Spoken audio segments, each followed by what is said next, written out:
之前，你不曾拥有姓名。通向终点的路很长，但谁也无法预知结局。有人前心暗影，谋而后动；有人拼尽全力，恶敌金仙。没有对与错，只有速度是唯一的答案。奔跑吧，在到达终点之前。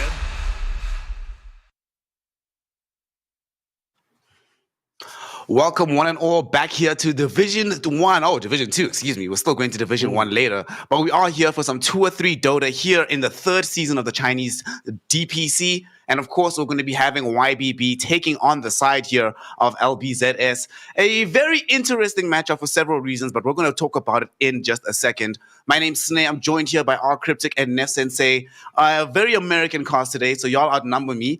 Nef, how you doing today, good sir? Excellent. Did you know I'm actually from Canada, Snare? It's all America to me. It's North America. It's all the same, you know. Yeah. He's North American. He's North American. If you would prefer, Nef, one of my academic friends sort of refers to Canada as an oil company with very good PR. So we could call it that if it'll make you feel better. Fair enough. Your friend wouldn't be that wrong. Well, that's Alberta anyways, but I don't want to get into Canadian geography or politics for that matter. We're here to talk about Dota, specifically Dota in the Chinese region, LBZS and YBB today. I am excited for both these teams. Unfortunately, they don't have the best record, do they? No, they do not. But we're going to get into it in a second. R Cryptic, how are you doing, sir? And also, yet again, why are you styling on us with this drip, man? The drip check every day with you is spectacular. How are you doing, and where on earth did you get that shirt? I'm doing great. I'm very excited. We got a long day of Dota ahead. Probably hopefully a full 6 games today, so we'll see. But yeah, I don't know. The drip never ends here, man. I just have an endless supply of sweet shirts, and I don't know. I see them and I buy them. That's like pretty much my rule. All right, we're going to have to come and raid your closet at some point, to be honest. And unfortunately, though, away from the good news of the drip, we have to talk about the dip in results for both of these squads. So we have YBB Gaming, of course, which last season, not the greatest season in the world. They've had a bit of a rocky journey since their first season where they had Lou on the team, having him poached by Extreme Gaming. Nef, since then, though, it hasn't looked that good. They've been a sort of mid-table team last season, but this season, the struggles for them are just simply compounding, which is kind of interesting, right? Because you would imagine that the team would be better. They went out of their way to make adjustments, to add some new players, to try and figure out and deal with the issues that they had last season. But it's just not paying off. The experience of D-Stones and Policin, for example, even with the old school carry like IDC, has not translated into any meaningful results. In fact, they've lost their opening 2 outings here, Nef. They have, out of every team, right? They're doing the worst here in the region. I mean, LBZS, they have been doing significantly more solid than them. I mean, LBZS, I think they've 2-1 both the series so far. You'd expect bringing in Policin, bringing in D-Stones, you'd have a little bit of a better performance. And maybe they managed to get some of these players just from an increased budget, from good performances from Extreme Gaming because they are the squad underneath. But they haven't been the same ever since they lost Lou. Before, back when they had Lou, it almost looked like they were going to move up into Division 1, but it ended up not being the case. Everything fell apart after they ended up losing their carry player. As is often the case in China, that kind of major roster change has drastically impacted them, and they haven't fully recovered since. And unfortunately, though, R Cryptic, that's not the only thing that can see a drop in performance, as LBZS haven't made that same degree of sweeping changes, but still find themselves very much against it. They've been struggling, have gone down 2-0. And to make it worse, this is not just them losing the opening 2 series. This is them coming off the back of relegation from Division 1. So normally you have that relegation, you're like, well, maybe we're still good enough to get back up there. But so far, it's looking like they're not good enough for Division 1. And it might not be them being good enough for Division 2 either. Are they staring down the barrel of that awful situation of getting relegated from Div 1 straight into relegation from Div 2 and then just nothing for the future? I mean, I'd hope not. I really do think this is the biggest surprise to me in Division 2 right now. Out of all the teams, I think LBZS was probably considered one of the favorites to be in the top half. But yeah, I mean, they dropped their first 2 series. Granted, one was against Team Fusion, who a lot of people consider to be probably the best team here in Division 2. You consider it to be the best team? except maybe IG. I think those are the two like real standout teams that people look at. But then they also lose the series to CDEC 2-1, and that one was surprising. I mean, I was catching that series, and CDEC definitely just played better. I mean, it was a little bit of an outdraft in a couple of the series or in a couple of the games, but CDEC all around had a cleaner game. It was that being said, like it wasn't clean from CDEC either. Like it was a real back and forth when it probably shouldn't have been. But yeah, LBZS dropped it, and now they're down 0-2 to start out their season, which is, I think that like I said, probably the biggest surprise to me. I did not expect to see them at this point. I've got good news for you, though, Ricky, and you Snare for that matter. At the end of this series here, neither of these one of these two teams will not be 0-2. One of them has to win a game. That is a good point. No other option. You have to win. Like after this, we are going to be having one of these squads, whether it be LBZS that we're seeing on the screen just now, or the side of YBB, finally finding a way to put themselves into a winning position.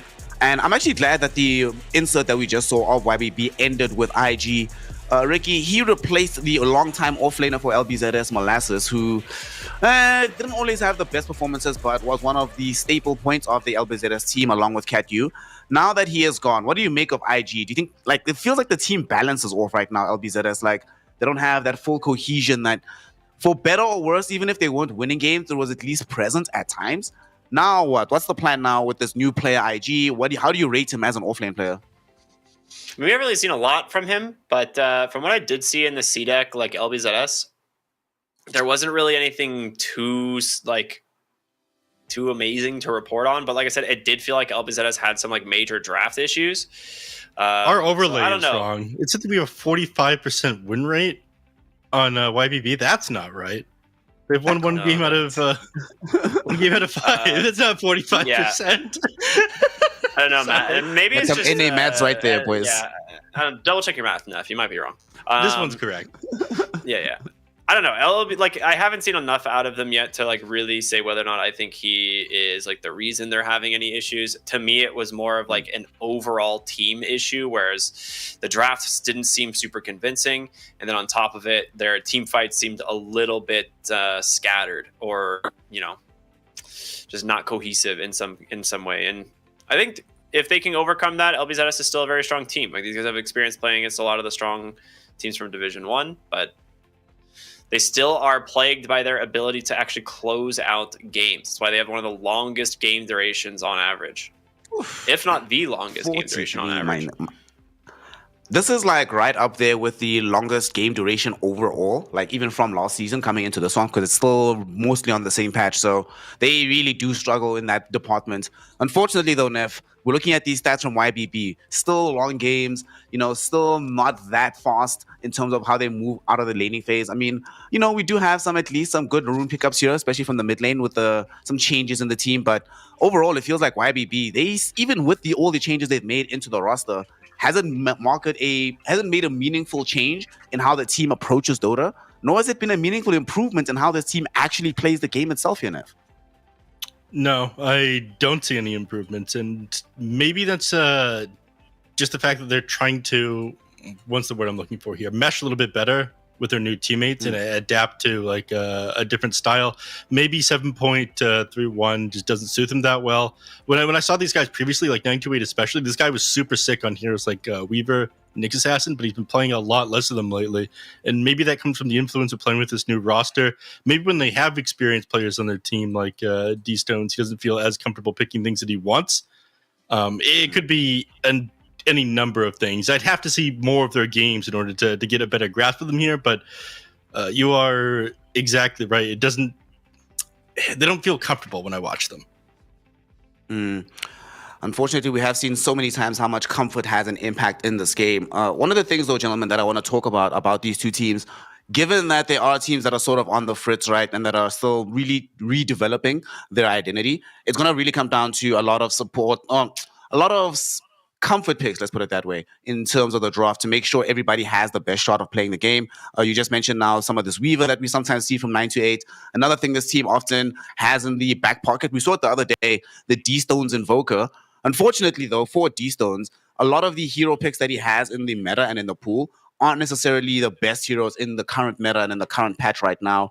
Is there a way around this, Cryptic, to try and figure out ways to still pick comfortable heroes even if they're off meta? Or do you just have to bite the bullet and grind out these pubs until you're comfortable on the meta heroes? Yeah, I think if you aren't practicing the heroes that are strong right now, you're pretty much destined to fail. I don't think you can get away by just having like a couple set of comfort picks that like aren't really strong in the current game. If you do that, I think you're setting yourself up for a mediocre season. So my guess is they're definitely practicing, what is strong, what they've been seeing played throughout the different DPC regions. That being said, China is like the last region to innovate in terms of hero picks. Like they're always going to be the ones that play what they know is good and what they are good at. And once they see it elsewhere, they then perfect it here. So it's one of those things where unless it has like made it too far into the DPC, they probably won't be grabbing a lot of like out of the blue hero picks, stuff like that.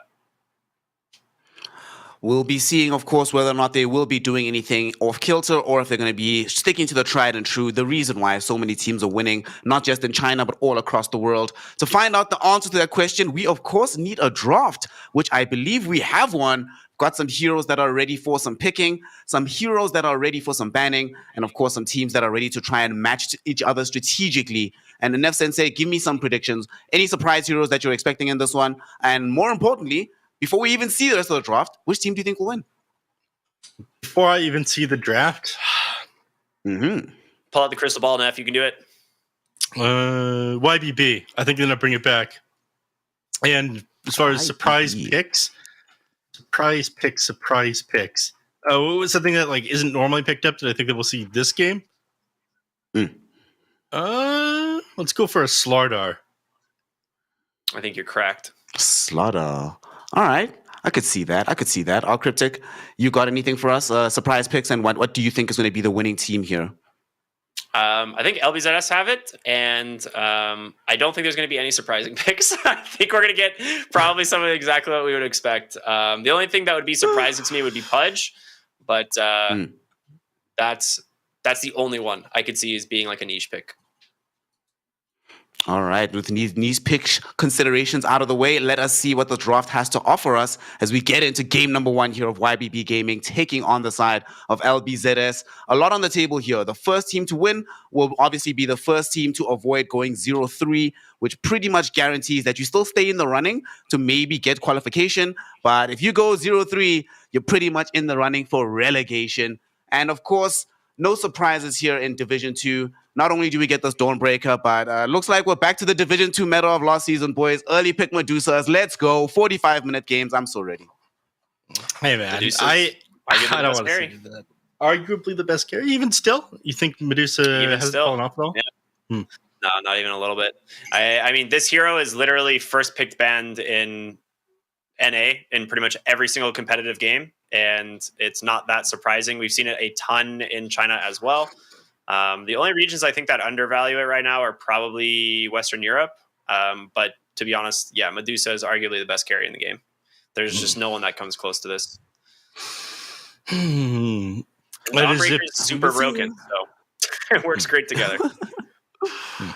Yeah, I was actually about to bring that up, is that we've been seeing a lot more of these very high sustain strats that have been coming out. One of the more famous ones that we've seen in China so far has been this DP Treant. Dawnbreaker has been involved in many of these games. And, Sly, well, this is, we were talking about this when we saw this emerge the other day from Aster Aries, whether or not this is going to become a more staple part of the meta. And I believe your exact words, Cryptic, was there's no way the other teams are not watching this game and going to try and crib this exact same strategy. Looks like your prediction came true, my friend, because we do have this Pudge third pick, presumably going to be occupying the off lane here, right? It doesn't have to. It definitely doesn't have to. Like the way you pick Pudge is you pick it into teams that don't have like very high physical burst damage. And like Medusa is not that. Like it's actually something that Pudge kind of excels in. Like she does have a lot of damage, but it comes out a little bit slower and it's like more team based. And as long as you can build tanky, he gets Vanguard. He's a natural Crimson Guard builder as well. It's actually really good at reducing the Medusa's damage in the fights. So it could be off lane. And there's been like the couple like one position Pudge picks. I think those are substantially worse though. So likely to be off lane, but not guaranteed. Neff, what do you want to see to keep this Medusa alive and fighting? Obviously, she does have the backup of the Stormbreaker to assist her during these engagements, but we want somebody to start some of these fights for us. And, well, there's some damage magically with this Leshrac, but generally speaking, when we see Leshrac, it has some kind of battery behind it.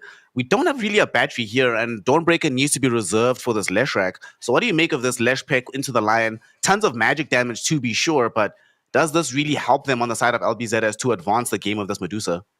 I mean, all the heroes other than the Medusa all play very fast on the side of LBZS right now. That's what I think when I look at this. Like, yes, they're going to be decent at making space for it, but you're exactly right about not having that battery. And I'm not sure battery is the right word. You want something that can keep the Leshrac alive when it goes into team fights. So a lot of time you see it paired up with things like an Abaddon or an IO in order for it to be able to survive or get out of fights if enemy teams try to focus them down. They don't have that, and that's not exactly what Dawnbreaker provides. You do have your ultimate available, but I think it's such a huge cooldown, it's not really that easy for Leshrac to play around that one. And, it falls back to that magic damage thing that Ricky was talking about. Just casting another game where, Pudge is more than happy to build first item Hood of Defiance. He's got Flesh Heap as well. He actually plays very well into all this magic damage coming up from LBZS right now, and you don't burst down a hero like Tiny with magic damage either. It just has way too big of an HP pool. So I think that you're lacking physical damage coming up from LBZS right now. You're actually in a decent place with your draft here on YBB. On the bright side, though, I guess that if you are LBZS, you at least have this Lion, so you have some degree of catch against the puck. It is a very unfortunate, though, that that's the only real catch you have against the puck. Without that, she's pretty much free to skirt all across the map and have very good ins and outs to these fights, which could prove to be problematic. All Cryptic, we've seen many times that these Deucer drafts have difficulty playing these games where the opponent just never sits still. There's always dragging you in and out of the fight, repositioning heroes, preventing them from actually sticking into one position. Hell, we're probably going to see more than once this game. She's going to get Dream Coiled, hooked out of it, and then just immediately get popped from that. What do you do here as LBZS for your last pick? And for YBB Gaming, Neff just mentioned it that they are looking favored in the draft, and unfortunately, it's looking even better now. They get themselves a Keeper of the Light, although this is going to be a support instead of the core Coddle. Or do you think they're going to do something very strange here and running this Coddle mid, off-lane puck or something? Or is it just going to be a bit more cookie cutter from them? It should just be 5-position Coddle. You could run like the 5 Tiny. We've seen it occasionally, and then Coddle Pudge off lane. With support Tiny nowadays, we're seeing a lot of people just go tree grab level 1, and you just run a hero and just click them 5 times for like 125 damage, which is pretty good. It's pretty good, it turns out. Does a lot more damage than like a level Avalanche or something, or a level 1 Toss. So I'm curious if that's what we're going to be seeing out of the Tiny this game. But yeah, Coddle synergizes super well with the puck. Basically 0 cooldown and downtime on 3 of your spells. So it's one of the reasons we see it picked up here. Also helps out the Pudge quite a bit is he does like to build a mana item, but if you have a Coddle on your team, you just no longer have to. So you can play a little bit greedier with your item builds. And I think, yeah, overall benefits YBB pretty heavily. I think right now, like, why LBZS have like no actual way of dealing with this Pudge, which is not a hero you can let go unchecked in a draft. It's one of the reasons. Who did we teach? Was it Aster Aries we were speaking with, I believe? Aster Aries, yeah. Yeah, so we were speaking with Aster Red Aries Panda about this. Aries. Yeah, Red Panda, thank you. And he was talking like, Pudge is just one of those heroes where, like, if you just don't counter it, he can just win the game by himself. So we're going to see if LBZ has come up with something here, and it's got to come from maybe you run an offlane Dawnbreaker and a new support type thing, but I don't know. It seems really difficult. Mm-hmm. Who's your new support here, though, Ricky? You think you go back for something like an Abaddon or an Oracle? I think you already have like good save on the Dawnbreaker. Abaddon actually wouldn't be bad here. Abaddon would be very good. So I'd actually be very happy with an Abaddon pick and then offlane Dawnbreaker, because Dawnbreaker right now does a ton of physical damage and can actually deal with the Pudge. And not to mention her ult is fantastic at dealing with dismembers. So and keeping the Medusa alive. I'd actually really like to see that. Offlane Dawnbreaker into Abaddon I think would be really sick. That sounds pog. Back up for the Leshrac, ways to be able to get some of these dispels off, and just a strong hero that can get in front of the Medusa in the laning phase. Seems legit to me. We'll see if LBZS pursue that particular direction, but overall, they definitely need some more sustain here. They get the Phoenix. I mean, Sunray is some sustain. They don't really have an egg hitter on the side of YBB. Everyone has some very pitiful attack speed overall. And it's not the worst thing, given that they did need some team fight. But they have no real ways here, Neff, of keeping some of these heroes positioned around the Supernova. And not only that, IBB has ways to run away from it. You can drop the Quail on LBZS, sort of get out with the rest of the squad after you drop outs from Keeper of the Lights. I don't know. How do you feel about this Phoenix, fam? Do you like the Firebird here at the very end? I do. The Medusa Phoenix is a classic, man. This is a tale as old as time. You know, if the enemies hit the egg, even Medusa sitting underneath its stone gaze, everyone gets stuck in place. They get stunned by the egg after the stone gaze ends. It's decent. And it provides a little bit of healing. This is a solution that some people used when, big healing heroes getting banned out, like when you see Oracle banned, or what's the other one? I don't know. When Oracle and like Omninet were getting banned quite a bit, people would just run Phoenix and then rush Holy Locket and then drop Sunray on people. Damn, that's a good. There's your backline jump. Holy Lockets. Ooh, there's the backline jump. Spectre at the end. Oh my god, this feels like a good Spectre game. This feels like a very good Spectre game. Oof. All right, who's going to take this one? Give me some good news. Make me believe against the Spectre right now. I mean, I don't think you have a way of dealing with Pudge still. And even though, like, LBZS are really good at playing around the Phoenix, they've picked it in 5 of their 6 games so far. And 3 of their games that they won were with the Phoenix, I think. Or, they've only won 2 games, so it's only been 2 wins. They won 2 games, yeah. Yeah, but both their wins are with the Phoenix. So I'm curious if, like, this is something I'm going to go for. The Phoenix Medusa is a great combo, but I think the Spectre is going to just shut down this Lion this game, and as well as the Phoenix. I think that's going to be a massive issue. Well, that's already sounding like All Cryptic has a major belief here in the side of YBB Gaming. Nev Sensei, what do you make of this draft? We've gotten the full analysis. You had one idea coming into the game. How do you feel now that we've seen these drafts? Mostly the same. I think it's going to be very funny when they drop like Sunray and Diabolic Edict on the Pudge and he just doesn't take damage. Think to how Flush Heap was reworked. Just presses his E button and all of a sudden these huge damage over time abilities just do absolutely nothing to him. That'll be very funny. So I'm going to go with them. Not funny for LBZS. Yeah, not funny for LBZS. Very funny for me watching the game, though. I don't have to participate in it. I got spectator seat, man. This is great. LVZS are really going to be looking up against it right here with how this draft has wound down. Unfortunately, YBB have pretty much all the tools they need. They've got this very tanky Pudge, got the Spectre that can both scale into the later portion of the game, fight early when the rest of the squad is going to be strong. And we're seeing here again, one of the ways that you utilize the support Tiny, which is going to be utilizing a mid-puck in a tandem with it. So I am also going to be going YBB Gaming here. I think that they really have what it takes. They pretty much all phases of the game can play well into what LBZS has, and it doesn't really feel like LBZS have a way to start the fights easily that allows them to push YBB off their advantage. So they have a tough one. The Div 1 team suffering relegation. Let's hope they don't suffer it twice in a row. But to find out whether or not this will be the game that puts them on that cusp, we have some casters, we have a game, and we need to get into it. So with that, the immortal R Cryptic, the beautiful Nev Sensei, take it away, boys, for game 1 of YBB Gaming versus LBZS here in Division 2 of the China DPC. Nev, I'm honestly really happy to be casting with you, man. It's been a while. It has. You hear how we called you immortal and me pretty? Yeah, I mean, you gotta have something, right? Yeah, I'm just pretty face. It's all I am here on the broadcast. Yeah. Nice first blood play there, obviously, by LBZS, just taking that high ground, and unfortunate the rotation there from Polison. So already off to a decent start here on LBZS. You know, I was thinking about this. I'm looking at the drafts, and I think the offlane Dawnbreaker might be enough in terms of extra damage that LBZS needs. So I actually think the draft is actually a little.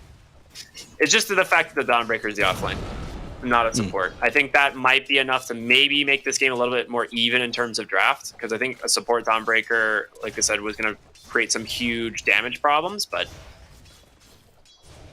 we'll see how this ends up going. It is going to be Tiny in the position 4, of course. 3 position Pudge into the off lane. In mid lane, we've got D-Stones on the puck, picking up PP on the Lesh. Yeah, I wanted to break down what's going on up here in the top lane, though. We had a change of meta recently.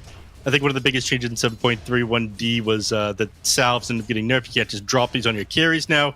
The life of a support is slightly less miserable, but now, unfortunately, you just spend all your starting gold on a headdress. Because if you can't drop salves on people, but then you have a give them headdress, regen that way. That is true. You're providing 2 HP a second to your carry, at least most of the time when you're beside them. It's just interesting how that one has changed over, and of course 928 has decided to do that for a Spectre. This actually common ages ago. I think back when we started casting together, in fact. The good old headdress meta? Yeah, headdress meta was like popular back then. We really do come full circle in Dota. That was when we also had Heart of Tarask, or sorry, Ring of Tarask. Yeah. And it was like every game was like your 5 gets a headdress, and your safe laner just buys a Ring of Tarask with 0 starting items, and then has like 15 regen in lane. Yeah, what a fun time that was. But they removed that item just like they removed Artifact, where that item came from. Good. We need no remembrance. There's no evidence that this ever existed. I think they took the dragons out of the shop as well. Those guys were hanging out there for a while, but I don't remember the patch they removing that one. So you were a big fan of Pudge. You predicted this one before it was even picked up, this match. I did, yeah. You were watching the NA match, smart. Right? Which one? TSM versus Quincy Crew. Yeah, it was. Yeah. Bryle ended up playing that one over in the mid lane up against Quinn, ended up picking a Necrophos. Yeah, it was a terrible Pudge pick. That game I was so confused on because it was not a good Pudge game at all, and they picked it like into already 2 bad lane matchups, and then they just picked one more hero that also made Pudge's life impossible. So, and that was a pretty substantial outdraft in my opinion. But top lane, they take down 9-8, and this is not that surprising with the amount of sustain you have, or the amount of lockdown from the Lion, and of course the burst damage from Dawnbreaker now is pretty heavy. Yeah, he steps slightly out of position. You just end up going down in this lane, gets on top of the Celestial Hammer and whatnot. And Lion, one of these heroes you have to watch out for. Like, just as dangerous, if not more so, than Shadow Shaman during the laning phase, because Shadow Shaman a lot of time gets the Dispel. But when you have a hero like Dawnbreaker, Ursa, something that can pump out a lot of damage by itself, as long as you hold those targets down, there's no better hero than Lion to do that one. And keep her light despite how fast he is. Couldn't find it. Unfortunately. I'm glad they ended up nerfing that one. The 1500 toss range, or whatever it was in the past at level 1, was a little bit too much. It's down to 900 I actually never now. Knew that was a thing. I actually didn't realize that they reduced that. I mean, that's why people stopped taking it. You remember the patch where everyone was just like walking over the mid lane as tiny and trying to toss the enemy mid laner back into their towers? That was some miserable gameplay to watch. Indeed. Optimal as well. Was it? I mean, it was the optimal way of doing things, kill the enemy mid top lane. Especially taking a chunk of damage because it go down. So, but overall, Ricky, I feel like there's not going to be a ton happening in this mid lane. I mean, anytime you see like a Puck in mid lane, he's pretty much just like Puck just farms. And you can see it right now on like the CS chart. Like Puck is currently at the top, and you're going to see PP just probably going to do the same. But whoever rotates out of this lane, like if you rotate out on the Puck, you just lose your tower to this Latrak eventually, and that's something you have to be very careful of. Yeah, he's got 2 points of diabolic, so he's putting some into this one. So he's got the option of just like running down the enemy team tower if Puck ends up stepping away. So let's be a little bit careful about that one. We're at the 5-minute mark. He does have the Dream Coil available. So you think it's definitely not worth it for him to move elsewhere and try to find a kill? Because, usually you put like a... Sorry, go ahead. So you could right now, but your only rotation would be to the top lane, I think, where you have like Coddle to follow up your coil with like a lot of Illuminate damage. But even then, it's not super easy because Dawnbreaker is pretty dang tanky. Like, you don't kill the Dawnbreaker, but you might kill the Lion. Yeah. And I don't know if that's good enough or not. Yeah. Yeah, I mean, Spectre is to here that's going to be able to provide too much damage when they do go for this gank. Keep it like decent, but not Spectre. We do see Polison wrapping behind the tower here. He doesn't have a Smoke of Deceit on him, so finding this kill onto Leshrac is going to be a little bit difficult. But if he makes a wrap around, they actually don't have any Observer wards down, so D-Stone potentially drops a Dream Coil. Polison tosses him out back to D-Stone's side of the river. They could find this Leshrac here. It's doable. Yeah, absolutely. Man, where's that wildcard fan bundle when you need it? That one is definitely my masterpiece. It's an online video game with real people. So you can't just pause it. It's all right. The teams will eventually start picking up more. Once there's the opportunity to be spammed a couple more pro games, it'll catch on more. You'll see. Yeah. I think that one's doing pretty well, though. I am surprised that these Chinese teams don't have any fan bundles in the game yet. Yeah, that was very shocking. I don't really know how that happens. Maybe they just. I mean, there was a couple teams that like submitted stuff that also just didn't get into the game either, and there was not necessarily rejected either. So, yeah, or at least that's like the rumors from some of the teams. Yep. I mean, I take those things with a grain of salt based on some other things that I've heard that didn't end up being true from teams, but it's possible they just didn't have anybody to go over different languages for some of these ones. They would need like a dedicated Chinese speaker at Valve to probably review the Chinese bundles. So hopefully those get added to the game pretty soon. I'm really waiting for the Beast Coast one personally. Beast Coast always has good stuff. Yeah, their art is always amazing. Do you know who has like some of the best voice lines in Dota and they just like got denied somehow this time? Whomst? Dogchamp. Oh yeah, that was like very sad. They the voice lines that they like have had the last 2 seasons, they like resubmitted this season and they got declined. They said they were too toxic. Which is like so weird because they've been in the game the last 2 seasons and they just like were like, oh yeah, no fan bundle this time for you. What can you do? Those things were popular as well. Every team used those. Dude, they were so good. The awoo and the barking, like those were so good. Mm-hmm. Though I tried to release, I tried to add a monkey noises one, and that one got rejected for being too toxic. So, you know, to be honest, we're all better having that one not in the game after having heard it. It was pretty good, and I did it in a single take. Yeah, pretty good. He says, pretty good. After literally making me take my headphones off after hearing it once. It's a good voice line, man.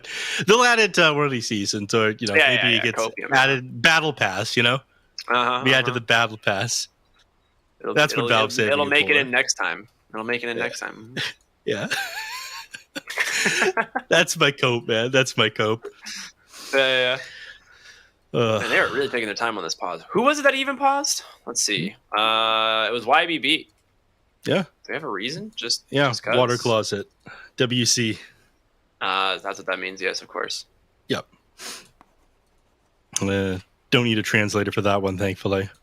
And I imagine they'll be back relatively quickly here. We can talk about some of the movements that are happening on the map right now. I mean, we did talk about Tiny wrapping around this tower here. Again, they don't know that Leshrac doesn't have vision of anything, so they could successfully find this kill. He actually bought smoke, didn't have it before he came here, so maybe he doesn't walk up with the most confidence when he goes for this one. But D-Stone's definitely his kill potential here. Elsewhere on the map, I want to talk to you about what Pudge's game plan at the moment is. I know this is one of your favorite heroes. Sure. You've tattooed this hero onto your body. Literally my favorite. Yeah, if it wasn't my favorite, it'd be an awkward tattoo. Yeah, right. So what do you do from this point in the game where the Pudge is right now? So he's actually not getting shoved too far out of lane. I would have expected them to actually do a little bit better here in the lane, but I think part of this is the fact that the Tiny did go the Avalanche level 1 as opposed to the Tree Grab level 1. With the Tree Grab, you can actually put a lot of damage into the Phoenix as well as the Medusa. Neither of these heroes want to just get bonked for 100+ damage, so it's quite good. And unfortunate, but I think for now, Pudge is actually still in a pretty good spot. It's got the Ring of Protection into the Ring of Health. And it'll just go straight for the Hood of Defiance this game. Which is fine, yeah.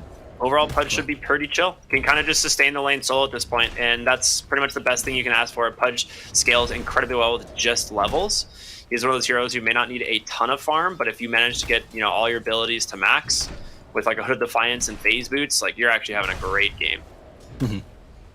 Yeah, makes sense. In the mid lane, we didn't end up seeing Polson connect to Leshrac, but Polson did end up placing an Observer Ward there, and it actually gets scouted out here by Salad because Polson makes some weird movement as Salad thinks about walking down this hill. So it'll get dewarded pretty quickly. He's got sentries coming out on the courier right now.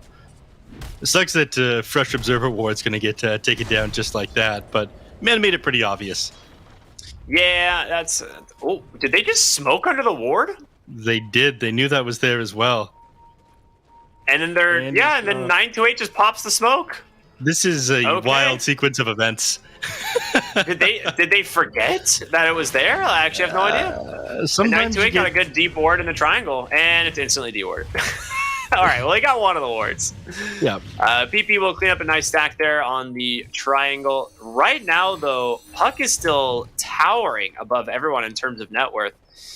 And this is pretty much just what Puck does. It farms incredibly fast. It's the reason it's probably the best mid laner, in my opinion. The best mid hero in Dota right now is definitely Puck. It's the most contested hero in the DPC smoking up by again. A landslide. Yeah. Well, they're smoking up bottom. Yeah, they never expected double smoke. Like the first one fails. No, that's the other team, Neff. That's the other team. No, LBZS smoked mid just a moment ago. Oh, right. Sorry, I have it backwards. You all right there, bud? A little bit tired. Okay, we're good. I just cast a very long series. Last game ended up being like an hour Naga Siren game. Yeah, that sucks. You know what that does to the brain. Yeah, a little bit of a melty feeling.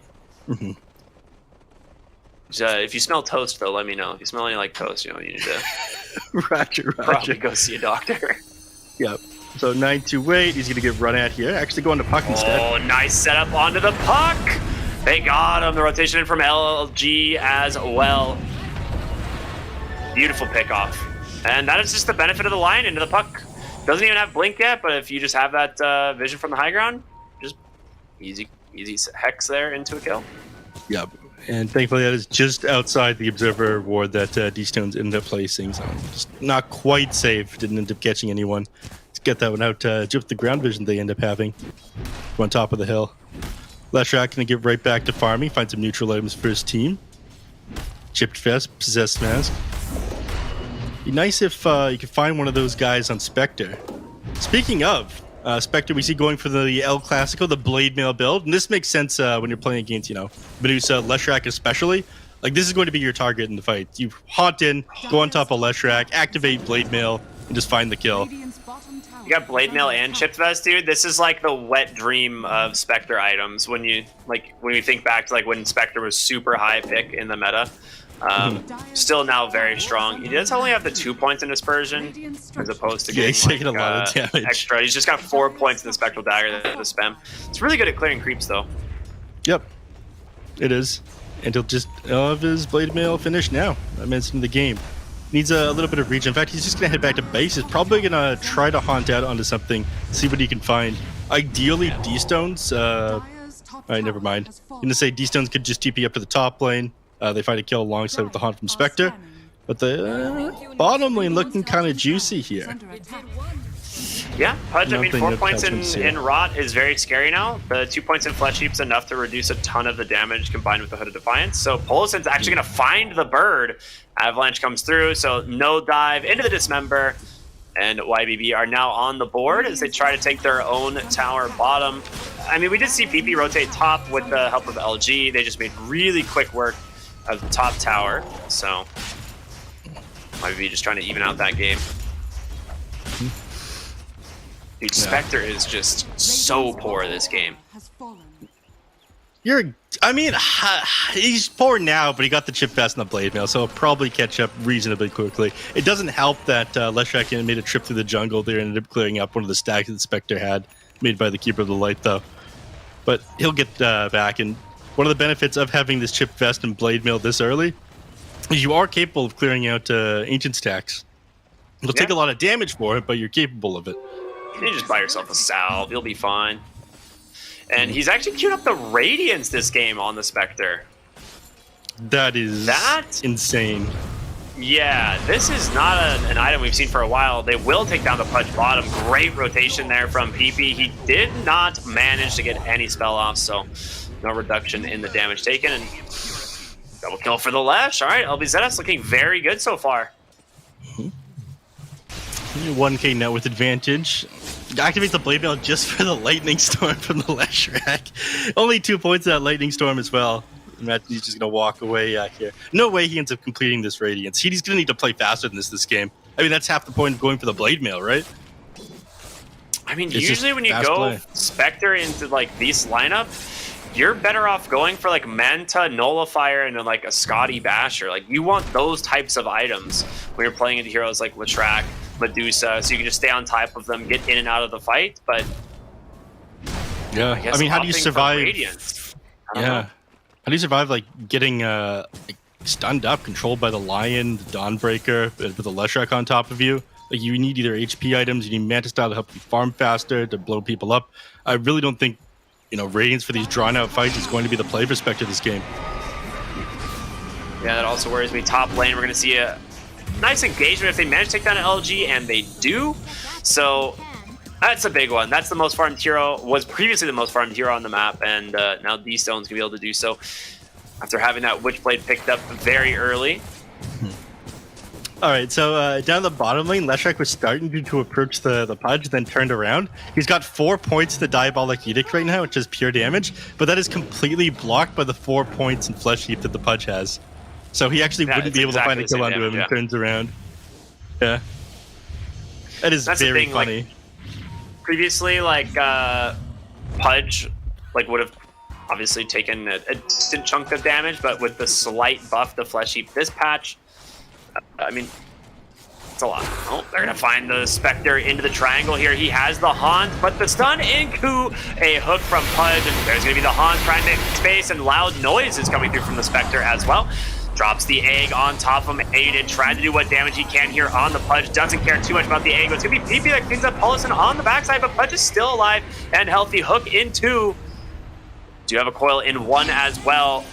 Does come out, hook off the mark, but they're just going to be able to chase onto the high ground here. And Aiden just runs right by him, does not care at all. Pudge just soaking up all the damage in the world as he's just got that Flesh Heap active. They do lose the puck, though, to LG, who just happened to grab him with a nice Starbreaker. Pudge, hook off the mark, is 928 there, was not giving him vision at the moment, and they got it back now. I mean, that fight actually went pretty good for LBZS. I thought it was going to be way better for YBB. But it ends up being a 2-for-2, an even trade across the board. And now you have a Pudge problem. Yeah, you have a Pudge problem. You lose support, you lose mids, but A unit is way too big. We saw in the last fight, he ends up just walking in the middle of all these heroes. I mean, the Diabolic Edict doing nothing to him. The Sunray, which, previously counters out tanky strength heroes like Pudge, ends up doing very little to him either. This Flesh Heap buff happens to be incredibly good for this game. Yeah, that's what I was saying. If you don't pick a hero that actually deals with the Pudge and can reliably kill him, he's one of the heroes that can actually just solo carry a game. Yeah. So I'm curious how they're going to address him. In my opinion, right now, it's pretty much Dawnbreaker and Medusa are your only sources of damage to actually kill this Pudge. Once he has Aghanim's BKB, it becomes very difficult. Yeah, but I mean, once you have those, then Pudge can start addressing you. I mean, at that point, he's going to be reasonably farmed. He's going for this Aghanim Scepter build. He's going to be huge. This farms, yeah. This thing is going to farm incredibly fast. Massive AoE damage as well. Yeah. Find Polison. Not a huge kill. It's just on Polison, but yeah, there's your Ags done now on the Pudge. 15 minutes. Phase boost, Hooded Defiance, Aghanim Scepter. This is what happens when Pudge was essentially left bottom solo because they couldn't apply pressure to kill him, right? Between the Phoenix and the Medusa. There's just no way to do so. And yeah, Pudge, like I said, just needs levels. Once you have the XP, you can farm incredibly quick. And this is going to just snowball even further for the Pudge here with the Aghanim Scepter. Yep. And there it is. Now it is done. I mean, this thing is doubly effective. It does actually provide the regen reduction, which of course reduces the healing from things like the Sudden Ray, Dawnbreaker's ultimate and the Dawnbreaker Eternal Shroud that Leshrac ended up getting is his first real item. Yep. No joke. 25% is very strong. Yep. And, we'll couple very nicely with the Spirit Vessel the Keeper of the Light is working on, as Keeper of the Light does almost every game he's picked up. They wait around for Pudge, but he walks away. He's going to come back. Salad shows himself. I mean, bad part is he has no great way of getting on top of Salad. Good part is, this AoE of the Rod is pretty big. He does need to be... He can't, play entirely free, because if he just gets hexed into a stun, they do kill him, right? Your tankiness comes from the Flesh Heap active and the Hood of Defiance. So if you don't actually get Flesh Heap off, you can burst him. That is the biggest fear he has right now on the Pudge, which is why he's playing a little bit safer. And he's just kind of farming up towards his next item, which, like I said, probably going to be the BKB, the Blink, or even a Lincoln Sphere this game. All very good. Yep. Smoke up here from YBB. They're going to run into And LG, BKB but LG just got the completed by BKB. LG. Yeah, that's huge. Yeah. They saw it. They're like, all right, new target. Go somewhere else. We Guess can't we're kill going you home, anymore. boys. Back it up. Dyer's We'll run into Kagome. Or Polosin sees him. Ooh. Gets hit by a... He sees him. Yeah, he pings that one out. Realizes, all right. He's like, there's a I ward definitely here got the or nice split here. shot. Yeah. Oh, they It's miss in it. one of two places, so he'll get it. Yeah, there it hitting is. Both spots. Yeah. Spud shot down the hill there was pretty funny. I don't think that happens at the Dragonlance either. The 17 minutes, tier 2 neutral items start dropping now. Manta Style is completed. There's another shawl for the Puck. Not a bad find. Do they pass it over to the Pudge, or do they keep that on Puck? I mean, you give that to Pudge 1,000%. I mean, you're not Maybe the mid. this game he's wants more armor, actually. Do they have any other tier 2 items? Not yet. They just hit to 17 minutes. Okay, he'll hold off on it. I think right now he actually... The only way he dies is to physical damage, so the negative armor off of Nether Shawl might actually be too much to deal with. Alright, nice grab in the mid tower. They finally managed to take that one down, but a smoke out here from LBZS. They do manage to get their hands on the Spectre. The chain stuns are there, but can they actually kill him? Nice push back there. Okay, this is getting absurd, Spectre. Kagome going to continue the chase here. Does have that Stone Gaze active, but he's just going to TP out in the wall, but PP finds him. All right, a 1-for-1 trade, but taking down the Spectre, a much bigger win here for the side of LBZS. The question is, can they get more? Avalanche to toss from Polosin. In comes the puck. They just burst down that Lion. Now PP going to try and chase down Polosin on the backside. A-Unit, he's found LG. The BKB will protect him from that rod damage. A-Unit's still looking for more. D-Stone's no coil, so they cannot find the Lesh. Yeah. A little bit unfortunate they just popped that BKB, just, getting got on by Pudge by himself with a dismember, but this Aghanom's Rod is no joke in the early game. That burns through the majority of your HP. What was this? 220 damage per second that he would have taken there if he didn't end up popping that BKB. That did end up being your first charge. But all in all, I don't think that went horribly for LBZS, because the name of the game right now is, keeping this Spectre shut down, letting Medusa further accelerate. And it's exactly what you're doing at the moment. I mean, 3,000 net worth advantage right now on the Medusa compared to the Spectre. And still hasn't changed this item build. Has the Sacred Relic Talisman of Evasion for that Radiance queued up. I mean, I'm not a huge fan of this, but... No, I mean, he is locked in on this for sure. He wants the Radiance into Aghanom Scepter, and I think the idea here is YBB plan on just taking it late, and they do definitely win the late game, by a landslide here. There's a lot of things that they're going to struggle with to deal as this game goes on. You do have a Medusa, but Medusa is not the end-all be-all this game, so nice dive there in the top lane. YBB, grab a kill, and D-Stones will just clear up the rest of the top wave so they can try and start pushing this tier 1 tower. Mm-hmm. Hiding pretty far back right now. Nobody on the enemy team, or none of the important targets showing themselves. LG showing himself now, and way pretty close to his tower, so he'll hop out. Now Leshrac is... yeah. They can see the whole top lane. They can. I mean, they're not, despite the fact that they can see the whole thing, there's not tons of information from this. It's just LG they see. It's enough. And LG out of spells, forced the BKB once again. Yeah. They're actually rotating in a lot here. They want these kills, but Tiny's already out, and D-Stones, it's Puck, man. You're not going to find them. They forced 3 extra heroes to the top lane, 2 TPs.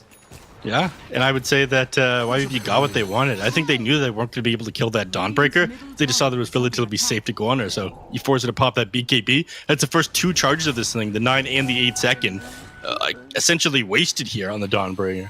And this thing is in 90-second cooldown now, so now you have a pretty big window of opportunity to look for a kill elsewhere on the map. Yeah, speaking of BKB, A-Unit has his, and like I was saying, this is a massive jump in like team fight potential for a Pudge. You just get that full duration dismember, other than, I guess, the Stone Gaze or the Egg, but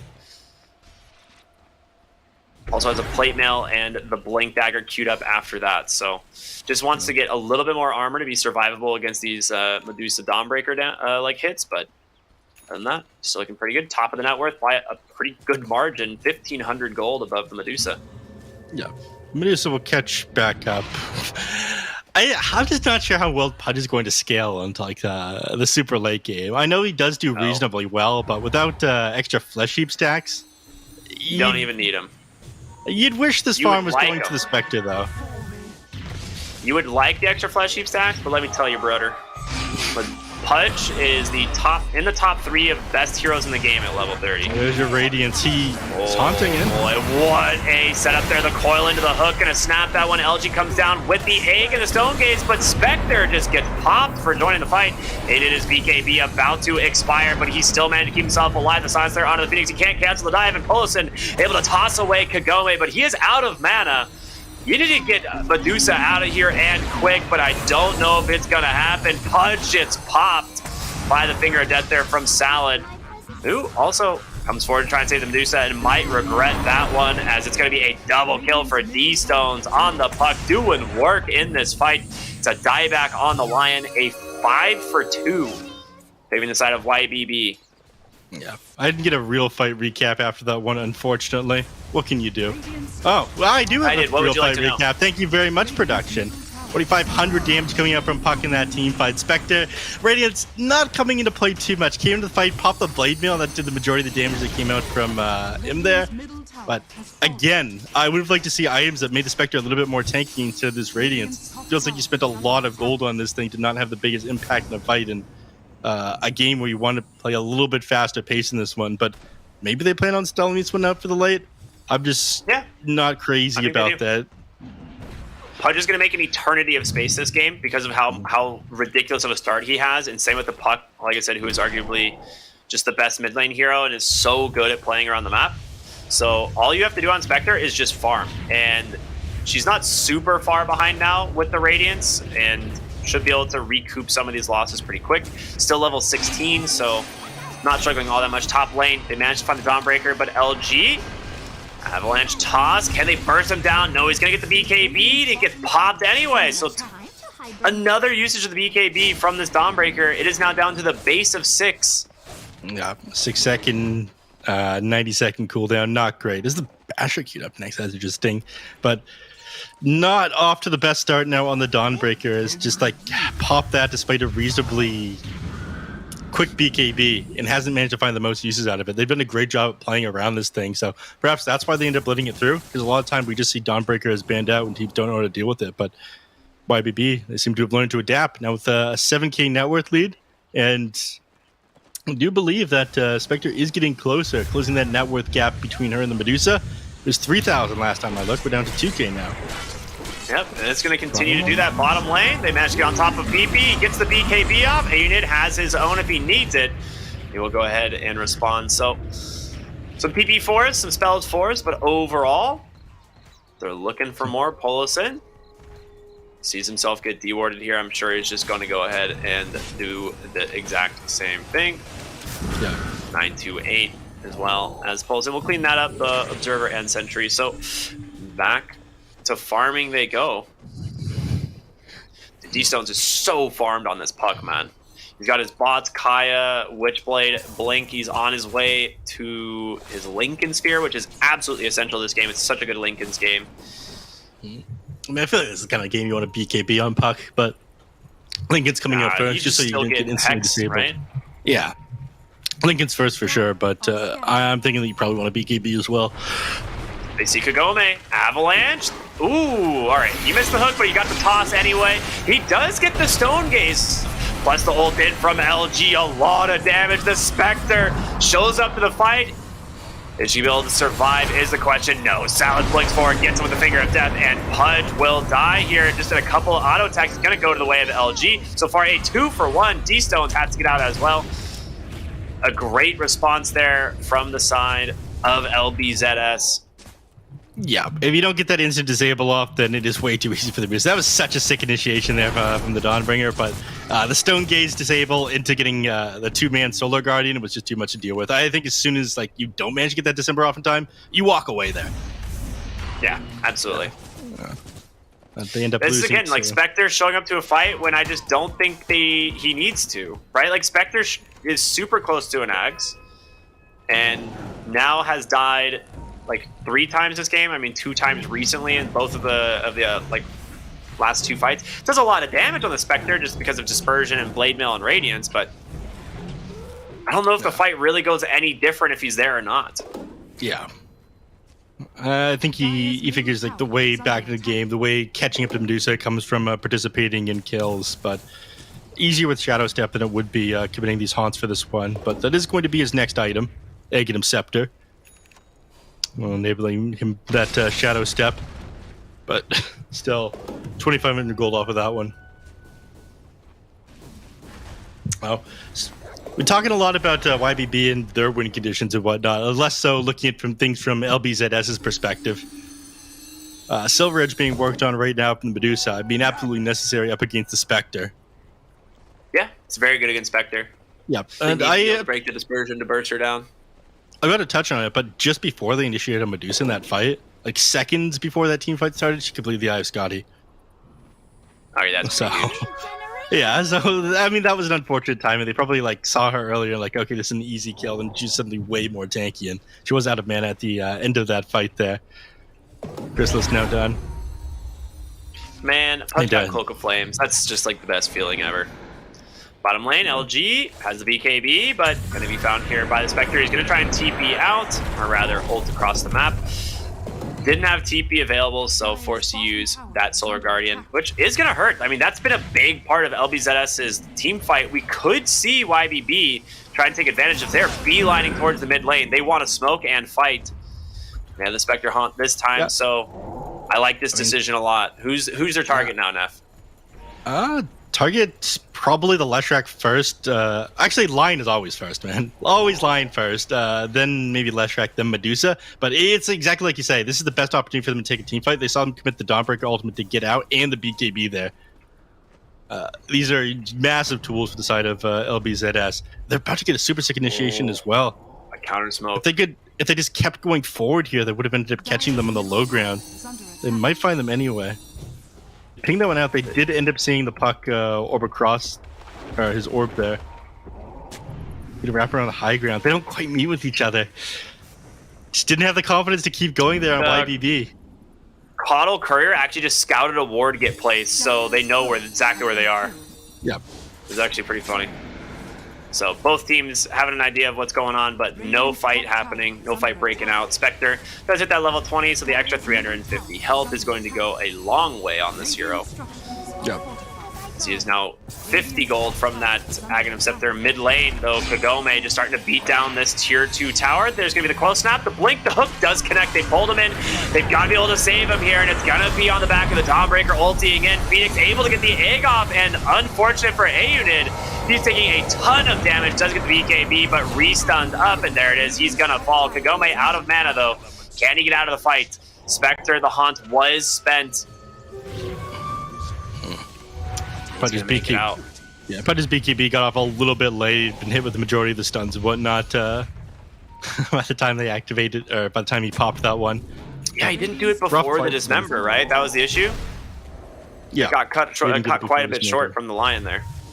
Mm-hmm. But I don't think the Medusa goes down there regardless. I mean, she was getting topped up decently. But at this point now, we have a Medusa problem. She does a reasonable amount of right-click damage. She's too tanky for them to instantly blow up. They don't have any hero that's amazing at bursting people. Oh, they managed to find the initiation onto the Keeper of the Light. He does go down. D-Stones, with the help of the Spectre there, will be able to find a kill onto the Lion, and Phoenix is now incredibly low. There's going to be the Tree Toss trying to finish him off, just down to 30 HP, and D-Stones will end up securing that kill. So 2 extra returns for the side of YBB. You did force the buyback from the Keeper of the Light, as they know the Roshan is coming, and fast Dawnbreaker. No BKB for another 20 seconds. Has to just TP back to base. We'll be able to come back in another couple seconds, though, if they choose to take a team fight. Olsen's setting up like he wants to go into the Roche pit, but he absolutely does not. The only thing that would enable him to do that is Manta style being complete on Spectre, just be able to the Roshan with the Desolate, as it does apply full pure damage, but I think they take it too slow without the Manta. The Manta is your Roche taking potential on Spectre, right? 3 instances of that Desolate per attack, but mid lane they are smoked up. Olsen does get vision. Oh, Salad instead is going to try and start the fight himself here on the line. The hook does come to save him. D-Stones, he's got his eyes on the backside of the fight here. He's able to get on top of Salad, and in comes the Spectre to try and finish him off. The Glimmer Capes will actually keep him alive. The Radiance Burn does finish him off, so they do get themselves 1 kill. They've already popped the Stone Gaze as well. They get the coil there, holding Leshrac in place. He's got a BKB, but Aeden's looking for the heroes. He gets detachment on the backside. They cannot break the Dismember. And the Phoenix, he gets the egg at the last second. They're going to turn the fight around. Punch hobbling away, but Kagome finds the kill. A 1-for-1 trade once again, but now Kagome on the run. All the spells expended here from the side of LBZ as Pulse with a nice toss through, but a nice pick off once again. Kagome trying to stand his ground here, 1v3, LG doing his best to assist him, but is it going to be enough? D-Stone's doing so much work here on this puck, the fight that never ends. LG finally going to go down as D-Stone's just toying with his food at this point, and Sinful will come in to finish off the Medusa. YBB finally get themselves a very convincing fight. Yeah. I want to see that fight recap, man. That was a super sick play. The Spectre managed to weave in and out of that team fight. It is unfortunate they didn't quite manage to blow up that Phoenix before he popped the Supernova, but regardless of that, the fight ended up still going super hard their way. Spectre finally being able to survive long enough to be able to pump out damage and finally matching what D-Stones is providing. Yeah, finding the quickening charm on the puck, I mean, that's just such a feels-good ability. Like, having that extra cooldown reduction. He's got the Arcane Rune bottled up as well, and now we're going to see an Aegis go the way of YBB. I'm assuming it goes to the Spectre, based on what we can see in this game. Yeah. So Sinful's going to have that one, and of course, Shadow Step, almost always off cooldown because of the Keeper of the Light, which works out real well. Yeah. Another thing to highlight in that last fight, I mean, the illusion off of the Lion, just so he could disengage, not have to commit too far forward. The fact that they got the Lion at the very beginning, tries to drop that one on the Lion, doesn't end up hopping over to him. You hit it with a Hex pretty quickly. But this is the optimal target. You can start on him in these team fights. Barely misses the coil there. D-Stones was trying to pick off the Lion himself, but quick reactions from Salad there, actually gets off with the blink. Nice dodge. He's got Aghanim Shard queued up next, so maybe he's a little bit worried about the amount of magic damage coming out here from the puck. It's just really good against Spectre, too. You can triple life drain the illusions, instantly pop them. Yeah. Plus, keeps yourself alive a little bit, you know? Tanky in the fights. Wonder additional break distance. He's under a ward there, but they don't really have any follow-up damage, so. Also with now a recently completed Lotus Orb. D-Stone's making his way over. He's got a haste rune to play with, but they do lose their ward on the high ground there. It looks... LG does a ton of damage. You say they want to back off. Look, PB's going for an Arcane Blink right now. Do you think this item's still good? On which hero? Leshrac. It's the mana cost reduction, debuff amplification, and cast point reduction. So you can get all your spells off pretty quickly, but this feels like such a luxury item that is definitely a waste when you're still carrying a Null Talisman around. Yeah, I feel like Bloodstone is just like one of the best items in the game for Leshrac. But either way, opting for the Arcane Blink, so see how that ends up paying off. Yeah, I'm not really sure what it's entirely for. There's no way he Lesh completes doesn't that really. item. I mean, Lesh doesn't really apply a lot of debuffs, right? It might increase the stun duration of Split Earth slightly, but that's about It all lets I you get can your see. Split Earth off faster and stuns for longer. It still applies the cast point reduction. So it's I possible guess to if just you want had to the get shard, it's actually pretty good. It's pretty good if you have shard, I think, because then you just get that Split Earth like instantly, and it's going to stun them longer and allow them to potentially just chain stun the second one. Yeah. The only issue is he doesn't have the shard done. Yeah. Oh, Avalanche in from Polison. They take down the Phoenix right away, but they also find Salad as well. The Haunt comes through. Nice spike for the moment, but burned down by the Pudge. They're looking for more. Spectre's got his eyes set on the Lesh. The D-Stone's Puck here in pursuit. The question is, do they have the damage to actually finish him off? And it looks like the BKB is going to come out from DP. He's going to try and TP home to dismember from Audid to cancel it. He actually saves the Spectre by tossing him out at the last second. Well done by Polosin. Yeah, only just hit level 20 as well. Yeah, For that talent. He can rejoin that fight in any moment. Oh, God. That's sick. Yeah. He's just gonna like head back home, shadow step back in after this one. Is Looking for town LG post bottom. go? Yeah. Oh, he's got a Hex here on 928. Does he get the vision? He does not. Okay. Instant TP out. Yeah, it comes out a little bit too slow. How this guy get forward a Hex, man? Dude, I don't know, man. It's Keeper coddled. Light, It's just Keeper what the Light hero is does. wild, man. Keeper Light is wild. Forced, like Trink Boots, Force Staff, Sight of Vice. What a build. What a hero. Speaking of wild, we got the Shiva's Guard finished up on Auden now, so he has a lot of bonus armor, but also another form of healing reduction in the form of the aura from the Shivas. Maybe that's why he didn't end up going Bloodstone. Oh, they found Salad. Nice initiation there from Polison as he's able to get himself a really nice pick off. Inspector just trying to provide some vision for the moment on where Kagome is. D-Stones goes in, forces the BKB from LG even. Not what you'd like to see there. Kagome is going to be forced to pop the Stone Gaze. There's just too much. He was going to get hooked. That's what it was. He was about to get hooked by Pudge. I think he had no choice. Now they don't have her high ground, though. They have nothing for the high ground. Phoenix gets caught. Avalanche toss. The silence is enough to prevent the egg. They've lost the Phoenix without a buyback even. Break onto Pudge, but for what? Doesn't stop anything. They can't do anything about this one. I mean, they take buildings incredibly slowly. The Tiny can kind of do some damage to them, despite the fact that he lacks attack speed, but they've absolutely no way of stopping them. There's no way for them to take a fight in this. They wasted the Dawnbreaker ult. She popped her BKB. They use Stone Gaze. They have no real tools. It doesn't even matter that you lost the Aegis. They don't have to get back, and they know it now. Kills him. Yeah. They're going to go in. They haunt to force him back. Zoning with the Spectre. Yeah. There's the Avalanche, the toss. They found the Medusa, and her mana pool is just instantly gone. Pudge with the BKB, Dismember, holding that Medusa in place. The Dawnbreaker doing what they can to assist. BP comes in, big split Earth onto 2 with his BKB, trying to chase down the Spectre, but the toss out from Polison. He's going to be fine to Pudge with the Lotus Orb, able to keep himself nice and healthy. The hook off the mark, but the damage is done. 3 buybacks forced, and you lose nothing on the side of YBB. I don't think they realize, but break does not work on Flesh Heap. You can't break it. It's not a breakable ability. Yeah, it's because it's you activate it, right? Yeah, it used to be breakable actually, and then it was patched. Oh, Dawnbreaker, she can't cancel this. She has to go in. Instead, LG, he blinks right into a Hex to dive in from Detachment, but there's gonna be the Dismember from A Unit once again. He gets the egg off the last moment, and now Pudge is burning and fast. That is 100 seconds without the big boy. 95 now for the Puck. They finally get punished for staying just a little bit too long. Yeah, it was actually the Mindbreaker that came off, ended up getting the silence off of the Puck, and after that, Stone Gaze ends up connecting, and he ends up getting stunned up and goes down. That's big. Yeah, Mindbreaker on the Dawnbringer ended up being just enough to... all you need is that instant disable, and all of a sudden, D-Stones isn't able to have free reign in these team fights. So a little bit more space on the map, but I'm not sure how much they're going to be able to get from this. The tier 2 at the very least. I don't believe they'll fortify for this one, but... yeah, you have to say 4 for the high ground.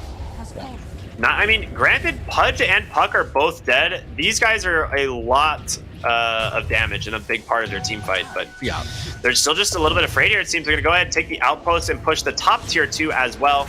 They still have the forts available, but obviously I don't think they can be forced to use it, so... 2 towers is going to go a long way. yeah, Shadow Step. over to the Phoenix, but don't choose to throw reality off onto that one. Oh, a little bit more map control. And, if you're an LBZS fan, then you're quite happy the fact that they didn't end up losing Iraq. They're still in it, Ricky. They're still in it.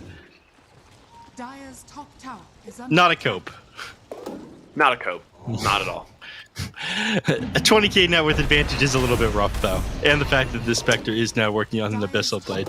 You're a fan of this one as the next pickup? I'm a little bit surprised that we didn't see an Eye of Scotty come out from Spectre. We might see one eventually. I think they just would rather have the stuns against the Medusa. It's a really good way to just get on top of her and hold her in place, right? And so the Medusa... So is Eye of Scotty. Yeah, well, I mean, this just bashes her, right? That's the difference. Like, Scotty, you can at least, like, still attack and stuff, but Basher's going to go a long way. Also very good at dealing with heroes like Phoenix, who doesn't have the Aeon Disc quite yet, but very close. Yeah, maybe they're also worried about, this Leshrac, Dawnbringer being able to move around the map and split push by themselves. The BKB piercing disable from Spectre, being able to instantly get on top of them with the Shadow Step, and then hit them with the Abyssal Blade if they try to TP out with the BKB.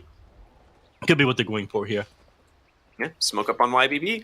They want to fight. Of course, got the Spectre Haunt to join at any moment, just a Shadow Step even as well, if they want to overcommit. What's Spectre doing? Didn't buy the Abyssal Blade recipe. Only sent the courier out to the shop. Yeah, but you can get the recipe and have buyback.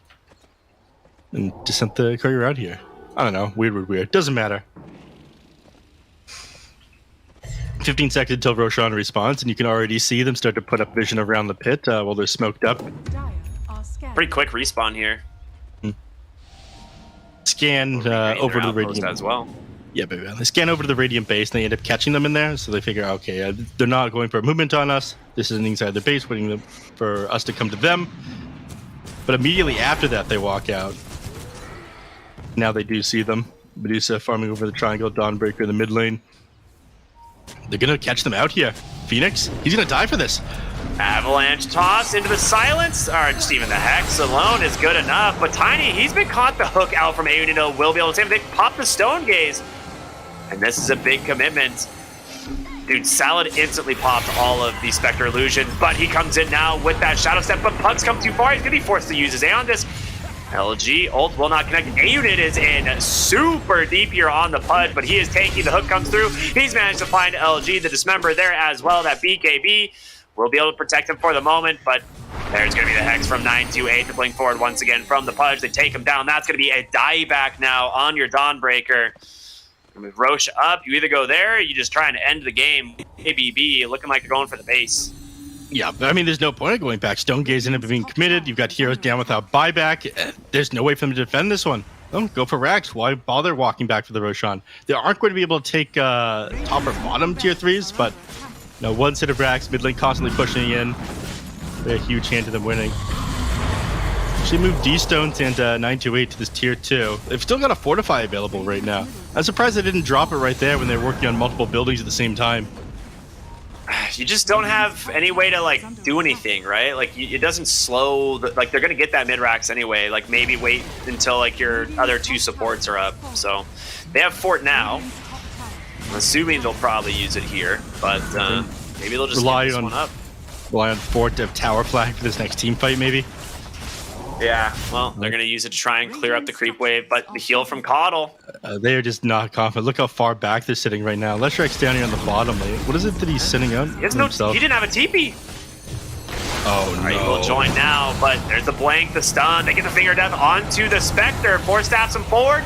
Unable to save him. The Pudge fails with the hook there, and now they're going to try and chase him down instead. Spirit Vessel is out. He can turn on with BKB. A 4-hero coil into the Haunt. It's the worst case scenario. They toss the Medusa out. She's stunned up forever. Kagome now isolated on the backside of the fight. And that is 4 heroes dead without buyback, and likely the game is Polosin just dancing on him here on this Tiny. That's a team wipe. The GG comes out, and YBB will take game number 1. In a very convincing fashion. I mean, you said it yourself, Rick. You don't need an analyst here. You got this all by yourself. They pick Pudge. They dominate with it. They have heroes that can jump the back line with Spectre. In D-Stones, he was popping off this game, man. Yeah. I mean, it was really a team effort. I think the only thing that was like super surprising to me was this Radiance early on the Spectre, and then like kind of just joining two fights that it felt like unnecessary. Like your team was gonna just do the same thing in the fight, whether or not you're there or not. So maybe just a little bit, jump the gun too early on the Spectre, but overall their draft looked so clean. No real answer to the Pudge. An absolute beast this game on the puck. A beast indeed. YBB Gaming, off the back of this puck pick for D-Stones, find themselves in a very comfortable position, winning out game number 1. We were talking about it before the game started, Neff, that for D-Stones, not all of his heroes are in the meta right now. Well, his puck is definitely in that mix. It's his third most played hero of all time, third highest win rate of his, and we see why. It definitely was a stellar performance from him. Really enabled the game overall. And, between himself and Ionid, who needs a carry Spectre when you have a Pudge and a puck in this game here? And Cryptic, you're going to be happy to hear about this. Let's just quickly put some praise, some respect on Ionid's name, right? Not only did he manage to find this early Aghanim Scepter, 4th fastest in the patch, 5th fastest of all time since the rework on the Ags, but he also got the fastest BKB on Pudge ever. And nobody has ever won with the order of items he went for, going for the Aghanims into Blink, into BKB, into Shivas. Never been done before successfully. He's the first person to ever do it. Shout out Ionid Pudge. Certainly seemed like this is going to be the premier offlane pick of the Chinese region going forward. Oh, that might be a little bit much. You're getting a bit ahead of yourself here, Stan. The premier pick, I think it's a little bit too bizarre, unconventional for that, but it did do pretty good this game. Let me say something here, Neff. Day 1 of patch, I said Pudge will be the best pick of the patch. I think he was going to be top 5. I thought he was going to be top 5 in the patch. I still think he's a top 5 hero of the patch. Realistically, he's not like a hero that can be picked every game. For sure, obviously, there's definitely not good Pudge games, as evident by TSM the other day. But sorry, TSM, still love you guys. But on good Pudge games, his hero is unbelievably strong, and I think that's what makes him probably one of the best heroes of the patch.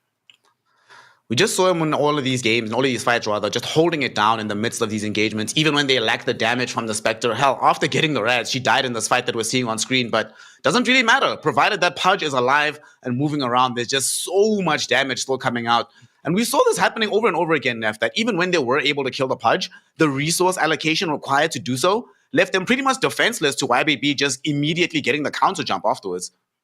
Yeah, it happened time and time again. This is the one time that things actually ended up going their way. I mean, chain stun don't come out on time properly in Kuyome. I've Scotty just end up getting completed, so she is incredibly tanky, and I can't burst her down. Dawnbringer ultimate ends up coming in, and one fight that they end up getting absolutely crushed on. But the rest of the time, amazing team coordination. There's so many times where LG was just forced to waste his ultimate because they got a good disengage or committed onto LG to begin with and forced to use the BKB and ultimate in order to get away from them. Team play was amazing by YBB this game, so they are looking a little bit better than the previous series that we saw them. LBZS are going to have their work cut out for them in game number 2. I mean, the team coordination here from YBB in some of these fights is incredible. Yeah, I'm not sure if we'll see Pudge banned out, but I was impressed.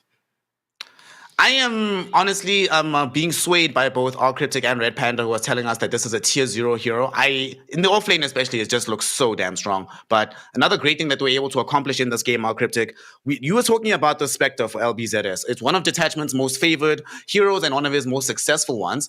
Only 1-on-1 games so far in the division, but in this game, his game was just way too difficult. Early on, of course, we spoke about that combination of Medusa giving protection to the Supernova, but we just kept seeing either they target him immediately and have the burst to kill him with how much jump they had, or he was always forced to use the Supernova in a very subpar position. It really felt like as the game went on, LBZS couldn't actually take a fight on their own terms. Yeah, I mean, there's good catch, right? The Blink Dismember is good enough to find this Phoenix in the late game for the most part. You also just have obviously the Haunt or the Shadow Step from the Spectre, which is really good at scouting.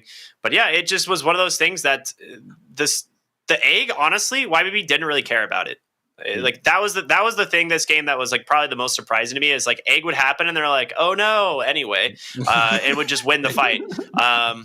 So yeah, it didn't end up having the impact I think they were hoping, and that's one of the reasons I was a little bit the pick because it doesn't deal with the pudge, and they're still lacking in real disable. And it showed a lot here in this game. They didn't really deal with the puck, and D-Stones just absolutely crushed them. D-Stones demolished them. Ionit had a stellar performance.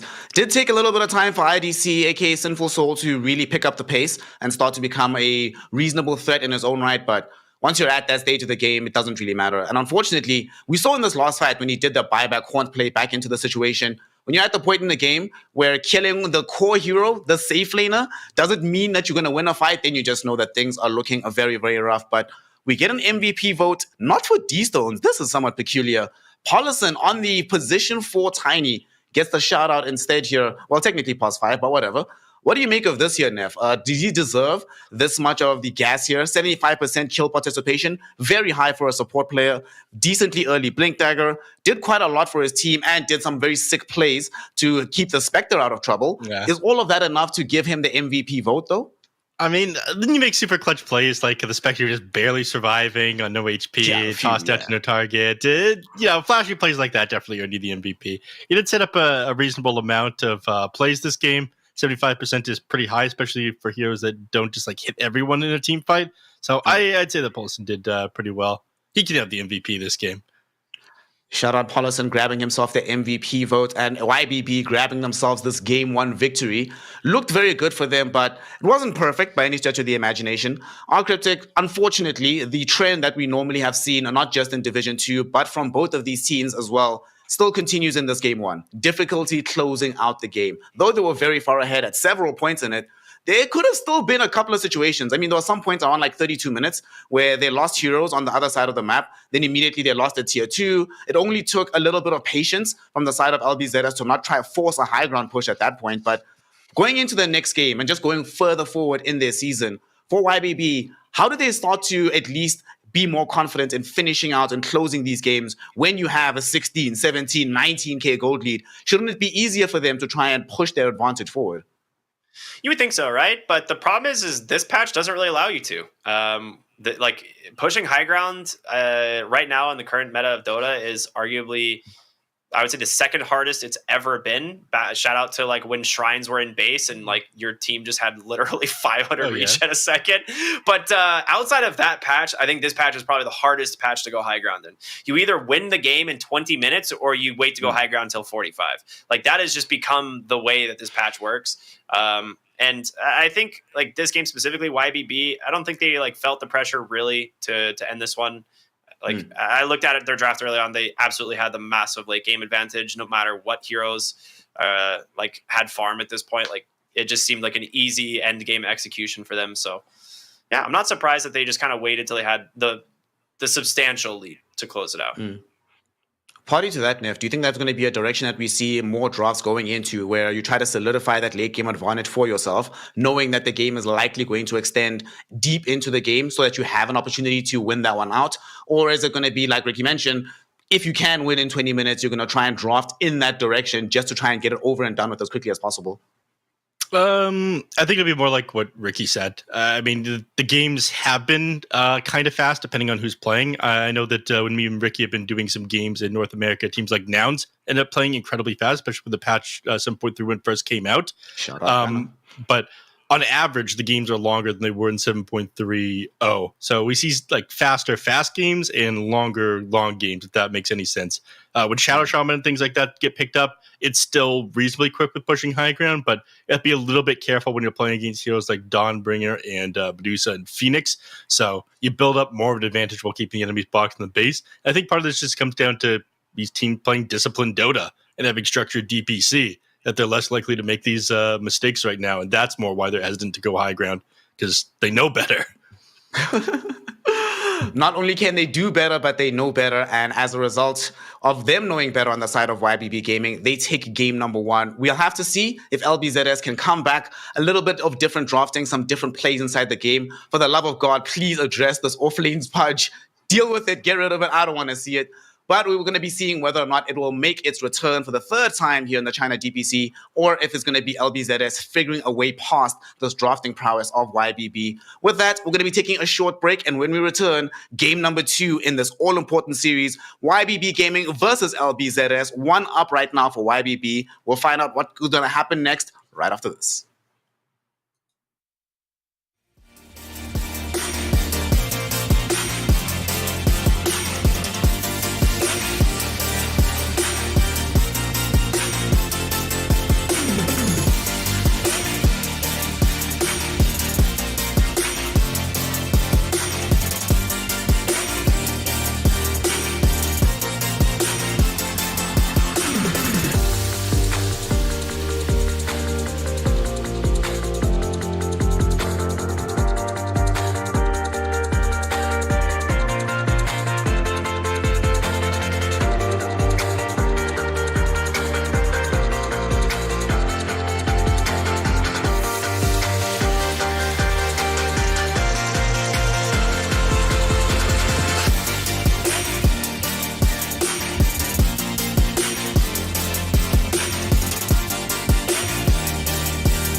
不曾拥有姓名。通向终点的路很长，但谁也无法预知结局。有人潜心暗影，谋而后动；有人拼尽全力，克敌机先。没有对与错，只有速度是唯一的答案。奔跑吧，在到达终点之前。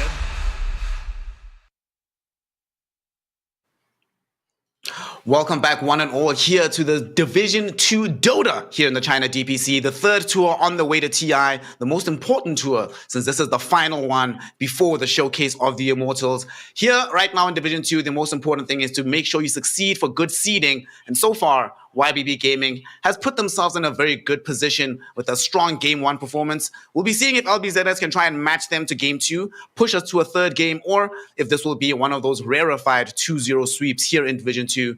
My name's Sneh. I'm joined by R Cryptic and Nef Sensei. And gentlemen, before we get into this one, R Cryptic, tell me who's going to win. We just need a prediction. And please, please, please tell me they're going to ban Pudge. I don't want to spoil anything, so I won't. But I'm going to go for probably YBB this game. They did look cleaner in their teamfight execution. I think they were just stronger in draft overall, but I think the draft is definitely going to dictate a lot of what we're going to see in this game. Well, with the Dictator draft going to be telling us exactly how things pan out, let's get into that draft. And as we do, Nef Sensei, I want you to tell me, sir, is this what you want to see from LBZS? They've dealt with the Pudge, thank goodness. They still stick with the Stormbreaker, but they steal the puck. You don't want to see this? No, this is not what I want to see. And let me tell you why, Snare. I'm going to start going into my unhinged rants because I've been up too long and doing too much stuff. They have lost the mental game if they banned out the Pudge. Yes, it ended up being a serious problem, but you can draft around this hero. I feel like Pudge is somebody that's fairly easy to counter, but he ended up being such a big issue in the previous game that they have just been destroyed. They go, okay, we can't deal with this anymore. We just need to get rid of it. That is how you know you lost before the game has even started. That's why PSG LGD didn't end up banning out Magnus in the grand finals of TI, because they didn't want to lose the mental game. And they lost the How did that go for them, bro? All right, look, they may have lost that tournament, but morally, not morally, mentally. I don't think they won the moral battle either on that one. I think all right, they may have not won the mental battle either, but, they had self-confidence. That's what's important. LBZS have lost that here. Well, on the bright side, though, they have stolen away one of the more powerful weapons. Yes, the puck, was banned out, but they take away this puck hero. Like I said, one of D-Stone's most successful heroes. His other super successful heroes are the Invoker as well as the OD. Obviously, he's not going to be playing OD in this one. He's playing Void Spirit. Has a bevy of games on this. Not the most successful overall, though, Ricky. And what do you make of this? I mean, we had a discussion the other day about which heroes are going to be highly picked in this mid lane. And you said that you believe that Puck is currently the out-and-out winner of the mid-meta. And although Void Spirit is up there, it's not nearly as good as the Puck is right now. Does this mean that early on you're favoring LBZ's draft more than you're favoring YBB's? I think they have a much stronger opener for sure. The reason Void Spirit is still picked up a lot is actually exclusively because Puck is picked up a lot. This is one of the few mid lane heroes that offers decent catch for the Puck. The Aghanim Scepter is an absolute menace for you to deal with. It forces you to have to go for a Yule Scepter, sometimes even a BKB, depending on the game. So it's the main reason we see Void Spirit as being like one of the other more popular mid laners of the patch. He's not bad by any means. The Witchblade build has been kind of the predominant build for the mid lane recently. It is very strong. Tell people why. So Astral Step applies on hit modifiers, which means that it applies the Witchblade right when you connect with them, and you reduce them to basically base movement speed of 100 between the slow of Astral Step and the slow of the Witchblade. Makes it absolutely the freest setup for your Remnant to hit your full combo. So yeah, it's just very strong. It's very good. Yeah. Also, the fact that null talismans were changed around so they don't provide you mana reduction anymore means that an item that like scales upward from the early game, like Witchblade, is even better than before. I think a lot of times these people would build like 2 null talismans before. Now you much prefer going the Witchblade as like your early stat item. It gives you like bonus damage or whatnot. So damage, I armor, think it's become everything. Yeah. What more does a hero need? What more does a hero need indeed? Going to need some backup though. No hero is an island. You need to make sure that you have as much in the arsenal as possible. Of course, LBZS will not be playing with this Tiny, which helped a lot to ensure that the Puck always reliably had all the damage out. And this is peculiar. All right, Hoodwink come out. We haven't seen much Hoodwink at all. Don't think we've actually seen it in China just yet. I don't remember seeing it. And overall, in the entirety of the DPC, it has been present. You know, it's not like it's completely unpicked, but not really as much as we saw last season, boys. So talk to me about what are we going to be expecting out of the young squirrel here in this game? I'm going to tell you this is an annoying rat, and the lineup at LBZS is super annoying to kill. The Dawnbreaker has too much HP. The Puck is impossible to grab. They need more stuns with that. And this Hoodwink is constantly going to be hiding in the trees and doing 1 billion damage if he actually manages to get his hands on it, people. It's a miserable line to play against an LBZS. I think they're just trying to be as annoying as possible. That's my thoughts. I think Hoodwink is really strong. She was like getting picked a lot. That's not what I said, but kind of. I mean, I agree with everything you said. I'm also adding it's a very strong hero. This hero was picked up a lot towards the end of last patch. It started getting a lot more attention. I think people realized just how good the kit is overall. And from the support, being able to just pick kills with Sharpshooter is so value. So Coil is going to make that just that much easier. I like it. Yeah. It's the second time that LBZS has decided to play this hero, but only has a 40% win rate overall here, Nev. So the hero still does have a lot of strengths, but I think it's probably going to be a lot stronger in tandem with the Puck that Ricky was mentioning, right? That big circle with another circle on top of it with Bushwhack, then you put in Sharpshooter. Looks like they're setting up for quite a bit of team fight on the side of LBZS with this. Yeah, I mean, we get it. Circle is your favorite shape, and it's great in team fights. But you can obviously get people very easily inside the Dream Coil with a Bushwhack. Yeah, and I think in the laning phase as well, Tiny, 0 base armor hero, ends up getting absolutely destroyed by somebody like Hoodwink, who does reasonable amounts of right-click damage, has decent animation, and does physical damage on Acorn Shot.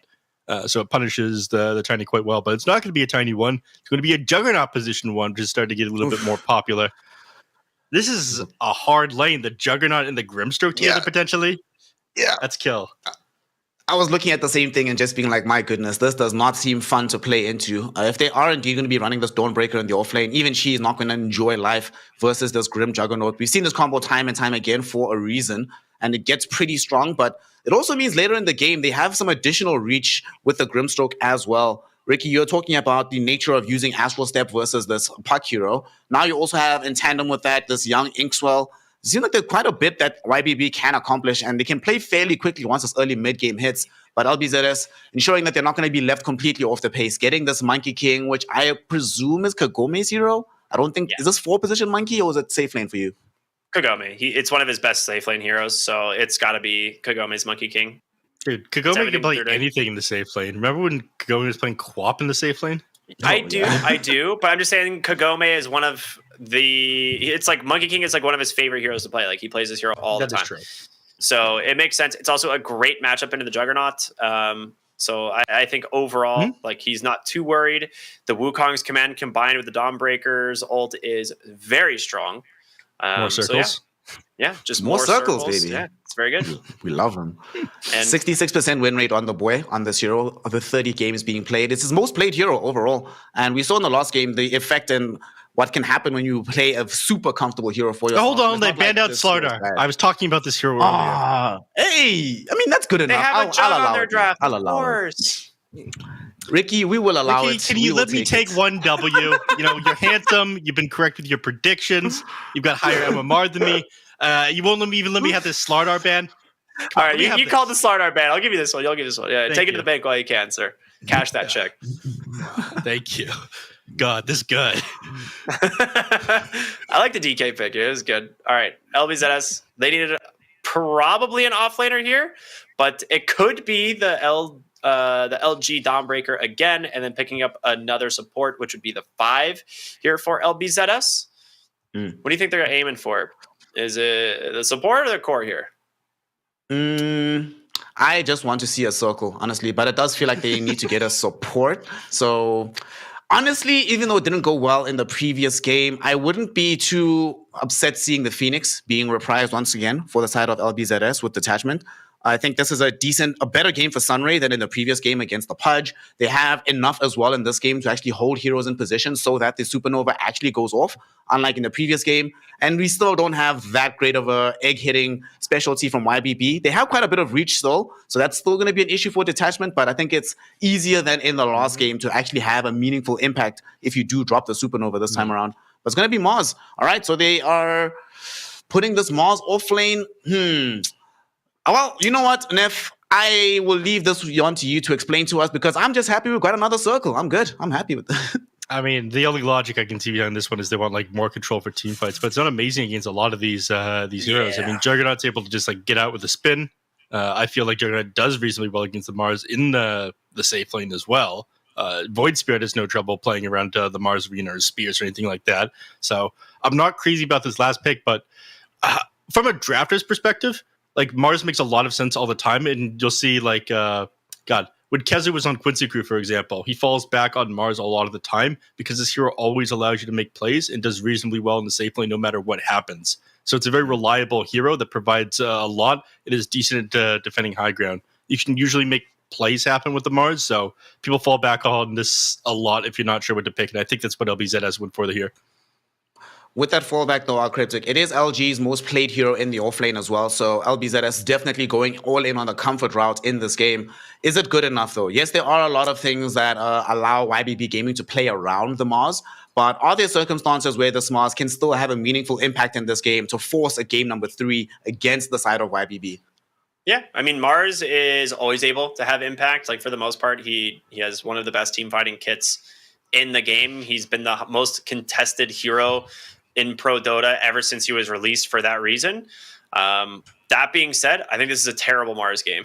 So I don't have a lot. Talk about like crazy, but he's garbage. I think Mars is an incredible hero. This is not a game I would have picked Mars. I think he's going to really struggle here. You have 3 heroes that can get in and out of the arena with ease, and I think he's going to get absolutely bodied in lane. And I think winning lanes right now is far too important to do that. So I'm going to go YBB here in game 2. YBB will be seeing whether or not they can get themselves this game 2 victory, make it a clean 2-0, or if it's going to be LBZS who make it a more contested series, forcing us to a game 3. My mind wants to go with YBB, but my heart is all in with these circles. So I'm going to be hoping for a game 2 victory of LBZS. And with that, we're going to be finding out if they can make that happen with the immortal Op Cryptic and the optimistic Neff Sensei. Take it away, boys. See you after the game. Notice how he didn't say you were pretty this time? My heart is broken. I can't believe Snares of handsome man. I just want to impress him. That's fine. I understand. We got game 2 here. Should be a fun one. No Pudge, unfortunately, for all you Pudge fans out there. You are a fan of Hoodwink as well, though. I've seen you play more and more of this hero. Yeah. Dude, I just like... It's just fun. Like, the hero's just fun. Like, there's nothing else to it. Yeah, it's just a fun hero. A lot of these newer heroes are actually just a lot of fun to play by design. Like the newest ones, Mars, Hoodwink, Mars, Dawnbreaker. Pango. Yeah. Pango's pretty fun. Dark Marcy. Willow. Yeah. Like every new hero design. Maybe it's because we're old and we've been playing this game for like 15 years that we're just tired of playing all the old heroes. And they're like, ooh, new buttons. Wow. But, I remember I Clockwork came out when I was like a child, and I was like, oh my god, all of his abilities fit so well together. This hero is amazing. It's just like how like new design heroes are. All the abilities fit reasonably well. They're fun to play. Even though Clockwork isn't that new. Yeah, he's not. He's not new. Not at all. The last game, the last hero I ever played in Dota 1 was like, or last time I ever played Dota 1 was like right after Slark had been released, I think. It was like the last hero that had been released into Dota 1 when I stopped playing. But boy, I was there in the early days. Big boom. We can talk about the mid lane a little bit if you want. Oh yeah, instead of talking about Dota 1, we'll talk about this specific Dota 2 game. Let's do that instead. Not a bad idea. We've got D-Stones up against PP here. Now, last game, D-Stones was absolutely owning on the puck, but this game, of course, by the Void Spirit as the puck was stolen away. We're actually getting a little bit of a brawl bottom lane, but looks like it's going to be okay. Yep, not enough going to come of it just yet. And Juggernaut at too low HP to try to head forward and Blade Fury. Alad's making sure of that with a couple acorn shots, keeping me at low HP. And no headdress on Grimstroke, and you can't really drop like spam salves on this guy. It's only healing 200 HP. You might at this point already. He's got the healing awards. Go healing ward. Do you think this makes Juggernaut more valuable as well? The fact that there's no salves. So, yeah. Absolutely. This was the only reason that I think Jug is like mostly pickable now. I think the Blade Fury build is like definitely the way to go. You go like the Maelstrom, like Scotty, Blank Basher, all that stuff. All very, very, very good. But the fact that he actually has sustain in the lane is something that a lot of other Agi cores or just safe lane carries in general are lacking. So yeah, makes sense to me. I think their power spike's going to come at level 3 here, the level 2 Inkswell, the level 2 Blade Fury, and at that point, if LG doesn't have his boots, he might be dead. So we'll see what they can do. Mm-hmm. This is something else that I've seen a little bit more commonly in the Chinese region than others. Check this out. He's got to bring a Basilius queued up as his first, his next item after his upgraded boots. Yeah, just because this is a lot of carries do this. Yeah, it is such a cheap and mana, cost-effective mana regeneration. 1.5 mana regen a second, 425 gold. So you're able to spam out your healing ward, spam out your Blade Fury a lot easier. Yeah, it's usually that combined with like an early raindrop as well, right? Ooh, 928 getting the smackdown from the Dawnbreaker here. He might go for the deny under Roche. No, he just plays along the fog line there, and he's just going to try and continue run away. But Dawnbreaker is quite fast. He does break her clarity, and he's 1 second away from the Starbreaker. He's going to get in range for it. He's going to wait for Celestial Hammer, right? Probably. Oh, wait, he doesn't go for it. Okay, just turns around. It's because he's going to either instantly interrupt it with an avalanche, or... Did he have avalanche mana? Yeah, he did. Okay, that makes sense. Or outwalk him, yeah. He's got 5 one charges as well, so he's like, okay, this guy's just baiting me. I'm not going to use the last of my mana, be instantly interrupted, and not be able to harass in lane. So he heads back instead, bottom lane, Wilson. Yep, there it is. First Blood actually ends up going the way of LBZS. They take down Polosin. Not what I would have expected. He doesn't get a single spell off. Nope.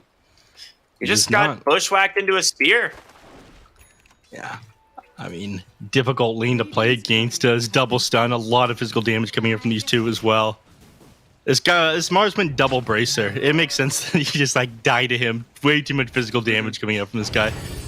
And this build is the only way to play the lane is like this. Yeah, this has become more common as well. Now that like supports can't just drop salves. But there's 2 ways to play against a Blade Fury. The first one is being able to like have enough movement speed to walk away from it. The second one, oh my god, he's dead. The second one is to have enough HP to survive it and continue to trade back with them, which is exactly what LG did there. So that's just lack of stats there on the Juggernaut. He went for that early Bassi, and without it, I mean, he would have had his chainmail, which would have probably kept him alive there. Yeah, chainmail would have been enough. He took a lot of physical damage. Or even like a Wraithband, something like that. And Wraithband is decent inside this lane, with the minus armor from the Bloodstone, the Hoodwink, the physical you take from Acorn Shot, along with the Gods of Buke. Normally, I don't recommend the item, but in high physical damage lane matchups, I feel like Wraithband is pretty good. Yeah. Overall, this bottom lane going very well for LBZS, and I look very silly right now for saying that this was going to be the opposite. And I mean, on paper, Grimstroke, Juggernaut should really win this lane, but Polson getting caught out of position the first time on the Grimstroke, it kind of griefs the lane. Like, they have a full level advantage now on the Mars. He's got double bracer and the Soul Ring completed. Doesn't even bother to go boots. He says, spit on me, I'll just kill you anyway. No. He's got boots coming out now, but I think the first order of business is just having enough HP to survive this combo coming in from the Juggernaut and Polison. It, by God, did end up working last time. It's double bracer build. Enough physical damage, enough HP in order to trade with him effectively. We're at the 6-minute mark now, so Power Rune's just about to spawn. Might see some action alongside this. Unlucky. It's just an illusion rune. The most boring of all runes. Is it? You can actually make some sick plays with an illusion rune. Solid. I think a decent chunk of damage there from Polison, but it'll be alright. Meanwhile, top lane Aunid gonna get saved there by an avalanche from 9 to 8, so we'll not be able to connect there on Kagome for those Jingu stacks. LG is so far back, they're hunting Polison back here. They're gonna be able to just kill him. Yeah, they have a Bushwhack to set this one up, and a couple more auto attacks. It's gonna go the way of LG. Eventually, Polison just gives up. This is super. He's just scouting super far back behind the tower with absolutely no vision. Yeah, I mean, they're just absolutely dominating this bottom lane, and LG is second on the network, basically tied neck for neck with this Void Spirit. Not what you would have expected. No, not at all. You do have your chainmail coming up for the Juggernaut now, but he's still not level 6, and I feel like even if once he does have it, once you get even a single point bulwark, it reduces so much damage from the Omni Slash, just because, you know, his front and sides with the bulwark are a lot further. The radius is a lot bigger than it should be. So a lot of it ends up being soaked. Yeah, the Mars is actually just crushing this lane. He's got 15 denies. Meanwhile, mid lane looking to go on to D-Stone's PP, not using the coil though. He's going to let him live. But yeah, the Jug in the Mars lane, you have to stay ahead in XP. That's what makes the Jug lane so good against the Mars, is you just, like, every time you get that next power spike on Blade Fury, you punish him for it. That just didn't happen in this lane. Top lane, though, rotation from PP. It gets scouted. Aunid is on the run. Found the strike, will stun him down for a moment, allows PP to connect with that coil, but Dragon Knight is tanky, hits him with the Dragon Tail, and 928 is here. He's got an Avalanche. Oh, he gets silenced. D-Stone grabs an Arcane Rune, though. The Spear will pin Tiny to the outside of the arena. Very interesting interaction how that one works. As D-Stone's going to try and maybe go for a Roach Deny, but it doesn't end up working. 2 kills for LBZS now in the mid lane, 0-5. Yeah, they're going to go for another as well. Doesn't manage to connect that Bushwhack and pull us in. PP, I don't think wants to dive. It's not for a position by Grimstroke, man. He's just not worth it. Ooh, deny on the ward. Clean. Nice play there by Polison. Maybe they're wishing they did dive him now. Kill on him, not worth it. Kill on ward, though. Very worth it. And Mars hits his level 7 down here on the bottom lane. He didn't end up putting his the skill point at level 7 into this bulwark, which is a little bit surprising to me. Top lane? Yep, big fight top lane. The Wukong's command is there. Aunid trying to get out of here, but I don't know if he's going to make it. Kagome into the trees, right on top of him with detachment as well to help secure it. The Starbreaker will finally take down the Dragon Knight. Bottom lane, Juggernaut's trying to get on top of the Mars for some reason, but he just walks away. Yeah, he recognizes that he doesn't have any points in Bulwark at the moment, so he's going to be able to do full damage with an Omni Slash. He also doesn't have his phase boots done yet, so he actually would take a lot of physical damage from this Omni. So if you get on top of him with the spin plus Omni Slash when he's in the trees there, he definitely finds this kill. So he tried to go for it there. Wow. LG is playing with fire. He could potentially just give up the entire advantage that you end up building in front of this Juggernaut if you do get run down there alongside with him, the Grimstroke. You're very susceptible in Omni Slash on a hero that's normally tanky because of your lack of armor and bulwark. Mid lane, they will fort the creep wave. So you want to be able to keep the lane pushed in as the rune is spawning, but it ends up being popped. So that's the free kill rune on Void Spirit. Yeah, a little bit of pressure, a little bit of a break going the way of D-Stones. The Dire, I don't know if they actually saw him. They did not know what rune it was. They actually don't know what D-Stones is walking to the top lane with. By detachment. Oh, he didn't go for it. He decides not to go for it. He really wanted the Monkey King and tried to cut a random tree, and it was not the right one. Surprising, man. Is he just worried that he doesn't have the damage to kill the Dawnbreaker? He definitely has the damage to kill the Dawnbreaker. I know, that's what I thought. He's got a DD rune. But I think he just didn't want to commit the DD plus 2 Astral Step charges because that would kill his momentum to find something else. But it looks like he's going to smoke up and head back to the mid lane. I mean, they can get Salad really easily. Just ink swelling D-Stones as he goes in. It's just a guaranteed kill on almost anyone right now, except the Puck. It's a slightly more valuable kill. Oh, nice attempt there from Salad, honestly. He almost manages to escape with that instant sharpshooter, but D-Stones, he's going to get coiled up, and he is in a lot of trouble. He's going to snap that one. Tries to toss him away, but doesn't end up connecting, and now D-Stone's trying to dodge to the right here. It does bottle up for the moment. He's got to salve his backpack. He might be able to drop it in. He's going to try. Astral Step in one. Oh, that did not look like it was going to connect. That was an illegal spear right there. That was an illegal spear. That thing like swerved to the side like that movie Wanted. Yeah. Top lane, they're going A unit here as well. Neff, you just got to learn to curve the spear. Right, like curving the bullets in that movie, curving the right? Bullets, yeah. It's just curving the spear.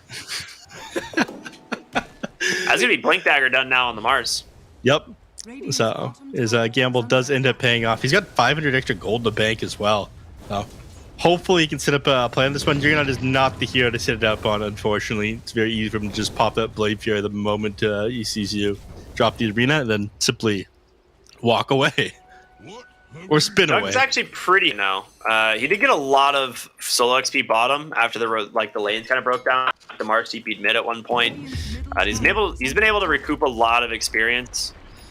And I like what he's doing here. He's just playing away from the Mars, just using the Blade Fury to farm at both camps as well as creep waves. Efficiency right there. Yeah, good stuff. Good stuff. Love to see it. He finds a Possessed Mask as well. They're smoking here on PP. Oh, dude, got that Witchblade completed. This is a huge play, but the smoke on the other side is they're also heading to the bottom lane. Who's going to find who? Oh, smoke's going to get popped. They see Silent on the backside. PP goes in. He gets the coil. He gets the signs. The spear's actually off the mark. He might be able to get out of this one. He's going to go ahead and pop the Blade Fury. They get themselves a quick kill there onto the Hoodwink. And with that one, Sinful is going to survive. That spear not connecting actually ended up being a pretty big deal. But that coil bushwhack pretty effective, but again, they just need a little bit more stun, a little bit more damage in order to finish him off. He's gonna be able to finish up his Maelstrom now. Honestly, he's managed to recover reasonably well after an awful laning stage. Mars just ended up dominating, and that's back in Juggernaut's favor. The question is whether or not he can deal with Kagome, who is on his way to the Battle Fury. He's only about 900 gold away, and that's a huge timing. Oh, no. Oh, they found the jug. Okay, well, what can you do? They didn't have a vision of this. Salad just he just threw a random bushwhack up onto the high ground and found him. I mean, fair enough. Now they're just gonna go for the tier 1 down to the bottom lane. Puck making sure mid lane is shoved in, so they're not able to take advantage of that. They do a 1-for-1 trade. Now, LBZS off to a much better start this game. 2K net with advantage here, 14 minutes of the game. 2 kills to 9. Everything's coming up their way. Yeah, they're looking very good here. It does get harder Dire's middle tower is under attack. for LBZS once Dragon Knight hits his timings.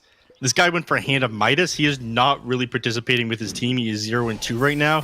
Once he gets Blink Dagger and he's trying to put pressure on the tower. This is a very dangerous move. I'm pretty sure he just died to LG here. I mean, considering everything, A-Unit's DK is not that far behind in net worth. Like, he actually is pretty dang farmed. Yeah, he's going to pay for the greed here on the tower. There's going to be a Spirit back, Starbreaker into the Sharpshooter. Sal's going to secure that one. Coil comes out on the duck, but obviously he's just going to Blade Fury this one. Polison is here, does have the Inkswell to play around, but there is still an arena to worry about. The Bushwhack. And there it is, the blink forward. He's got the arena onto the Grimstroke. Yep. Well, they lose 2 heroes. Yeah, the Bushwhack off on to the Grimstroke didn't end up connecting because the Dawnbreaker broke the tree with the Celestial Hammer. What can you do? But it didn't end up mattering. I'm not surprised that he ended up going down for that one. Way too greedy with that tower. Did a lot of damage to it, but did end up costing him his life, and he heads right back up to the top lane. Again, he is not providing anything to his team right now. This does change pretty quickly once he has Aghanim Shard and Blink Dagger. He's going to grab one of the 2 of these pretty quickly here. Next time his Midas is off of cooldown. So things do get a little bit better for them once everyone has their initial items and start helping out. Void Spirit obviously working on his Aghanim Scepter right now. He's 2,500 gold off of that one. Juggernaut only has a farming item so far as well. Like, it looks top lane. Yeah, Dawnbreaker ult once again to set it up. And yeah, a second kill in a row onto A-Unit. I was talking about how his game wasn't that bad before, but he just died twice, so slowing him down quite a bit. He died with his Midas on cooldown, though, so it's fine. Yes, of course.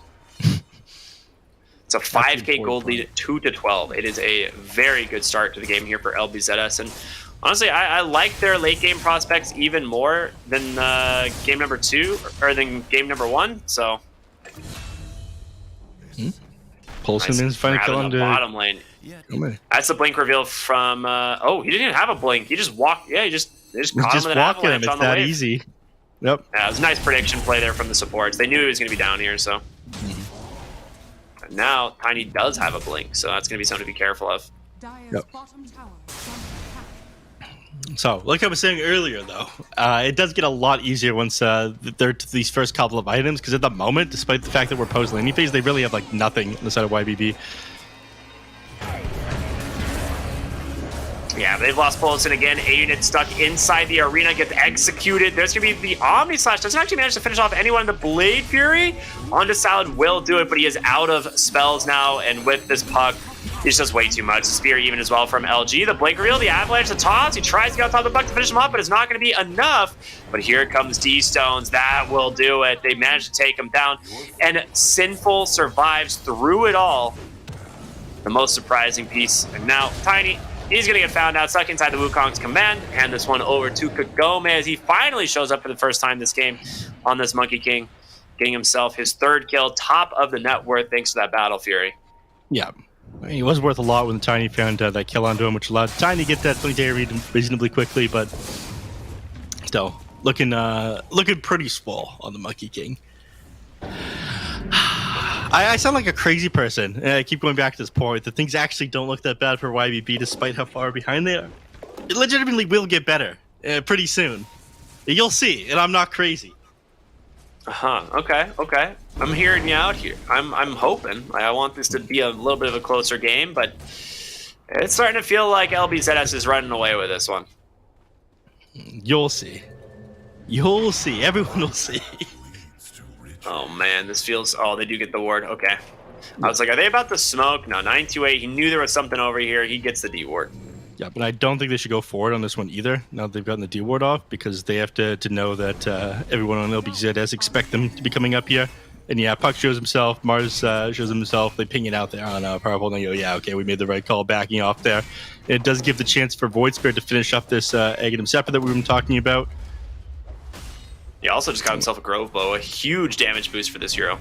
Yeah. Top lane though, the arena, Silence comes out onto the Juggernaut, and he gets sniped by Salad. Dude, it just feels so bad until he gets the Manta this game. Yeah. This is a truly miserable experience. Got the Aghanim Shard keyed up as well because that's kind of what you do when you're falling further behind in Juggernaut. Your best way to be able to contribute to these team fights is just being able to spin faster and getting attack off every so often and just chasing somebody down. I think the Blade Fury build is just the way to go anyway. Like the Shard is just so good with Maelstrom. Yeah. D-Stones with the Haste Rune goes up onto the high ground here. Will find LG to start it, but a Bushwhack actually stops Tiny from getting in. There's going to be the Dawnbreaker ult, and LG, will he be able to survive? He will. You've blown everything on the Void Spirit as well. There's going to be the toss out. He blinks to dodge it. D-Stones dissimulates for a moment, but he is alone. This is going to be a matter of time, and it goes the way of Kagome on the Monkey King. A really unfortunate fight, but a very solid save there from Salad. Yeah, I mean, he did a lot of damage, but there was no way he's going to be able to find a taky strength here with that eggs reveal there. Severely overestimated himself. You complete like the Kaya, the Egg, and himself. You have the Gropo. You're feeling like, okay, I can take down anyone, but definitely pays for that one with his life. He almost got him. The thing was, like, Salad just hit a sick Bushwhack onto the Tiny as he was getting Inkswelled to blink in, and so he just like didn't get to join the fight, didn't get to throw his combo. They were lacking in stuns. Like it was just a really nice play from the Hoodwink. BKB now down to the Monkey King. That's big. Yeah, good luck killing him now. He's gonna go. All they have is magic damage. Yeah. Yeah, Aghanim Scepter is coming up next, and then what? Looks like Silver Edge gonna come out after that one. Or at least he's got a Shadow Blade queued up and then another broadsword. Yeah, it's gonna be Silver Edge or Scotty probably. Both are very strong. Right, what's my Dragon Knight looking like? He's got his Blink, he's got his Egg Shard, he's going BKB next. His Hand of Might is off with cooldown. Well, they do find attachment bottom. I mean, they would love to get the Monkey. Wait, he 15 HP. He's gonna get out. He didn't use the Shard. Detachment's out. The A unit forgot the Fireball. Oh, and now A unit stuck inside the arena. They lose 2 instead, and it's about to be a third as D-Stones sniped by Salad once again. Oh, what a disaster. That is YBB's falling apart. Yeah, exactly like you mentioned, didn't end up having the damage there. The Fireball never ended up getting dropped. It's huge DPS that you're losing out on. Now down 6k net worth. I mean, Juggernaut's farming while this goes on, but that is not enough. You can't afford to be taking losses like that. Not after you're completing a lot of these items that I was just talking about. The Blink Dagger on Tiny, the Blink Aghanim Shard on the DK, the eggs on this Void Spirit. I mean, this is rough. Yeah, they get the tier 2 bottom, and then the creeps passively take the tier 1 mid, so the fort will come back, but they get outpost and 2 towers. I mean, that is about as good as it gets. You do have to find their way back to Juggernaut, but yeah, it's about it. Aeon does not complete on the fast. He hard completed it instead of assembling it in the middle of a team fight, which was a little bit bizarre. I think that's fine. Like, I don't think it really matters all that much. The only thing that's going to pop it right now is going to be like the DK stun anyway, or the Void Spirit jumping him, so I don't think there's anything else. He's going to go ahead and pop the Haste Rune, find the Grimstroke, and an easy setup here thanks to Salad as well. So PP grabbed himself another kill, and short to be a D ward as well there on the high ground. Wait, they just smoked under the ward instead. They had to know that was there. They watched him walk up. Yeah, I mean, they pinged that one out. They absolutely knew that one's there. They're just walking straight up to the top lane. No, Juggernaut. Juggernaut needs to leave now. Oh, he's got a Mantha. He gets the Blade Fury into the TP. He's going to be out. Yeah. EHOME overstepped a little bit, looking for him. Gotta let that puck lead. I mean, maybe the Juggernaut gets out anyways, even if the puck does lead. He does have the Manta style completed now. So, not so easy anymore, finding those kills. And now setting up in the top lane, hoping someone TPs here. They've got Hoodwink behind one side of the tower, Mud King behind the other. But they think better of it. I mean, Kagome is level 18 here on the Monkey King. He is so dang farmed. Bottom lane, A unit wants to put some pressure on the tower. He's got to get out of here and fast. The puck TPing in. We've got Salad here as well. They do have the damage. We know that for a fact, and it's coming. Sharpshooter to connect, and Salad once again. They're going to wait up here for them to come. Oh, he's going to do the Shadow Amulet trick? I mean, it's not that useful on Grimstroke. You see Monkey King. I mean, getting a kill off to any of these people is insanely difficult. They find the Hoodwink, which is going to be the easiest target. Ooh, PP's out of mana. He just jumped straight in. He's going to regret this one. There's going to be an Aeon Disc, but yeah, he's held in place. The Omni Slash comes through.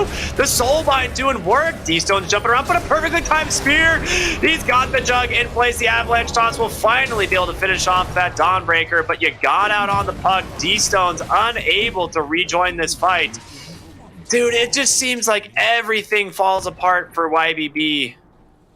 Just when things start to go right for them. I mean, they just GG'd out. That's it. They GG. There was tons of time left. They just didn't have anything left in them. It was 7-24. I mean, tier 2s are still standing right now. I think that they're just super tilted. They have to be after a game like that. That is insane. On the enemy side of the map, they GG out. We don't see things like that very often anymore. That had to be a tilt. I honestly don't know what else it could be. Yeah, you take the fight in the enemy triangle. It's not like LBZS is going to get anything out of it. Like, yes, they get a little bit of gold and experience, of course, because the fight didn't go quite their way. But it's not going to turn into a tower. It's not going to turn into a Roche. Maybe they see these BKBs and just I figure don't things know. are too far gone. I mean, it was pretty far gone. Like, they were really, really down in net worth. I mean, when this game ended, it was, 10,000 at just the 25-minute mark? But... Dude, I don't know. That is the most surprising GG call I have seen in the DPC so far. You know what that was, our Cryptic, right? That was you not being a believer. Because Neff Sensei knows the power of these circles. Power of the circles is just too damn strong. And LBZS, my goodness, it really started from the laning phase, though, where they just could not catch a break early on in that game. Already, we were talking up that lane, Neff, with the Juggernaut and the Grimstroke, being like, yeah, there's a lot of potential that can come from these heroes, but it just fell apart so quickly. Yeah. I thought it would be like an insanely good lane, but Algier played it about as well as he could. I mean, he ends up building these double bracers, too much HP for them to burn through, and then just stands his ground when the Juggernaut tries to go on him, turns it around and finds a kill, in fact. Right? Like, that should never happen, honestly. Yeah. Like... Ooh, there were a lot of things, though, in that game that should just never really happen. And unfortunately, most of them ended up happening when they were trying to go for moves on the side of YBB. But our Cryptic, talk to us even about this mid lane. The Void Spirit, didn't look too terrible at some point in the game. But as soon as they started to try and connect moves, he just either kept dying himself or leading his team into disastrous situations. And time after time after time, they'd go for these jumps. And YBB just couldn't crack it. Was it a lack of damage? Or were they set too far back by how there was a performance on that Juggernaut? He didn't have enough early items, as well as the fact that, let's keep it 100, Ironit didn't have the best performance on this DK this game. He was 0-7-0 and he had 2k hero damage. Oof. Yeah, that's pretty bad. That's not good. That's not good. I will say this. I think D-Stones actually played very well in the mid lane. He actually managed to beat PP on the puck. Like, he was higher net worth all the way up until about 9 minutes when the lanes had essentially spilled over. Your bottom lane, I think, is the big issue here. Something happened with Polison and Sinful that shouldn't have happened. They lost a lane that they were definitely favored in. And then AUNID, this DK, the thing that's really weird to me is if you're going to pick a DK into a puck game, you should just put the DK in the puck lane. Like, it's one of the only heroes that is just such a substantial advantage over the puck in the mid lane, and it's very weird to put it in the off lane here.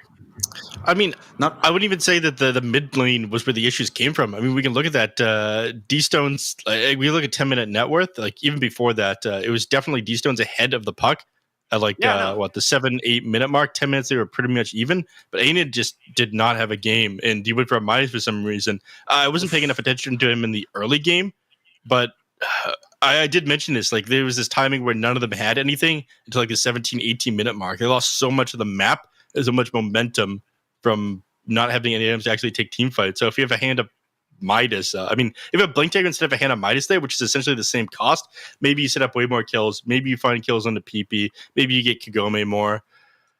He just has a hand of Midas instead of treads 2 bracers. Like, that's literally what this is. Like, the Midas, like he got his blink shard timing at about the same time you'd see almost any offlane Dragon Knight get them, maybe like 30 seconds to a minute slower, which isn't that big of a deal, but you're missing a massive amount of HP.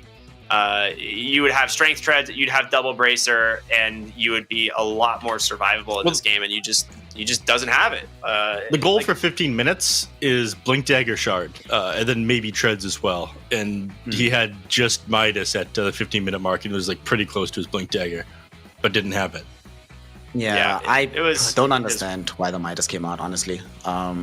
I mean, I suppose you wanted to be able to scale in this game. Maybe he felt that, well, Sinful Soul is not really having the best time overall on the Juggernaut, so they wanted some additional source of damage later on. But I don't know, it just really didn't work out, and it just slowed the game down for them. Or rather, not even slowed the game down, but it made it that when LBZS was playing this faster pace, there was no real answers coming in from them. And this fight was just heartbreaking. Detachment didn't die. This is where Ionet also didn't get down the Fireball after getting the shot. And they just end up losing heroes one by one by one. And to make it worse, he dies with Midas off cooldown. Alright, maybe that's why that's where the tilt started. He's like, alright boys, I died with Midas. No way, we can't play this game anymore. Yeah, dude, every other Salad time. literally just destroyed them this game on the Hoodwink, by the way. Like, oh yeah. You're like, oh, it's whatever. He finished with 7 kills, 4 deaths, like the most on his team, of course. But he has like 11,000 hero damage from the 4th position. And mind you, the most hero damage on any hero on the side of YBB was D-Stones at 8.6. So that's a problem. Like, you just spent the whole game trying to avoid any fights here. I think YBB, like, the more and more I look at this game and where it was, they definitely needed to back out. Like, this was definitely a not that bad of a GG call, like, in hindsight. Because there is no winning at this point. Kagome is way too farmed on the Monkey King, and your Jug like just died in the triangle again, and Kagome is just going to continue to snowball. So from that perspective, it's LBZS probably had like a 99% chance to win in my books, but. Let's shout out LG on that Mars, because he wasn't only just the MVP for some really good arenas that were used in this game, some very good spears as well. 2 deaths that we saw Sinful Soul suffering came off the back of spears that he wasn't expecting, but most of it was in the laning phase itself. LG got them team started on the road to victory and kept them on that path. And that here, Neff, is going to bring us into a 1-1 scenario. Ricky was just mentioning now that they have a very high likelihood of winning that game on LBZS.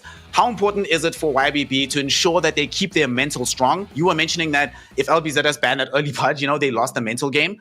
To keep themselves in a mentally, astute situation on the side of YBB, was it necessary to GG out that early to make sure that they don't crumble and so that they can still keep some kind of positive attitude going into this deciding game?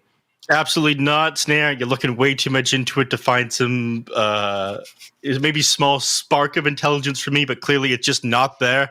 Obviously, I have no idea how this game is played. I thought, all right, these timings, they're going to hit a couple of items, they're going to come back into the game. I see this Blink Dagger coming out soon. I see the egg coming out soon. It meant absolutely nothing.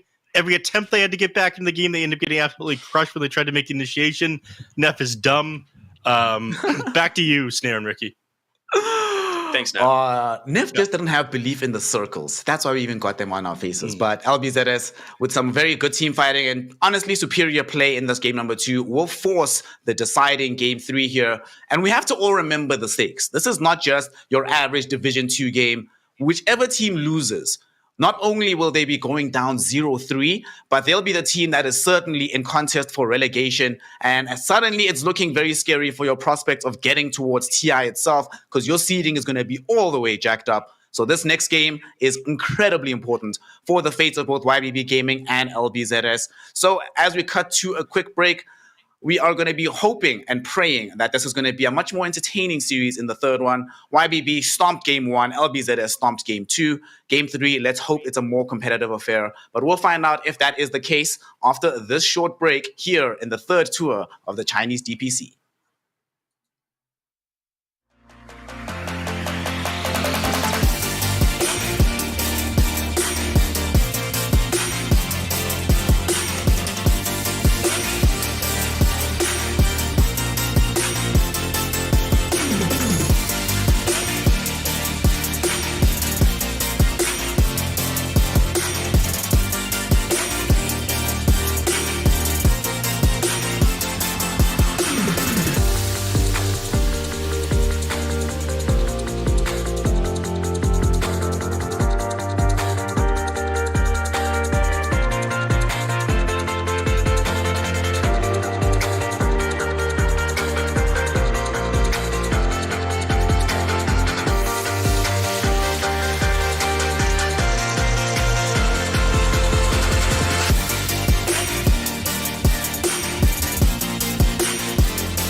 不曾拥有姓名。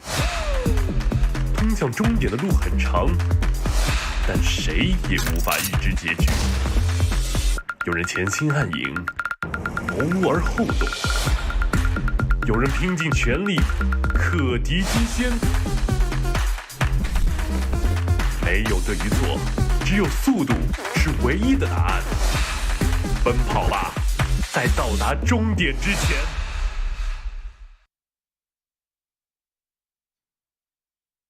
Welcome back, one and all, here to the Chinese DPC as we continue with the third tour and the third game of LBZS versus YBB Gaming. Game 2, a very massive stomp in favor of LBZS. So now they have the momentum, they have the forward foot, and they are going to be looking to wrap this one up and not get double relegated from Div 1, Div 2, then out.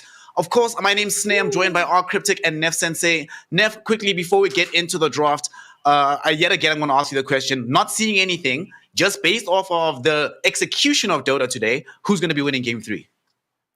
I'm not crazy about the execution after I saw some of those IDIN tidings from YBB after the last game, but I want to see that their players are better.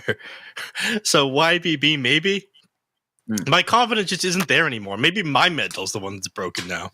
That was a pretty demoralizing game, as a spectator or a player, I'm sure. Mm-hmm. I mean, we have, again, the first pick Dawnbreaker, and this is not a surprising trend to me. Like, we've seen this hero just be so dominant in pretty much every game it's been in. They steal the Monkey King for themselves, but they have Enigma Marcy for the side of LBZS. So I like this quite a bit. I like this a lot. I'm actually very upset that we're not seeing this Enigma more often. It's still quite a decent hero. Team Fusion in Div 2 is the only team that reliably picks this hero up, but I'm glad to see LBZS employing it in their own draft as well. Obviously, a bevy of roles that this hero can occupy right now. But although, Nef, this Marcy, the other day, the God King was telling us in Division 1 that doesn't feel like this Marcy hero is that great. It falls off after this laning phase. Given that it is going to be picked up here, what do you make of it, the Marcy? Do you feel the same way? Is it going to run into the same difficulties we often see this hero run into mid-game onwards? No. Just done. That's no. it. All right, listen. Listen, it's this all hero good. is incredibly fun to watch. I broke it down last time we were watching this hero, but the amount of kill potential you have at just level 2 is insane. You have an ability that gap closes, gets you close to enemies, does damage, slows the enemies, and then you have a second ability that repositions people and stuns them at the same time. You give so much kill potential and does damage. You have so much kill potential just at level 2 with this hero. It is a ton of fun to watch, and you can argue, okay, it kind of falls off as the game goes on, but I think people just haven't learned how to play it well enough to make it properly scaled towards the late game. The sidekick ability is a little bit weird, just the way that the hero kind of has to play as a core for that reason. But I think you do it the same way that you do like a Monkey King position 4 or 5, where you build an orchid or something like that, silence somebody and then punch them down, kind of scale as like a right-clicking core while being a support. I think if people start to do that a little bit more, they'll lose the opinion that it falls off as the game ends up going on. I think that there's enough potential in the early game that is very good. I think people a lot of times nowadays are just going 1-1-4, like in maxing a sidekick because of just a massive amount of damage and lifesteal it gives your carry. And it has a lot of synergies for certain heroes. I think the most kind of like surprising one that I've seen is actually Clinks. As it does provide full lifesteal on Burning Barrage, which is pretty cool. I mean, who cares? Hold on. Clinks Who cares about that? I mean, you Burning Barrage someone when you kill them. It doesn't matter if you're lifestealing or not. But I'm just saying, he just tanks even longer. Yeah, the whole point is like in lane and stuff, like if you get harassed or you take damage, you just sidekick him and he Burning Barrages the lane and gets full health. Oh, right? okay, Like that is true. It's very good. But then you're running like the Marcy, which is a hero that has a lot of kill potential, with the Clinks, which has like no kill potential. Yeah, it's there's some things here and there, but I think Marcy, yeah, she's always going to be viable just because Dispose and Rebound and Sidekick are all so strong, and until they find a way to nerf that in some capacity, she's going to be a top tier pick. Well, She is now, this is the second time that they've picked her up on the side of LBZS. So they did lose out their game against CDC with this hero, but they're having faith with her now. Obviously, we're going to have this core Enigma, which has been the primary place he's been enjoyed of late. On the other side, though, all right, I'm already with YBB. Neft, can you guess why I'm really favoring this YBB draft right now? Because the first letter of their name is Y. What? You're not going to say Mars Phoenix, bro? Come on. Sorry, you said, can you guess why? And that's the first thing I thought of. Yeah. The circles. They have the circles. They have all the circles, man. Dawnbreaker, Monkey King, Mars Phoenix. Love to see it. And not just that, Ricky just mentioned it. This is Mars Phoenix in China. This is the region that perfected this particular combination. So, of course, we're going to be expecting quite high play out of it. The question I have for you, though, Neff, because we don't know exactly where these heroes are going just yet, is Dawnbreaker going off lane, or is it going to be Mars going off lane? And if Dawnbreaker goes off lane, is there potential for them to still run this Mars mid? Maybe less now that there's going to be a Leshrac occupying that lane, though. You don't think that Mars is laneable against a Leshrac? I don't think it's as good as just like doing something else, having a decent start on the Mars. I kind of feel like when you play this Mars hero, you want a fast start to the game. There's not a hero that like plays slowly. So I would ideally not want to see it in a lane where it just holds steady and holds even. Put something else there that can, at level 6, level 7, start moving across the map. Obviously, Puck is first ban, but there are still some mobile heroes left in the draft. I wouldn't want to see this Mars just like holding position, can't really press the advantage, or if he starts going missing in the mid lane, comes back to like half his tower just disappeared from the Lesh. Well, they got Pango as the last pick now on YBP, so I got bad news for you. They could still potentially flex any of these heroes anywhere. It's definitely maybe other than this Phoenix. But you think it's D-Stones and the Pango in the mid lane? He plays it a lot. It's one of his more played heroes. So I actually think it's most likely D-Stones. That's a safe lane Razor. That is very good. I hate you, Ricky. I hate you so much. It's almost like I've watched a lot of these teams or something for a while now. I just want to see people flex things around a little bit more, okay? That's all I want. To be fair, Ironid, his most played and most successful hero is the Mars. We've seen D-Stones, like Ricky was mentioning, on this young Pangolier. Every off-laner's most successful hero is the Mars. Come on. That's true, actually. That's a good hero. What's happening? Razor as this last pick, though, gentlemen. We didn't really get to talk about it all that much. What do we make of it? Neff, do you like it, seeing this Razor at the end of the draft here on the side of LBZS? Does it complement the rest of the draft? Does it go in with this Enigma and the push potential of this Leshrac? It goes with the push potential, yeah. I'm not crazy about it against LBZS's lineup, but I feel like it's reasonable with the tempo and the speed you're trying to match here. Position 3 Enigma is kind of confusing to me. But I imagine not going to rely on that one too much. I think this is just going to be like a Wraith Pact Enigma who focuses on Iolans and tries to take early building snares instead of somebody who just focuses on Black Hole.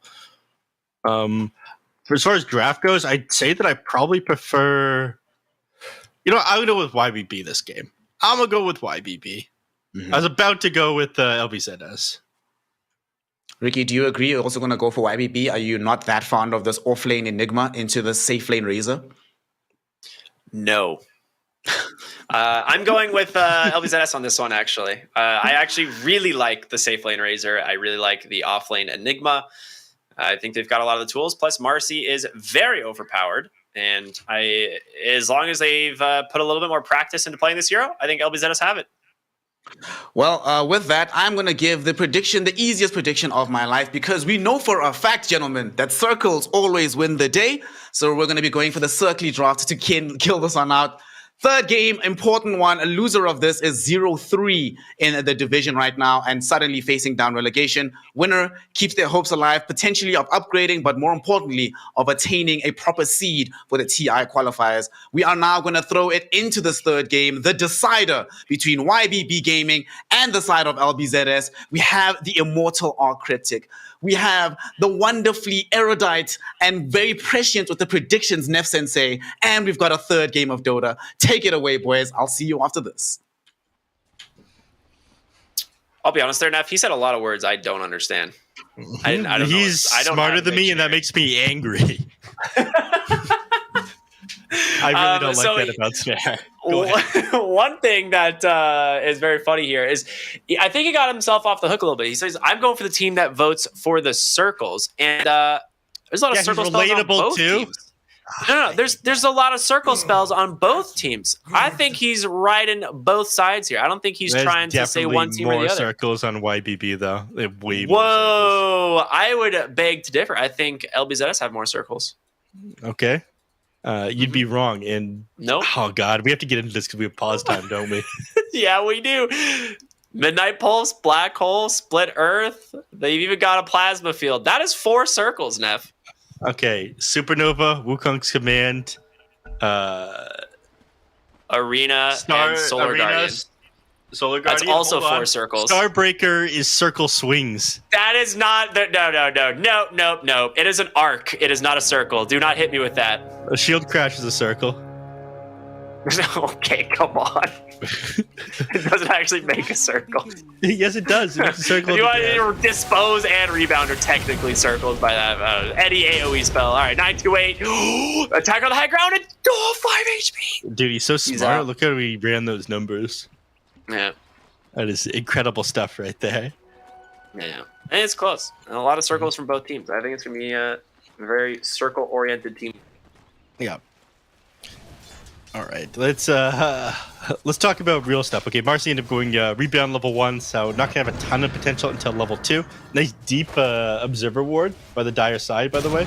Oh, Sal's getting blocked from coming back to lane. Polson just beating the hell out of him. Leave Marcy alone. Yeah, he's got that Orb of Venom.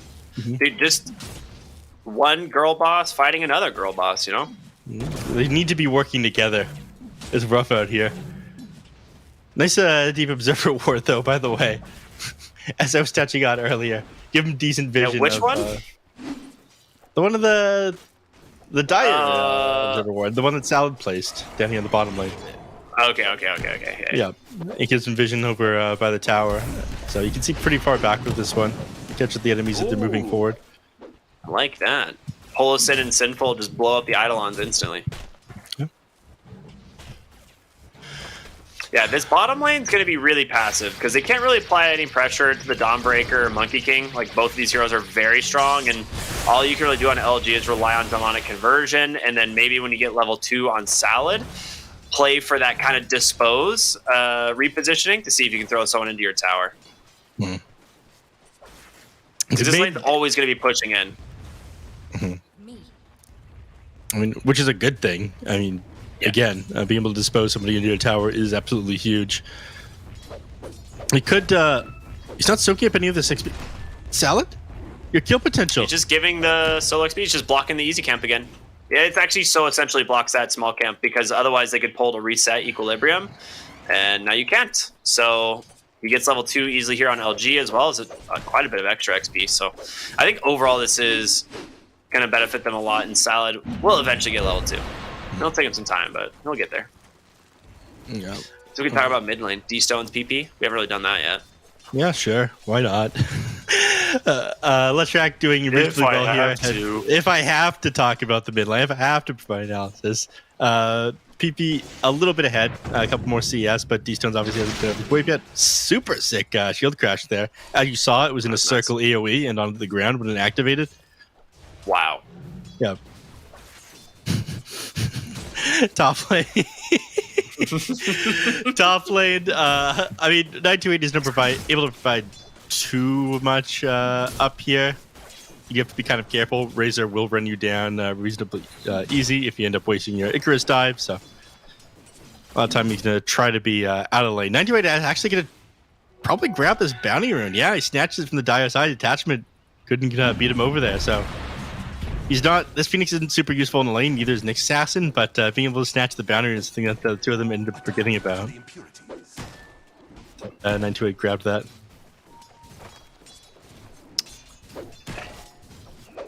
You have hit level 2 on Marcy now, but it doesn't look like Salad's going to be going for any kills. It is a little bit more tricky to make the rotation down to the bottom lane and find a Pango, as he does have an escape ability. But I'm kind of surprised they're being a lot more passive with the dispose, especially with where the lane was placed at. But Salad, I don't think he was in the right position a couple times. Like he was definitely like in a kind of a weird spot, and doesn't actually get the dispose angle.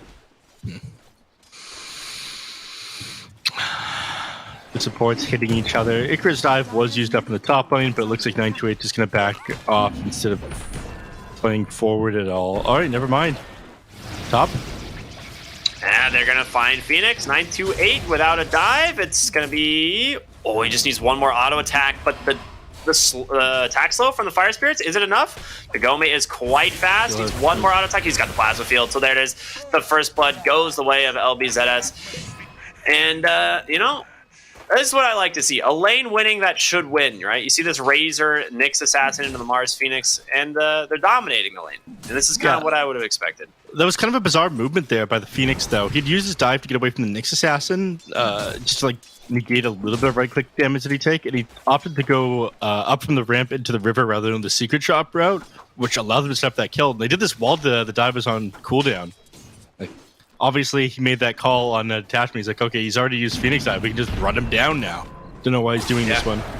Pretty hard punish. Bottom lane, Polison in a little bit of trouble. Rebound does come through, slow him. Inside the Midnight Pulse. A couple more auto attacks. It goes the way of LG there on the Enigma.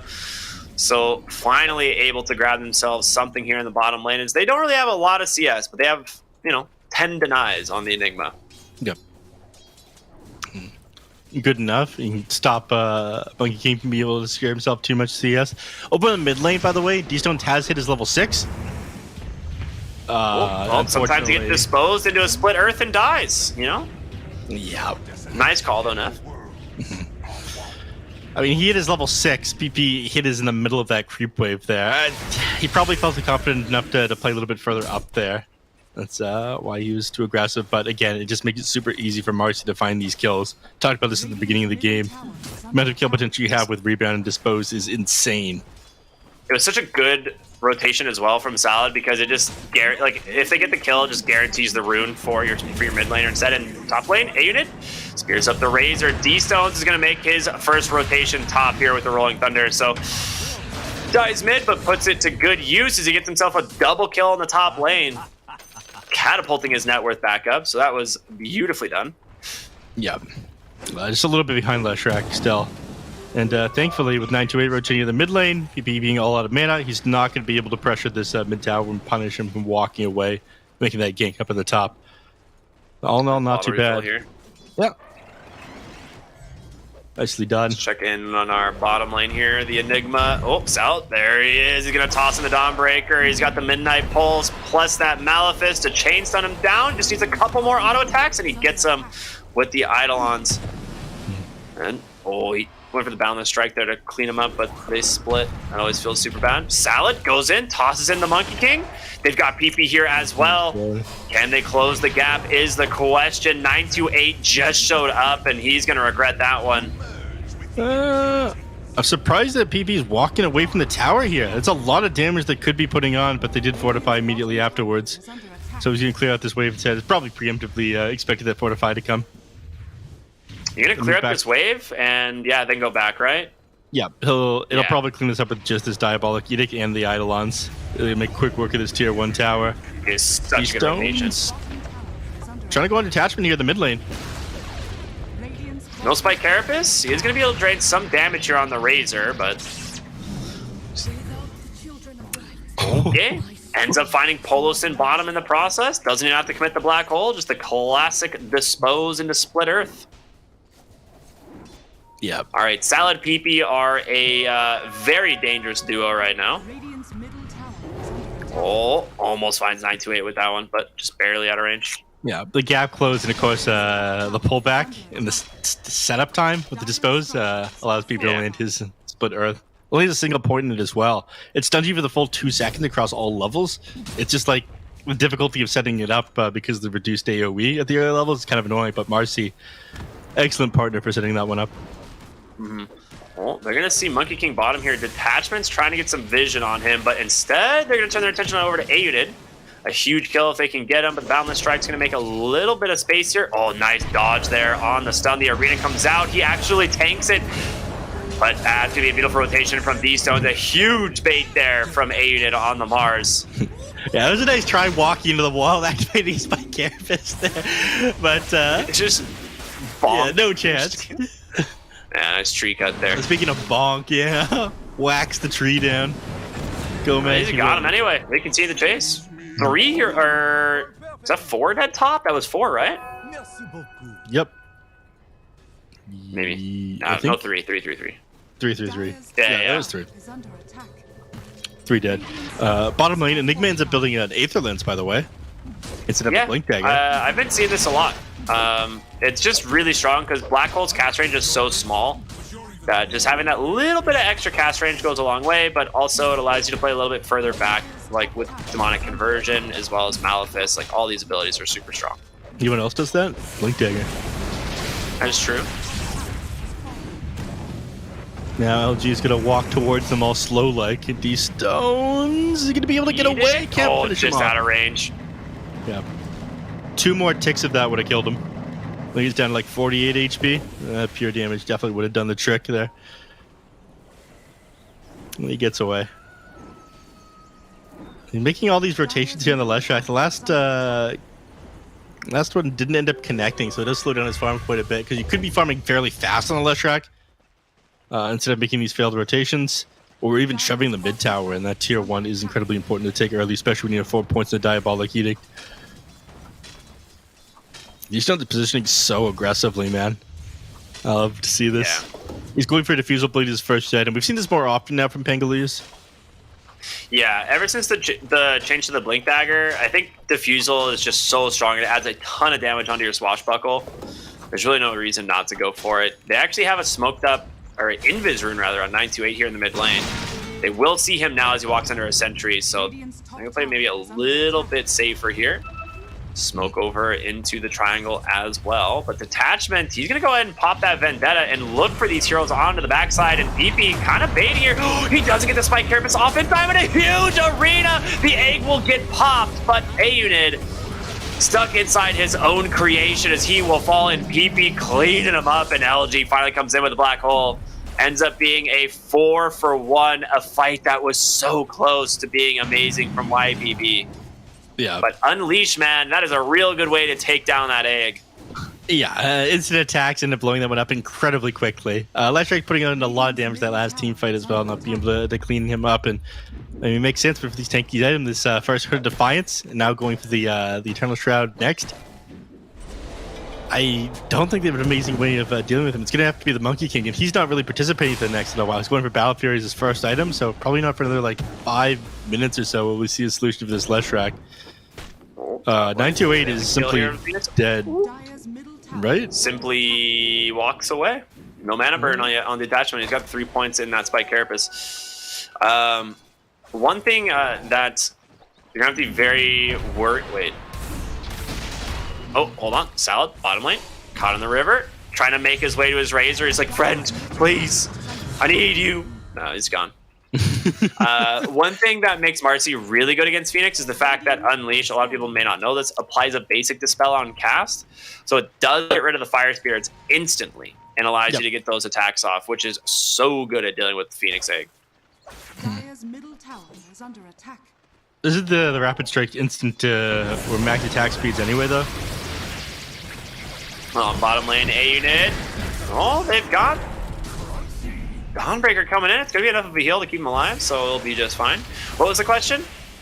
The instant attacks are all max attack speed on Unleash. Yeah. So it wouldn't really matter. Yeah, because really? the Phoenix... Yeah, the things are just like attack speed slow. Oh, yeah, I guess you're right. Huh. Yeah, the basic Dispel is important for it, though. Who cares? Nerd mechanics. Don't matter. But yeah, you're technically not... That's weird. Dire's middle tower is under attack.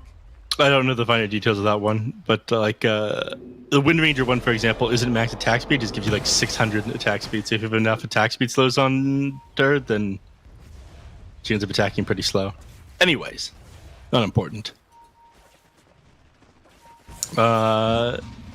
Polison currently working on Kinoptic being sent out, currently working on a Glimmer Cape right now.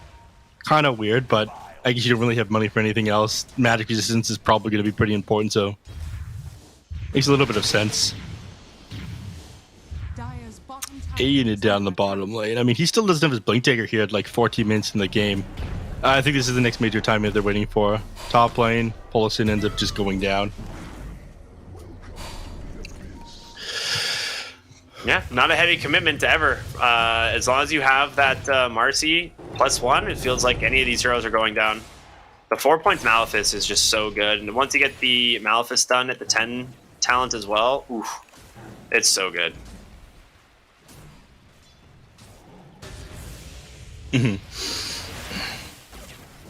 All right, one of the major items that they're working on right now.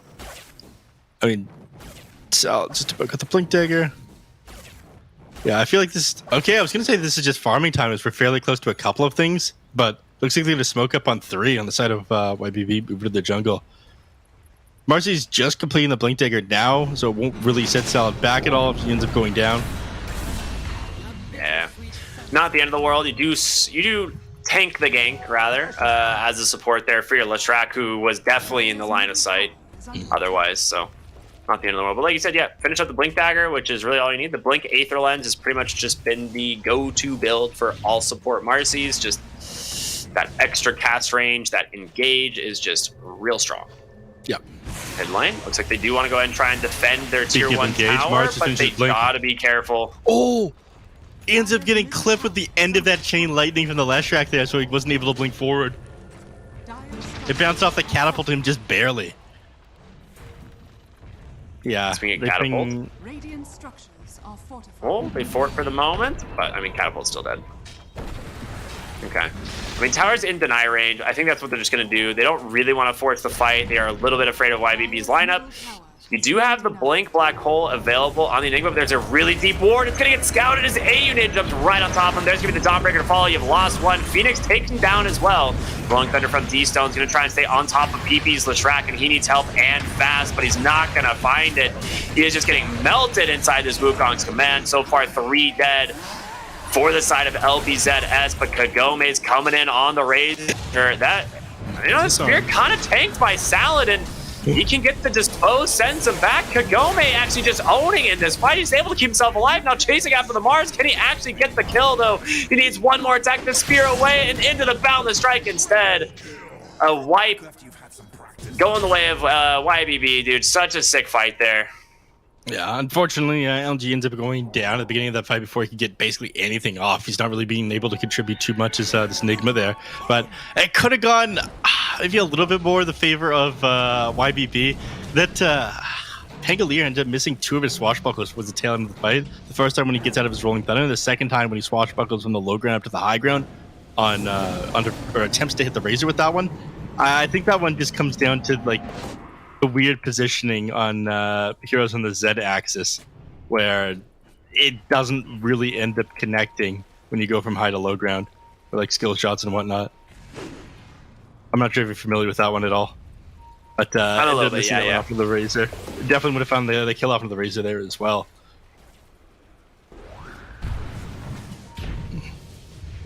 Lane, Spear's gonna send Salad back, but A-Unit, I mean, that's not a trade you want to make in the first place. He's just running it down. It's like, keep chasing me, please. Yeah. I mean, you don't want to bring it over to your as well, teammates, and your instantly. teammates are trying to get out, so you go deeper in that situation. Detachment did a If good job. Salad finds anything here, it's certainly dead. He's got a lot of gap close as well with his Blink Dagger. But Detachment did a decent job at stopping the Pango from being able to engage there. The Spike Carapace will invis. He swashbuckles in, hits his Spike Carapace, and then just stuck in place for a couple seconds.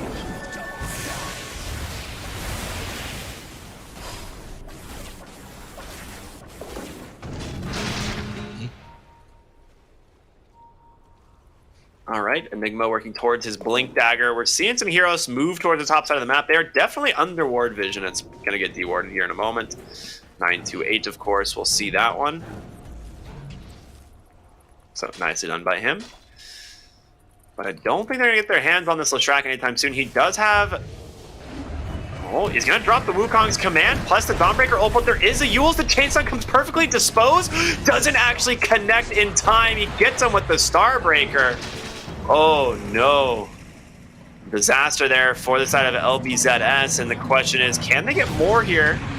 The Dust did connect onto the next assassin. He's going to be able to ping-pong off the wall, and it's going to find detachments as well. Salad gets thrown in, goes for the black hole here, onto that Monkey King, and it's a success. So, take those. They actually drop the egg as well. Doesn't really do much of anything there. Yeah, I mean, I think they realized he was just too far in at that point. It was a nice dispose, pulling him even further back. I'm going to save the black hole from, like, on top of the high ground there. The Supernova just, like, I don't know, hoping maybe disengage after that, but it is a very hopeful Supernova. Still, some punish from a team fight that went horribly wrong for LBZS at first.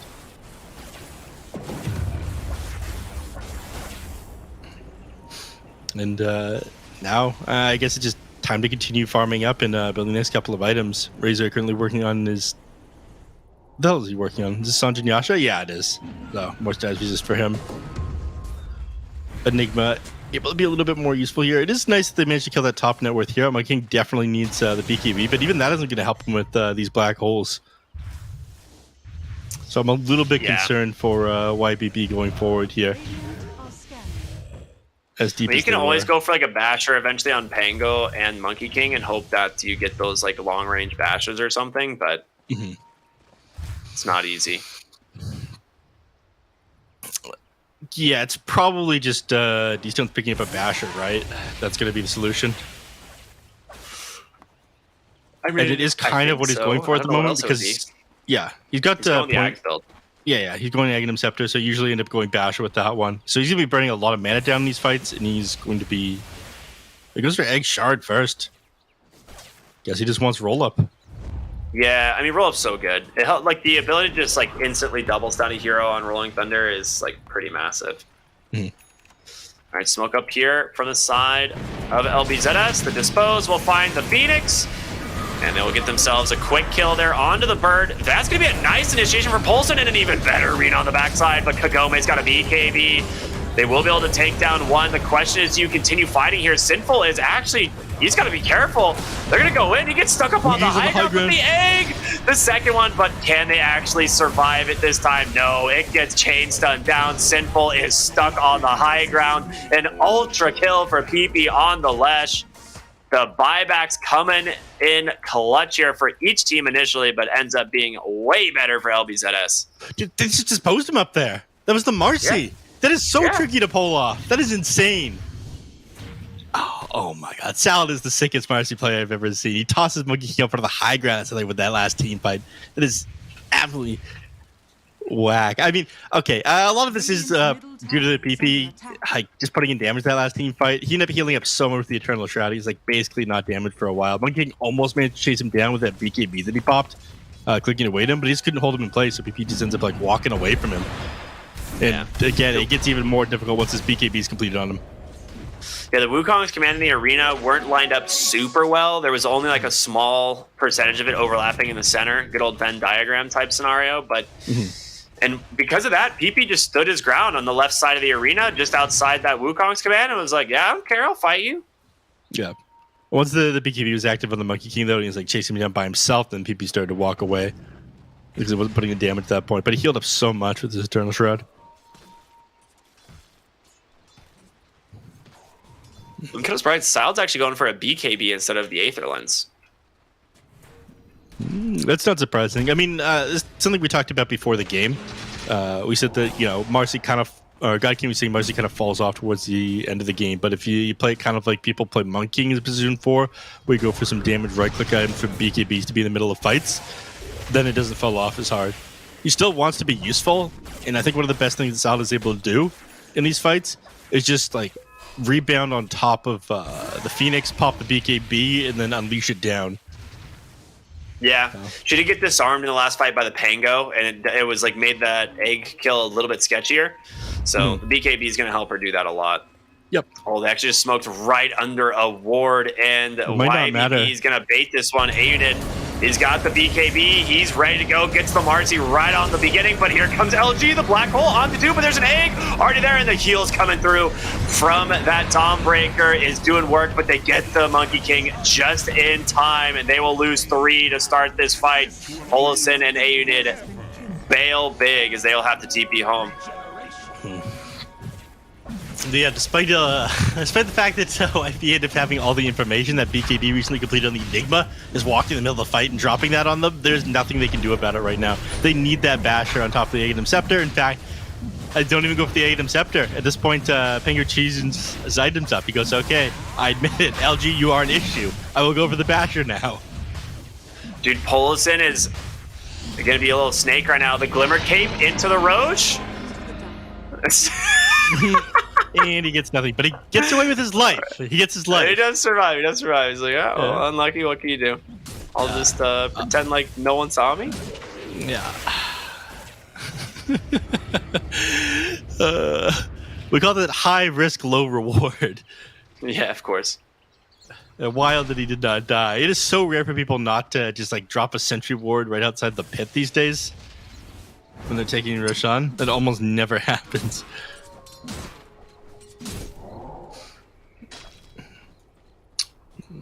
Things have slowed down for a moment. I think they're going to be hesitant to take a fight right now on YBB until that Basher is completed on D-Stones. I mean, Black Hole is on cooldown for the next 90, but they want to be able to They take... found D-Stones. Yeah, best And target. he is chain stun down. Yeah, it's such a good find. Yep. He's such a massive part of their team fight, too. Mm-hmm. Being able to slow down this Basher is huge. And now Salad is shoving down the bottom lane. So they'll clean this one up relatively quickly. PP heading down here as well. I do have Fortify available, buy them a little bit of extra time. But again, I'm pretty sure what they want to do is be knocking on the high ground in time for this next Black Hole to come up and before the Pango finishes his Basher. Dude, Salad's got the Dispose stun talent now, dude. This spell becomes so scary at this point. Dude, look at PP. He just like runs to the tier 3 and is like, I'll just cut the wave. Like, he just actually has no fear at all with this build. He's got the Yules, the Eternal Shroud, Kaya Sange, and an Aegis. Like, he's just chilling. Meanwhile, top lane, Salad's looking for A-Unit. He's going to find him. Gets the Dispose stun. Pops the Unleash. Making time for A-Unit to come in. He's going to pop the BKB. Try and TP out. Do they have the damage to finish him off? He does at the last second. Welcome to Marcy. I mean, again, just bringing him a little bit closer to that building there makes it even easier for Gomi to get on top of him. This here was so They caught Monkey King mid lane. They're going to drop the egg, try and keep alive. Even Polison dropping the ult as well. It's enough. He gets the BKB off, trying to turn around onto the ledge. But again, he's got an Aegis to black over LG. He's caught 3. There's no cancel at all. D-Stone's trying to run. He will be able to make it out with that Rolling Thunder for the moment, but roll up as well. PP there, ready to help, and they're going to dive deep for this one. Ends up being 4-0. You just get an Aegis. Yeah, that Black Hole coming at the end, it was so sick. They managed to stall out that Monkey King's death long enough for him to get the BKB off, but they only make it worse by grouping up around him. Now they're just running down the base. The Phoenix is dead. No Supernova to help him. I'm not sure how they do anything from here. LBZS, it looks like they're about to on such staggered timers. Look at their timers. They're like, you're gonna only have 2 heroes alive, and then it's another 30 seconds for the rest, so they should be able to get this mid barracks here. They do have fortification if they really want to try and keep this one alive, and they will pop it, so. LBZS decide to go for more is the question. It looks like they're going to respect it. They will back off. But 20-32, a 13,000 gold lead. LBZS have just blown this game wide open. Dude, just 7 minutes ago, this game was a dead even net worth. Radiant are scanning. Yeah, I've turned this one around like crazy. Man, I don't know how they get back into this one now. I mean, you always will have super sick team fights that you can take. I mean, Mars's PKP Blink Dagger, you've got Supernova, you've got Wukong's Command, but they've fallen off so hard now. They were never supposed to be playing this from behind. Or not Marcy's this just anyway. transitioning to an extra core. Yeah. She just queues up a Basher and also finds a Mind Breaker. So that's spooky. Yeah. Oh, top lane. They can't do They this. get the Dispose. They find the Monkey King. he's just dead, right? Like, maybe they can heal him up again. They do. They get the BKB off, but again, he's still stuck here. He's trying to stand his ground against Sal, but he just gets beat to pieces. He's healing. Oh my gosh. Polosin now on the run, pops a Starbreaker, almost takes down Sal. D-Stones will be able to do so, but it's the backside of the fight. You can be careful of Kagome. His BKB spent aided, will be able to TP home, but 928 gets popped by the Spike Carapace as well as that Malefice. And my God, it's just, there's just so many things being done to try and save the Monkey King in these fights, but it is just not enough. They need to be like behind him with a Holy Locket. I mean, they're working on solutions here. The Wraith Pack Totem, the Phoenix is coming out eventually, but he hasn't managed to make much progress with items. Neither is D-Stones, by the way. We talked about like 7 minutes ago, we started working on this Basher. It still isn't completed. The LBZS has completely shut them down from getting these crucial items just by keeping the aggression up.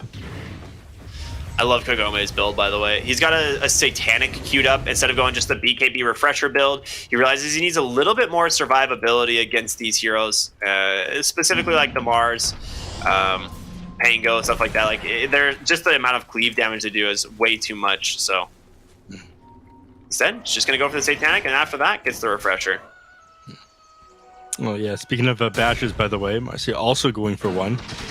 Yeah, that's what I'm saying. She's transitioned to core. She's queued up a Basher and has a Mindbreaker. Like, it's going to be really strong. This could be the last hurrah here.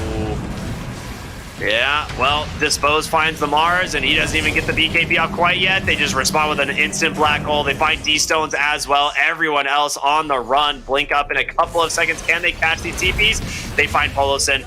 3 heroes dead, 2 without buyback. No black hole, but guess what? His refresher, it's on the courier. LG gonna try and surprise him with this next one for sure as he backs up off the creep wave to get it. Yeah, is he just gonna pop this right away? I mean, I'm sure he's thinking about it. He's waiting for Monkey King to show himself first. As soon as Monkey King shows, Monkey King has showed. But unfortunately, Nigma was in position when he ended up showing himself there. Oh, there it is. No. The refresher, BKB, black hole, onto the Monkey King, instantly dead. They will not be able to take down the egg detachment. Just going to give his life, but he has an AO disc actually. He's fine. There it is, the GG. They are done. Everything expended. LBZS bounce back here to close out this series. Looking great. Would have been weird if someone said YBB was going to win this one. I don't know. They'd be very foolish to think so. LBZS had this one pretty handily. I mean, once we got like 25 minutes into it, things just heavily spiked their way. Just took a couple good team fights, a couple sick black holes. That first one with the BKB reveal, the one point where they walked into the enemy team triangle, and like YB knew they were coming as well, but it just didn't matter. There was such overwhelming force coming out from the side of LBZS. They could do absolutely nothing. You know why they couldn't do anything, Nifs? Because of the circular black hole. That's why. The circular team fight. We lost about half your volume, Snare. Can you hear me? Maybe not. Hold on. Can you hear me now? Hello? Yep. Hello? Yeah. Right. That was the very idiotic auto gain that Shure has included in their new firmware. Anybody that has a Shure microphone that's USB, please don't update to the next version. It's awful. But that play from the side of LBZS was not awful at all. My goodness, they dominated so many of those fights. They had a very clear understanding of how to approach it, but a lot of this came out from this Enigma. Enigma had such a good game this time around. And overall, though, not only did they have a good time with this Enigma, but weirdly enough, Neff, it felt like the arena from the Mars was sometimes setting up for the Enigma, because he'd cast the arena. All these heroes from the side of YBB would go into the arena looking for kills. And guess what? Now there's 3-4 of you sometimes in the midst for a Midnight Pulse, Black Hole combination. Not much you can do thereafter. And we never really got to see the combo from YBB work out the way that they anticipated. No, we didn't. YBB, I mean, they're working on their BKBs and whatnot half the game, but I think one of the reasons that we didn't see their combo was they could never keep the Monkey King alive. Ricky was highlighting this one. If they had a couple more items, like maybe this Wraith Pack Totem on or a Phoenix, or something. Yeah, I mean, they kind of tried to keep him alive. The Dawnbreaker even had a mechanism, but maybe a Holy Locket would have done a little bit of a better job. I mean, it was just rough, man. Monkey was getting blown up. He was the one sitting at the very front. D-Stones, I think they shut him down. They did an amazing job at that one. He was queuing up this basher so he could interrupt the black holes. But just before they hit these crucial timings, LPZ, they never let their foot off the gas, man. They were relentless. Yep. I mean, we've seen this so many times where this Pangolier middle, you go for that early Diffusal Blade because you have to when playing that role. You go back for Blink, and then the afterwards Basher. And usually it goes quite smoothly, but like you mentioned, they kept killing him over and over and over again. And our Cryptic, unfortunately, this is the second game in a row where we've seen a subpar performance from a carry player lead into the team not ever really being able to control the game as anticipated. There were a couple of good fights here and there. This is the one good fight that really came out good from Sinful Soul, but the one thing that makes it so good for them is this is one of the few fights where he was the last one into the fight rather than the first one caught out by LBZS. Yeah, I mean, absolutely. What you need to be able to do is get a lot of damage out of the Wukong's command, and most of the times, like you said, he's one of the first heroes to die. He drops the Wukong's command, it is up for a second or less. I don't think he necessarily had like a bad laning performance. The problem is you're just against the Enigma lane, and when you're against the Enigma lane, you just have one less creep every creep wave basically to farm. So it's just the nature of the beast, I suppose. And I don't know. I don't think Sinful actually played particularly poor. I think LBZS just had a better draft. I think they had a much stronger safe lane matchup in terms of like the Razor into the Mars, and he was just able to do a lot more with his net worth early on. And then, like Neff said, as soon as you got the BKB on LG this game, this thing completely blew wide open. They take that one big fight in the mid lane, and suddenly, like, Rolling Thunder doesn't matter. Your reinitiation from Dawnbreaker doesn't matter. Your Mars Arena doesn't matter. Like, every single one of these big team fight spells was completely nullified by the BKB that came out on the Enigma. Yep. The Enigma BKB in tandem with this Razor BKB, just too strong for them to deal with. And Neff, unfortunately, this is not the first time in this day that we see this Phoenix unable to really contribute to these team fights, either having the egg immediately broken in these engagements, or by the time the egg goes off, all your core heroes are dead. Like, this is actually a very good example here. They get this black hole off, Iron It and Sinful Soul practically done. Sinful Soul dies, and now the egg pops, but okay, we don't care anymore. There's nothing you can actually do to follow up from this point. Are we now finally seeing the death of this Phoenix, or were there other things wrong with how YBB approached these fights, not necessarily just having the big egg? I think things happened a little bit too quickly for the egg to be good. I mean, the damage that ended up coming out from the black hole made it so, okay, the black hole just activates and kills everyone before the egg even pops. And I think that was just partially from LBZS having the initiative in a lot of these fights. They need to be able to take them on their terms for YBB, for this egg to be a little bit more effective. Yeah, they needed so many things to go much better for them, and unfortunately it didn't.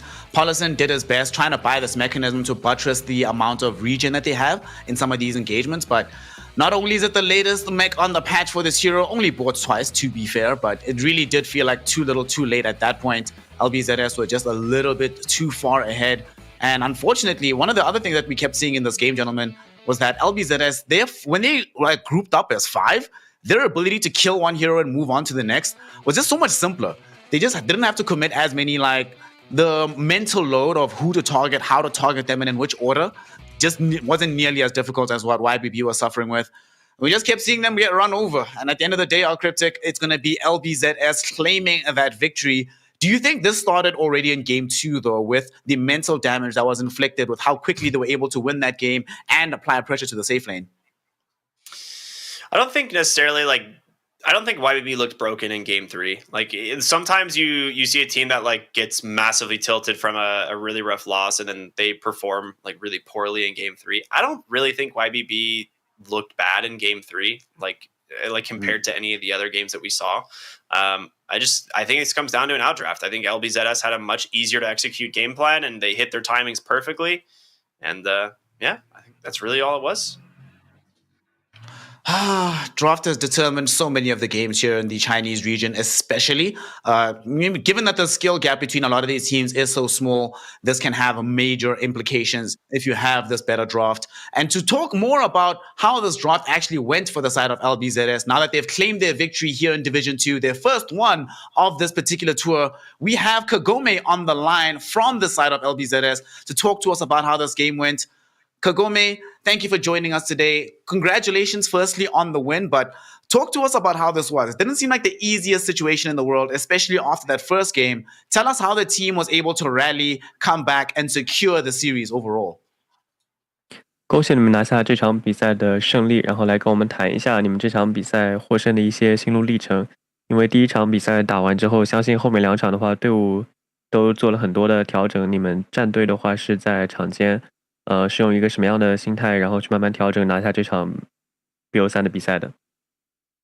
就是第一把选了个大河美杜莎，但我们打着打着变成3河刷钱了，然后刷着刷着大家都经济就不对了，就打着打着就自然死亡了，然后打完大家就觉得就暂时可能打这个还打得还不够好，然后第一把输了就不玩嘛，第二把就换那种比较简单的那种双河刷钱三人抱团的那种去玩，就也赢了，然后第3把就继续这样玩。So first game we decide to go for a Dusa 4 Protect 1, and then during the game we start to all our 3 cars start to farming around the map, and suddenly the game went down for us. So post game 1 we have a discussion, and we decide we couldn't execute that lineup quite well, and we just gonna use another strat. And then as for second game we let our 2 cars catch some farm, and the rest of 3 just stick together and try to do maneuver around the map, and that worked quite well. That's why we stick to the plan for the game 3 as well. That definitely makes sense. And speaking of how this series progressed, Kagome, in that game 1, you had to play up against this Pudge. And we've heard a lot from some of your colleagues here in the Division 2 that Pudge is a very strong hero in their estimation. How do you feel about this Pudge hero overall? And how many problems did it create for your team in game number 1 when you had to play against it? 就是第一场比赛也看到了核心屠夫，然后最近其他队伍接受采访的时候也说，这个屠夫的大哥非常厉害嘛。就是第一场比赛你们当时自己打的时候是，打对面是什么感觉？然后你对屠夫现在这个英雄打核心是一个什么样的看法？大哥屠夫我自己单排的时候也玩了好几把，就感觉很牛逼啊。然后打3号位，感觉就那些就要线上一直打他，把他打得不行的那种才行。跟他互相发育的话，感觉这英雄成型又快又厉害。然后后面我们2把就直接办了，因为感觉现在应对不好，感觉挺厉害的，好吧？这英雄之后应该非办必选吧。I played carry Pudge in my pubs for a couple games, and I think yes, the hero is really strong right now. To deal with Pudge, you have to pick a combo position 3 that can keep fighting him, keep bring his health low. But again, Pudge come to the line very fast compared to other cores. He's really strong. I think for this patch, he will become a must pick or must ban hero, and we don't have any plans currently to deal with Pudge. That's why we just ban Pudge for the rest for the later 2 part of the games. That certainly makes sense. Our Cryptic, our resident Pudge picker, do you want to ask them any questions to Kagome, the team that has been able to deal with a Pudge picking squad? Yeah. I just want to hear your thoughts on game 2, because it didn't, I feel like the game spiraled out of control incredibly fast when it looked like it should have been more even on paper. Can you give us maybe some insight into like maybe what went wrong for YBB, or what went so good for you guys in game number 2? 第2场比赛的话，一开始打的还是比较焦灼的嘛，但是后面突然就比赛一下结束了。就是你作为这个选手的话，从你的角度，你觉得就是可能对手 YBB 发生了什么样的情况？你觉得是他们觉得不能接受的，还是你觉得你们这边哪个细节或哪方面做的比较好，就是让比赛很快的就分出了胜负？感觉他们点金龙骑一直死的话，估计打着打着就不想玩了吧，也赢不了了，感觉一直死点金龙骑。I think they They probably feel they could not win the game after the Dragon Knight go for Midas and keep dying. I think that's probably the key. Okay. Yeah, that makes sense. Thank you.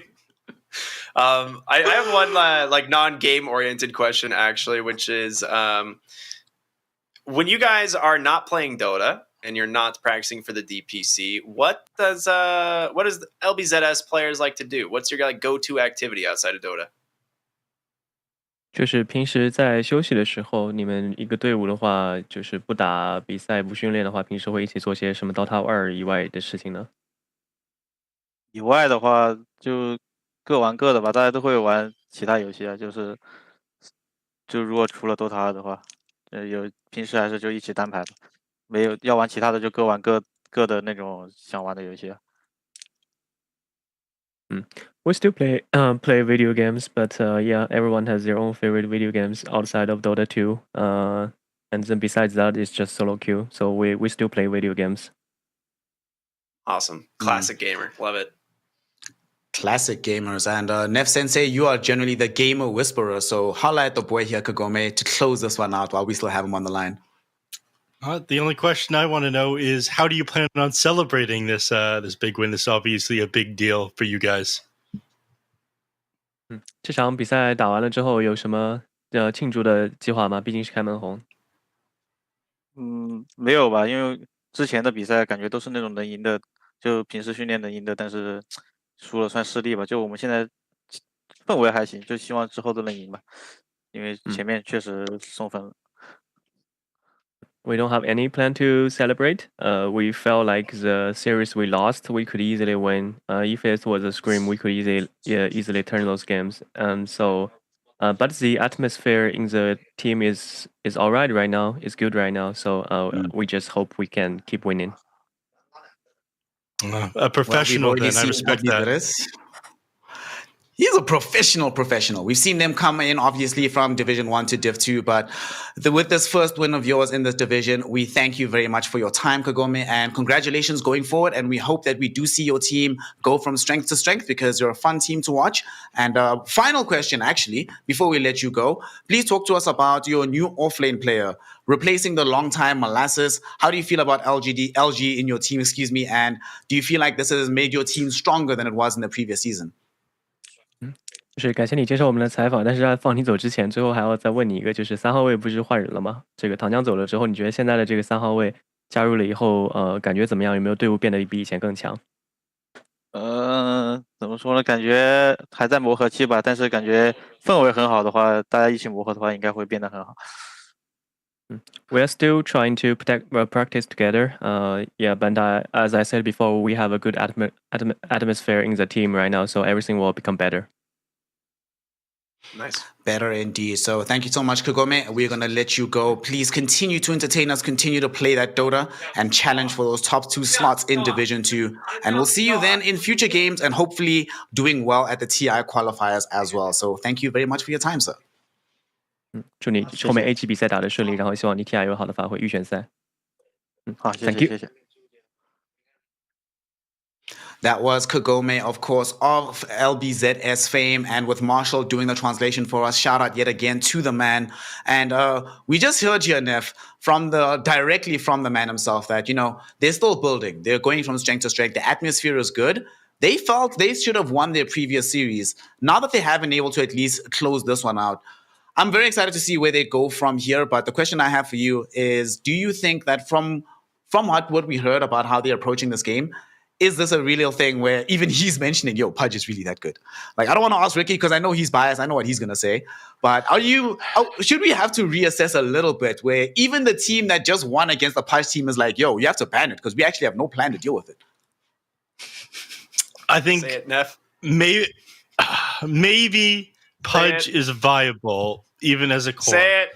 Maybe it's viable. Are you happy, Ricky? Boo. Is that what you wanted to hear? You've broken me. Pudge is a top tier pick. Boo? He's gonna be first phased. He's gonna be picked first. Pudge, unfortunately, has not gonna be broken first phase, but it's just that good. Interrupt his stun. Everything he does is melee range. Like, he has a lot of flaws, Ricky. Okay, just like you. Are you fat shaming Pudge right now? Are you serious right now? Oh my gosh. I Not can't enough win. flaws, I can't unfortunately. Not enough flaws on that hero to be not pickable and not to be very highly valued, but enough flaws, or rather just it's good enough that if you just ban it, you are capable of beating teams that are very good with it, which we've just seen from LBZS. So they've now taken a 2-1 win here, gotten their first victory in Division 2. Unfortunately, that means YBB Gaming drops down 0-3, certainly in the conversation for relegation from Division 2. But there is still more Dota to come today. We are not done just yet. The Division 2 action might have concluded, but Division 1 is about to start with EHOME taking on the side of Royal Never Give Up in a very important game on that side of the bracket as well. However, we'll talk about that more after a break. So we are going to be closing this one out for now. It's been myself, Snare, joined by R Cryptic and Nef Sensei, giving you the Division 2 action of the day. And now, as we take a small break, remember the most important thing here. Go outside, breathe some fresh air, touch some grass, call someone you love, let them know you love them, hydrate, and be back ready and prepared for some more Dota 2 action.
英雄之前，你不曾拥有姓名。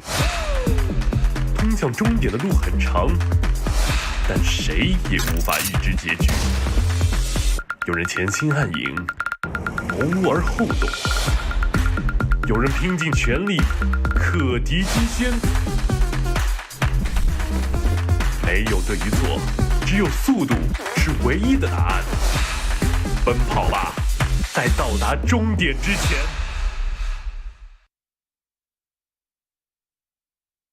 Well, hello there, everybody, and welcome back here to another wonderful night here on the CN DPC. We're going into Division 1 after just a very heated Division 2 series. I have moved over slightly on your screens to make room for one of the best casting duos in the scene. It's B-Cop and Black. How you guys doing? We'll start with B-Cop. Oh, What's up, brother? How sure. you doing, man?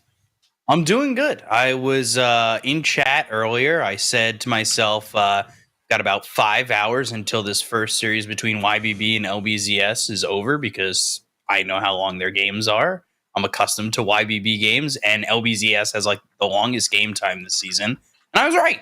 It was 3 games. They were pretty okay, I guess. And I don't know. I guess we all kind of had fun with that series. And now we're on to a better series, I hope. I don't know. I'm still... There's question marks with these teams. There's always question marks with these two teams. I don't know why. I mean, maybe it has to do with Echo and Ghost, but that who knows? Everybody's tied at first except for RNG, so maybe they're good. They're a first place team. They're looking good. Black, how are you on this fine evening? It's good to see you, my friend.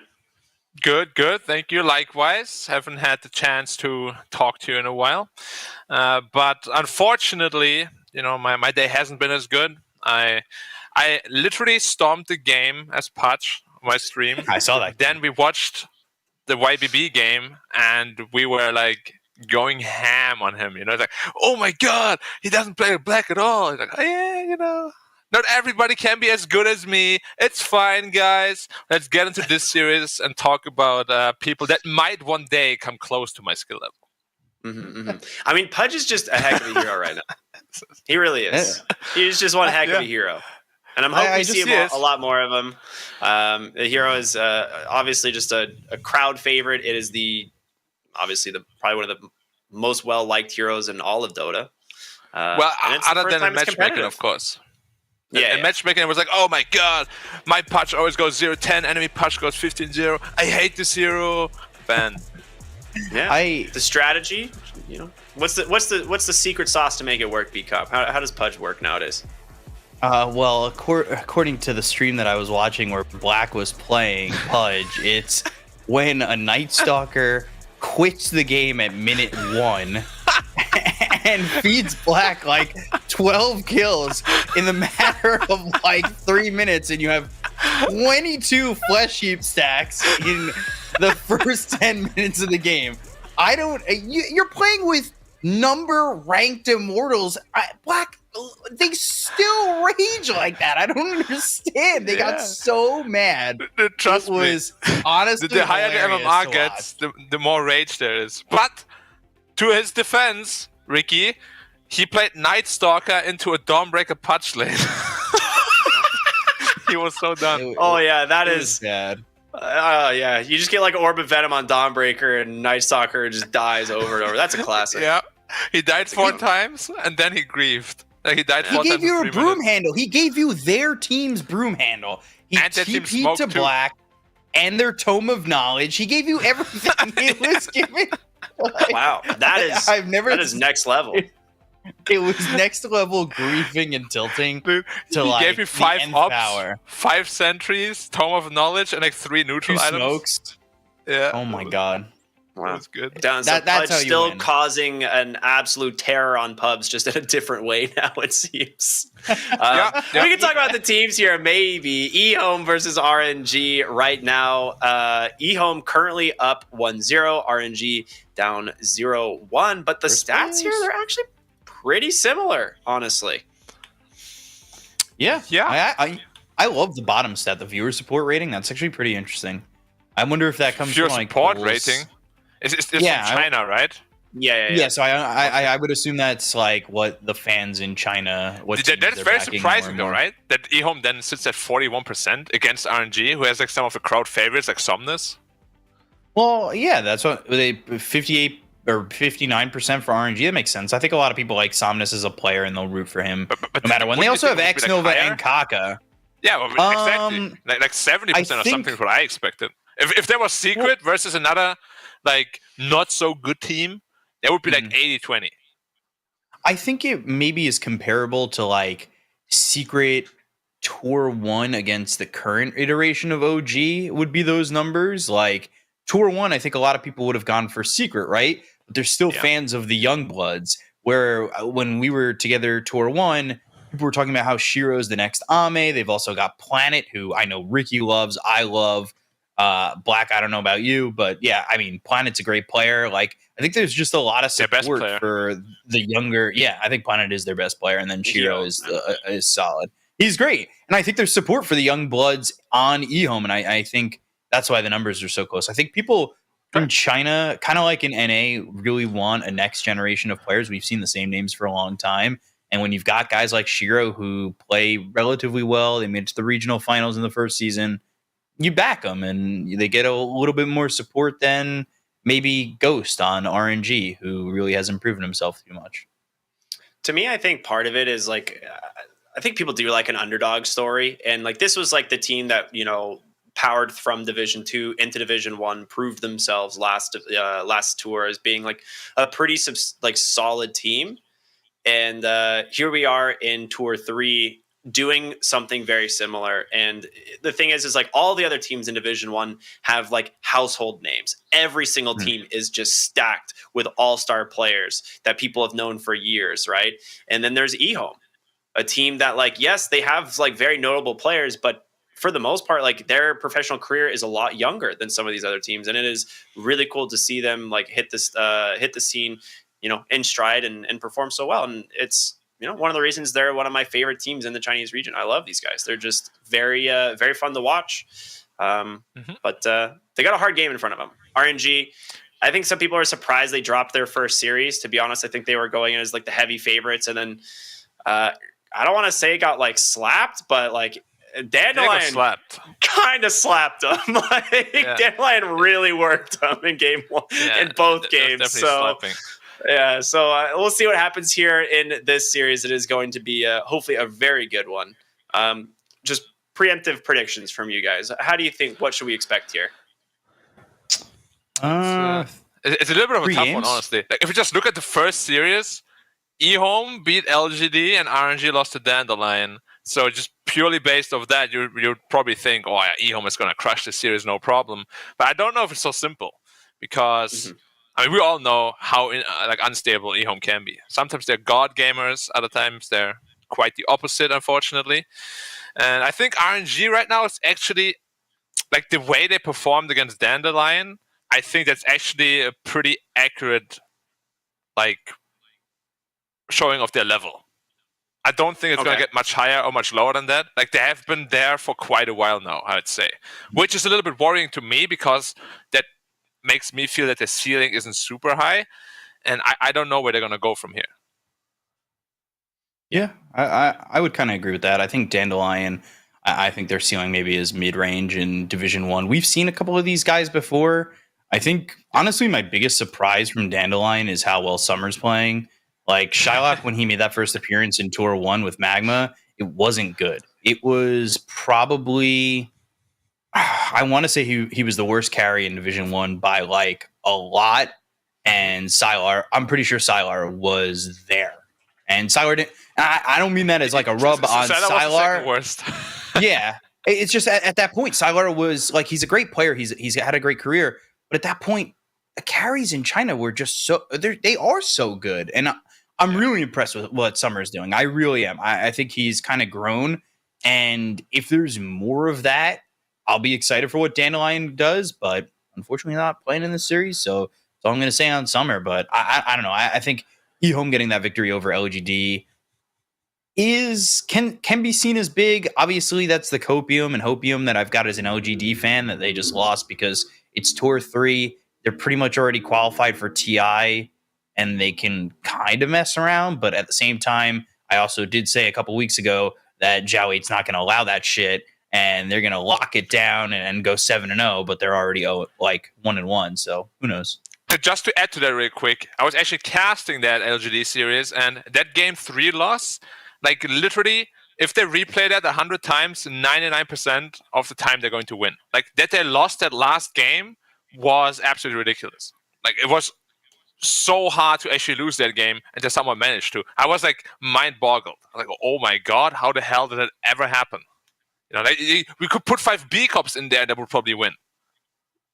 I wouldn't go that far. No, seriously. That might be a little bit of a stretch. But I mean, yeah, LGD has widely been considered like the best 3-game team in the world for a long time now, right? Like there's very few teams that beat them in a best of 3. Even if you manage to take a game off, their evolution from one game to the next is unparalleled.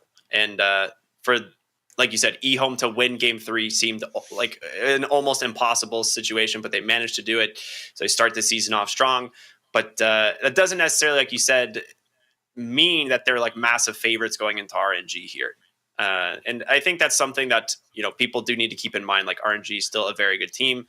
EHOME, whether or not they have the consistency to take this series, you know, is yet to be seen. So I don't know. Should be a fun one. I'm excited. Yeah, I'm really excited to see these two teams. I'm still, you know, a lot there is to be desired from Ghost. I think I'm still on the RNG screwed up train by getting rid of Who are they God getting King. next? Is in your head already, huh? I don't know. SCCC plays a boatload of games. Yeah, like but, he said himself he's pretty comfortable just casting now because it's so much less stress and it probably is so much less backstabbing. And I'm like, yep, been there, bro, been there. I know exactly how you feel, brother. High five. Woo! What's that Elden Ring boss that like swoops in behind you and backstabs you all in one motion and like pretty much takes all your life? That's what it feels like when you get kicked from the Dota team. Yeah. Yeah. It just feels like that all the time. It's like you think you're winning that fight. You're like, oh my God, this is easy. I can't believe it. I'm hitting him like one more time and I'm going to win. Swipes right behind you, backstabs you, and then you're dead. And then you have to start all over again, potentially from Division 2 open qualifiers. Yeah, it's just way too stressful, honestly. For a person like SCCC to even be in that spot is pretty sad. I always do hope that he will come back eventually, you know, but I can understand his decision to not, if he chooses not to. Maybe? Stylar? I feel like Stylar is like destined to be on one of these teams, you know?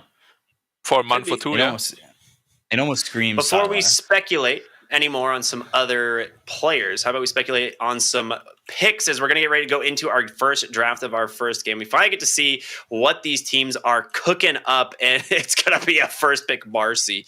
That is pretty sick. Now, one thing I will point out, RNG have done their homework. They ban Visage right out of the gate. This is a hero that EHOME love. And Black, you were covering that series. Tell us, what is it about the Visage that works so well for EHOME? I think this is one of Zeal's better heroes that he also spammed a lot in pub games. I've seen that, played a bunch against him. But it's just Visage in general is very strong. And I mean, obviously, if you talk about Visage, I think the best Visage in the world is 33. So all the other Visage players you see are a far cry from that. But still, he performed to an admirable level.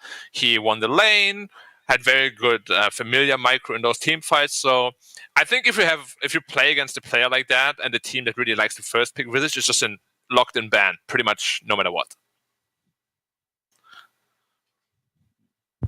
Love to hear it. B Comp, what do you think of the opening here from both teams, right? We've got the Marcy DK for RNG, and then, of course, the Puck Tiny for the side of EHOME. You leaning one way or the other, man?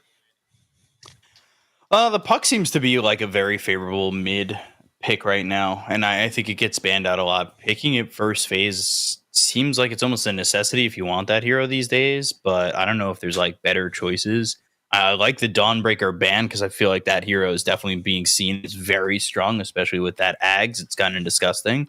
The Marcy, though, I don't know. Maybe it's because I've only covered Div 2 up to today, but it feels like the few Marcy games I've seen, then Marcy's fallen off real hard and just hasn't really found its spot to like do anything after 15 minutes into the game. I don't know if that's just me. Obviously, you guys have seen a little bit more in terms of the higher tier Dota, so like you kind of tell me. But I don't know. The DK puck lane seems pretty standard. I've seen DKs kind of pull away from that lane as well ahead, and of course that also goes and coincides with the fact that it was in Div 2, right? Yeah. If it makes you feel better, though, Marcy, even in Div 1 teams, hasn't had the best success. Like the win rate of Marcy, I think it's gotten a little bit better now that people are more accustomed to it, but initially it was absolute garbage. It was like 1-6 or something. Oof. I think Marcy in general, like now across the entire DPC is pretty heavily positive now. If I'm not mistaken, she's actually like the 6th or 7th most contested hero currently, and is sporting a 55% win rate. And this is after teams bombed on this hero, like trying to play it originally, meaning that a lot of teams were not playing it correctly, and the win rate was in the trash can. It was like 30-40% at one point, and I think teams are finally figuring out how to play around it. And now this hero's win rate is just spiking, and we're going to see that probably continue to trend that way for a while. Yeah, there will definitely have to be a hot fix patch at some point, maybe to nerf her a little bit, or maybe teams will just first ban her forever. Picking Phoenix into Marcy is very, very risky. Like even the support can just pop your egg now. You always have to be super careful when you play against Marcy with that Phoenix. Yeah, we actually just saw that in the last series. This was pretty much what Marcy did in every single fight. She would see the egg, she'd unleash and just go right onto the egg and just pop that thing pretty much instantly. So definitely a bold pick, especially considering there's nothing really to protect it at the moment. They might go for the Medusa, which has been kind of like one of those top tier picks with the Phoenix. You just like pop the egg, then you pop, of course, that stone gaze, and then no one can really do either. You just kind of have to run away. And you have the coil to kind of prevent it. So I'm wondering if that's like maybe the idea here from EHOME, but we'll see what RNG wants to do with their next pick here. I don't know. I feel like I want to see the DK go mid into the puck. What do you guys think? Would you rather see the DK in the off lane or just send it to the mid lane? I think the DK mid is fine, right? Like at least from the matchups I've seen, I know a lot from what I've been hearing is that like puck kind of does well in that lane, and it does, but like DK kind of holds his own, right? Yeah, it's not like you get outclassed. It's always a weird matchup, right? Because like you have this really strong laning phase as DK, but then as soon as puck gets Witchblade, DK just gets kited like to the next dimension. It's so hard to play DK suddenly. But yeah, the lane is good, and if you get a good game with DK, you get like a fast blink BKB. Puck can't really touch you at all. So it's just always a very safe hero, right? Chinese teams love to run it against the puck for that very reason. Safety and stability in their draft is very important in that region. Do you guys like this Prophet pick? It's a good egg hitter. Pop BKB and click the egg. It's pretty good. True. It used to be a god. Do you still have that attack speed talent, or did I take that away? Yeah, he does. He still has it. Yeah, 25 attack 15. Speed. Yeah, not bad. Yeah, I mean, I like Prophet. I just always feel like Prophet carry is underwhelming, but maybe he can prove me wrong. Maybe it's even an offlaner. We'll see. Go to fast Orchid, perhaps. Oh, well, that'd be interesting. Yeah, offlane could work. We don't really see it as much anymore. But I guess with like the problem is with offlane Prophet is like you have a really weak lane with the Nyx Assassin. Yeah, you do. Rubik, we'll they're picking. They're doing what we wanted them to do for a long time, right, Ricky? Just leave that last pick for Shiro, enable him as much as possible. He's always like your game winner. So very good on them trying to enable him. I like the Rubik. That's pretty sick here. Some really good spells to steal. He's basically better Marcy if he happens to get the Dispose. I don't know like if you guys... right? Yeah. Oh my gosh. I don't know if you guys have seen Rubik with Dispose, but it is not balanced. Like Dispose is a super imbalanced ability all to begin with, but then you just add like 400 cast range to it, and suddenly you're just throwing people 900 units, and they don't know what happened. Yeah, and then you lift them right after and throw them further back. Yeah. It's literally a reverse blink dagger. It's a literal Uno reverse card. Yeah. Basically, screw a This- range. Is this Planet Rubik? It should be, right? Like, Planet, Yeah, that's one of his absolute best go-tos. hero. Like Yeah, Planet's Rubik is absolutely insane. So that's Wait. why I'm Which sure it has. So to be. Phoenix off, it's- unless they want to pick their support last and run the tiny carry. I think which it's we have Tiny seen. off. I think it's Tiny 3. We've seen a decent amount of Tiny 3s come out of the woodworks lately. Yeah, tiny 3 can work too. I mean, yeah, it's pretty open. we've seen still. Tiny 5 in China, right? Yeah, Tiny Yeah, 5 not has like happened this in patch, NA as but- well. Yeah. Dubu Power was playing toss. a bunch recently, and he just goes Interesting. tree grab level 1 with boots and just runs at the support and hits him with a big tree. It's very I don't funny. hate that. It's So you It get actually like damage per hit. owned. It actually owned. Yeah, 100 Tiny damage per hit 5, number 1 is Rubik not 4. balanced. And Phoenix 3, it could work.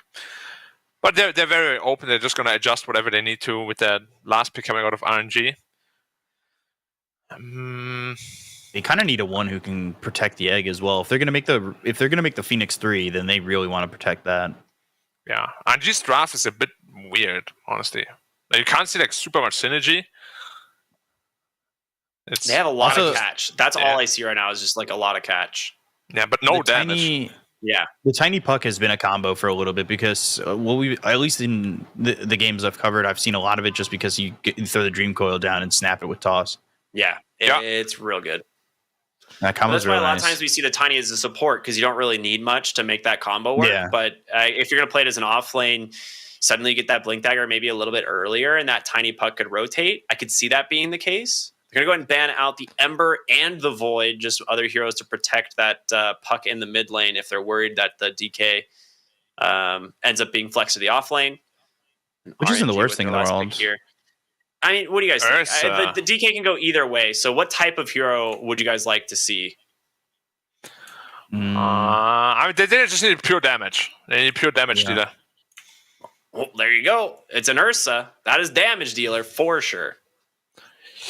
Yeah, but it's very kiteable, right? Like if they pick something like a Medusa now, that could be it would put them on such a massive timer against. Dude, Or I like, mean, even look at Troll Warlord is amazing. Is I mean, PL worth thinking about here? Could also work. Yeah. I mean, It's good against the Prophet as well. They have so many options though. They could even put the Tiny as carry. I really don't know what way they want to go here and just pick a hero that really pressures the Ursa. I'm really. I'm just care not sure if the for the Medusa's going to get the tiny space. I like Medusa because it protects Phoenix. It's like a great combo. But I feel like RNG is going to just run down lanes with all of their heroes. Okay. Yeah, they definitely have a lot of There that it is. going on. Troll right? Warlord, you were correct. Yeah, it's just such a good matchup against all these cores. Like Ursa can never fight Troll. Prophet hates playing against Troll in lane, and you just don't really have any damage. As soon as Ursa gets blinded, where's your damage? It's non-existent. Literally. Has to enrage pretty much instantly, right? That's the only option. And you don't want to have to use Yeah. your enrage. So Did they overcommit a little bit with these like egg poppers potentially too? Because Ursa is very afraid of getting kited by Puck too. They have Yeah. so much kite, right? Puck, Tiny, Rubik, even Phoenix can be super annoying. Yeah. I don't super like this Ursa pick, to be honest. It's weird. okay. Well, I'm gonna ask you what you think overall on the draft, who you're leaning towards. I think I kind of have an idea for Black, but let's start with you, B Cop. What are you thinking? Give us a little bit of a reason. I'm kind of leaning EHOME. I like the catch that they have, like Black spoke about. And with Ursa not really being a confident pick, like I don't have a lot of confidence in Ghost. I'm yet to be surprised by him. And until he really shows me something, I'm kind of just leaning away from predicting that. I also think like, I don't know, the X Nova position 5 Marcy is going to do some things in lane. But after that, position 5 Marcy, I don't know. I don't really have a lot of faith in it coming from there. And Kaka's great on the Knicks, but again, Ghost is my big question mark. All right. What about you, Black? How you feeling? Yeah, I think I'm going to go the same way. Mostly because the troll is just super hard to be answered this game. Like RNG needs to stomp the lanes and snowball super hard. And even then, they don't really have the team fight, so EHOME can still make a comeback. I like the draft quite a bit better. Okay. All right. Well, I'm going to go for the EHOME for no particular reason other than the fact that I just love that team and I want to see them succeed. So that's going to be enough for me. And I hope you guys are ready because we're about to go into our first game here of Division 1 tonight. It is EHOME taking on the likes of RNG. And bringing the action is going to be Black and B-Cop. Guys, have some fun with this one, and I will see you after the game. Thank you, Rickster. Appreciate it. Always appreciative. Yeah, this should be a fun game. Like, it's gonna be full aggression versus EHOME just kind of trying to get to the mid game without a massive disadvantage. Because if Troll can get there, this game should be pretty simple for them. He gets a fast BKB plus 1 item. It's gonna get very tough for RNG to fight back. Yeah, I get a little bit worried about what RNG is gonna do, and especially I think the X factor in this game is planted on that Rubik. I think he adds a lot of value when he's on his best hero. Similar to the ways that Fly adds a lot of value when you get him on a Rubik as well. So it does concern me a little bit for what RNG are planning. Again, I don't know if it's just me, but like from what I've seen, Marcy, especially 5 position when you're really not getting anything, it feels not amazing. Yeah, like, I personally like Marcy 4 apart. quite a bit better too. Because you get items, like you can even transition to a right clicker if you get like a fast BKB, which could have been really good this game in particular. Like if Rubik steals one of your 2 good spells, like, you know, your Ursa's gonna get kited even more. Imagine a dispose on this Ursa. He's just gonna get thrown around like a ping pong ball, and it gets coiled, and it gets whatever, tossed. Like he's so kiteable. Do you think that Xnova's playing the Marcy because maybe Kaka's not comfortable with it? And especially once they pick the Nyx, I almost wanted to say there's no way he was playing Marcy. Nyx Assassin just screams Kaka. It's way more his hero than anything in terms of like Marcy getting picked up, or if they had him somehow playing something else. Like I don't know. Maybe it's how comfortable he is with the hero that they felt the need to put it on Xnova instead. You know what I've been wondering? So Kaka took quite a bit of a break from Pro Dota, right? And Jarek's did the same, and then went back to EG, and he literally said in interviews he didn't even know Snapfire or what skills she has. You know, I wonder if there's like something similar for Kaka or not with those new heroes. Which is crazy because Snap is so in the meta at that time when Jarex was taking a break too. Yeah, exactly. At least here, the Marcy's brand new. Yeah. But yeah, we'll have to see how the Marcy does. This top lane shouldn't be super easy for Ursa though.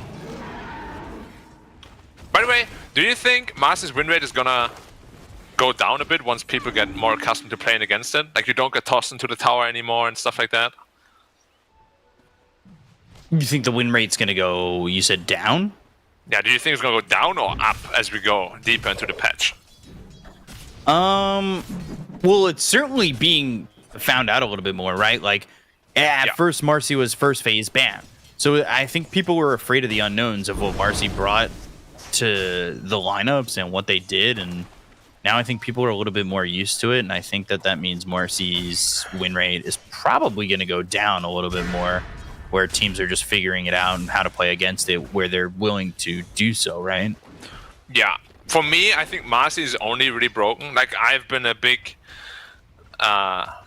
like one of my biggest talking points about Marcy is how if you pick a lane partner that just runs at heroes together with you, it's super difficult to do much of anything. Like a Sven Marcy or like a Patch Marcy, you know. But like Ursa Marcy seems a little bit underwhelming, especially against like a tiny Rubik lane.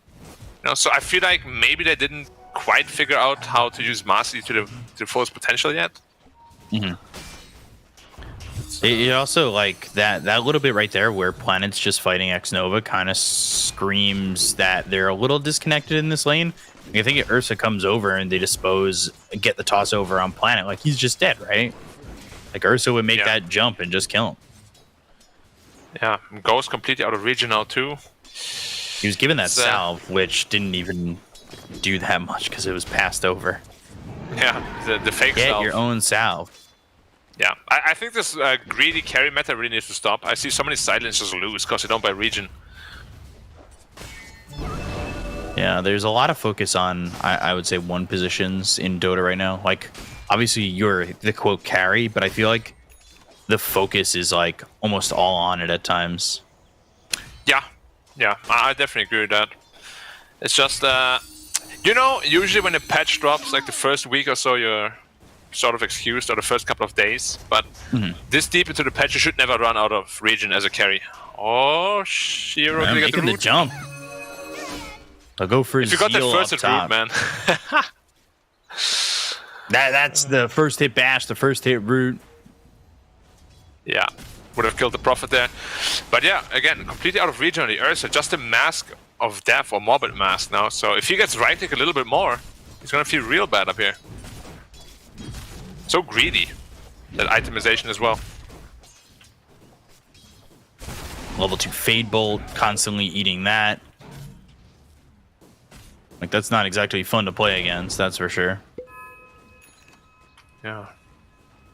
Where did Marcy jump to? Used her rebound somewhere. You jump to the courier off the creeps. This might be a kill on planet, but X-Nova doesn't have the rebound at the moment, so there's no jump, and now it's available. There's the dispose, but they help the telekinesis, and Ghost still able to get first blood. Yeah. A little bit of a misplay too. Missed the toss on the Ursa, the toss back. There were a lot of little things they could have done a bit better, but yeah. Nice pick off by RNG. Well played, that's why Marcy's so strong. Kaka burning a little bit. It's level 2 Fire Spirits. Got a verify though. Still burning down to 59. That is not fun. Now they're aggressing on Zeal too. He has an Avalanche though, so should be pretty easy. You'd like to have that health though, because he bought this Soul Ring to make sure that he's always throwing like avalanches out. Yeah, Rubik actually rotated mid for that minute 6 rune, but there's Marcy too. Gotta be careful on Rubik or you're gonna die again. Yeah, Punter needs to be careful. I think luckily for him, Somnus is over towards the bot area. Yeah, going for the bot rune. Contest the Puck's rune. Yeah, ends up going into the Bottle of Echo though. And Echo really hasn't been somebody we talked about, but he is getting absolutely dumpstered over mid. 41 and 15 to the 23 and 5 of Echo. I mean, that is just not where you want to be. And meanwhile, Chalice bottom getting chased and burning out. These Fire Spirits doing a lot of damage, and it's Shiro who gets credit for the kill on this Nature's Prophet. Yeah, the mid matchup is definitely like Puck versus DK. Like if the Puck player is just a little bit worse than DK, you will really see it, and he gets stunned up here, but not in range for the Impale.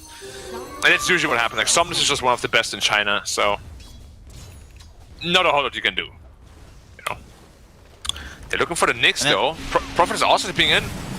Yeah, Chalice is coming over. They got the silence. Now they've got the Dream Coil down onto 2. There's 4 heroes here. Icarus dive right into the Dragon Tail. ZZQ ends up dead. Kaka traded. And Somnus is pretty tanky. I don't think he's going to die, but X-Nova coming in with the rebound of the Dispose. They still can't get the kill on Azeel. Both teams bringing a lot of heroes over here towards mid to protect, but both carries getting the benefits of it while they're alone.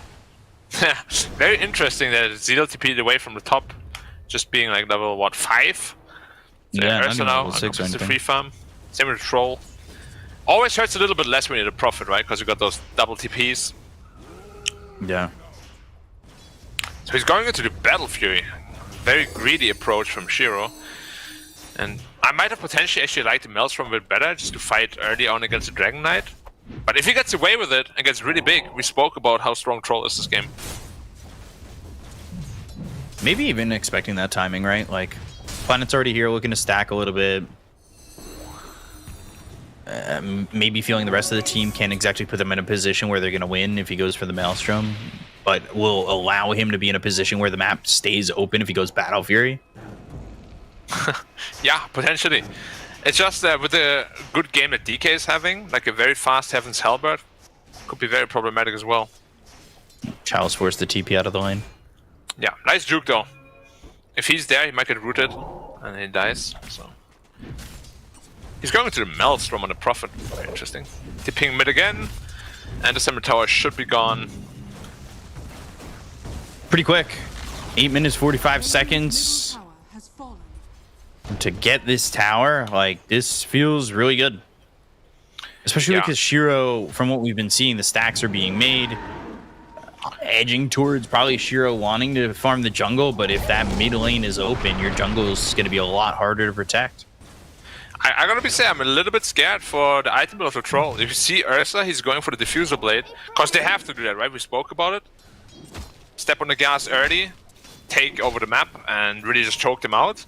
And troll is kind of giving them that for free a little bit by itemizing in a very greedy way.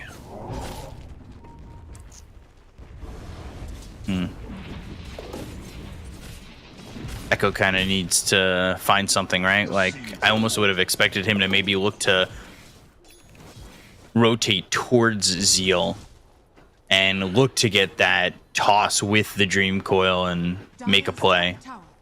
Yeah, Echo's game is really rough. Only sitting at level 8, his net worth is very low, unfortunately. He's behind the Nature's Prophet of Chalice. Which is no surprise, though. Chalice also, like you said, has that double TP. He can move around the map a little bit more freely. Just a touch, though, because obviously Echo, Puck, very mobile hero. Look at those stacks that Planet made. All good and well, but can you actually get it? Phoenix, goodbye. Oh, gosh. Yeah, ZZQ getting blown up there. Yeah. He got stunned pre-Blink Dagger even, so just caught out of position. Nice catch. Planet's going to be level 6 soon. You've got the Tome being bought by the Phoenix, so you're going to have those 6s coming in. Whereas X-Nova, he's level 4, about to hit that 5. And then Kaka, let's see, who's taking the Tome? I would assume it's Kaka, right? Yeah, they want to have that Vendetta. They want to be able to move with that. So I think with the Vendetta and this is, I would say, a very important timing for RNG. Have that Vendetta, start to make pressure on the map, continue to choke them out. Hope that Troll doesn't get this time to get the Battle Fury, and if you can do that with that first Vendetta where you're shutting somebody down, you're going to feel really confident moving forward. Good job by Echo to avoid that Dragon Tail, but Kaka's still here with a Vendetta. He'd already used the Spike Carapace, so for now, Echo's safe, but Kaka's also getting a glance at these stacks, and they're probably going to want to contest this top lane. Zeal goes out the Avalanche. They do have the Dream Coil. That'll be snapped on both heroes. So X-Nova looking pretty dead to rights. Buys his booster before he dies. And when. And it will be Echo who eventually gets the kill.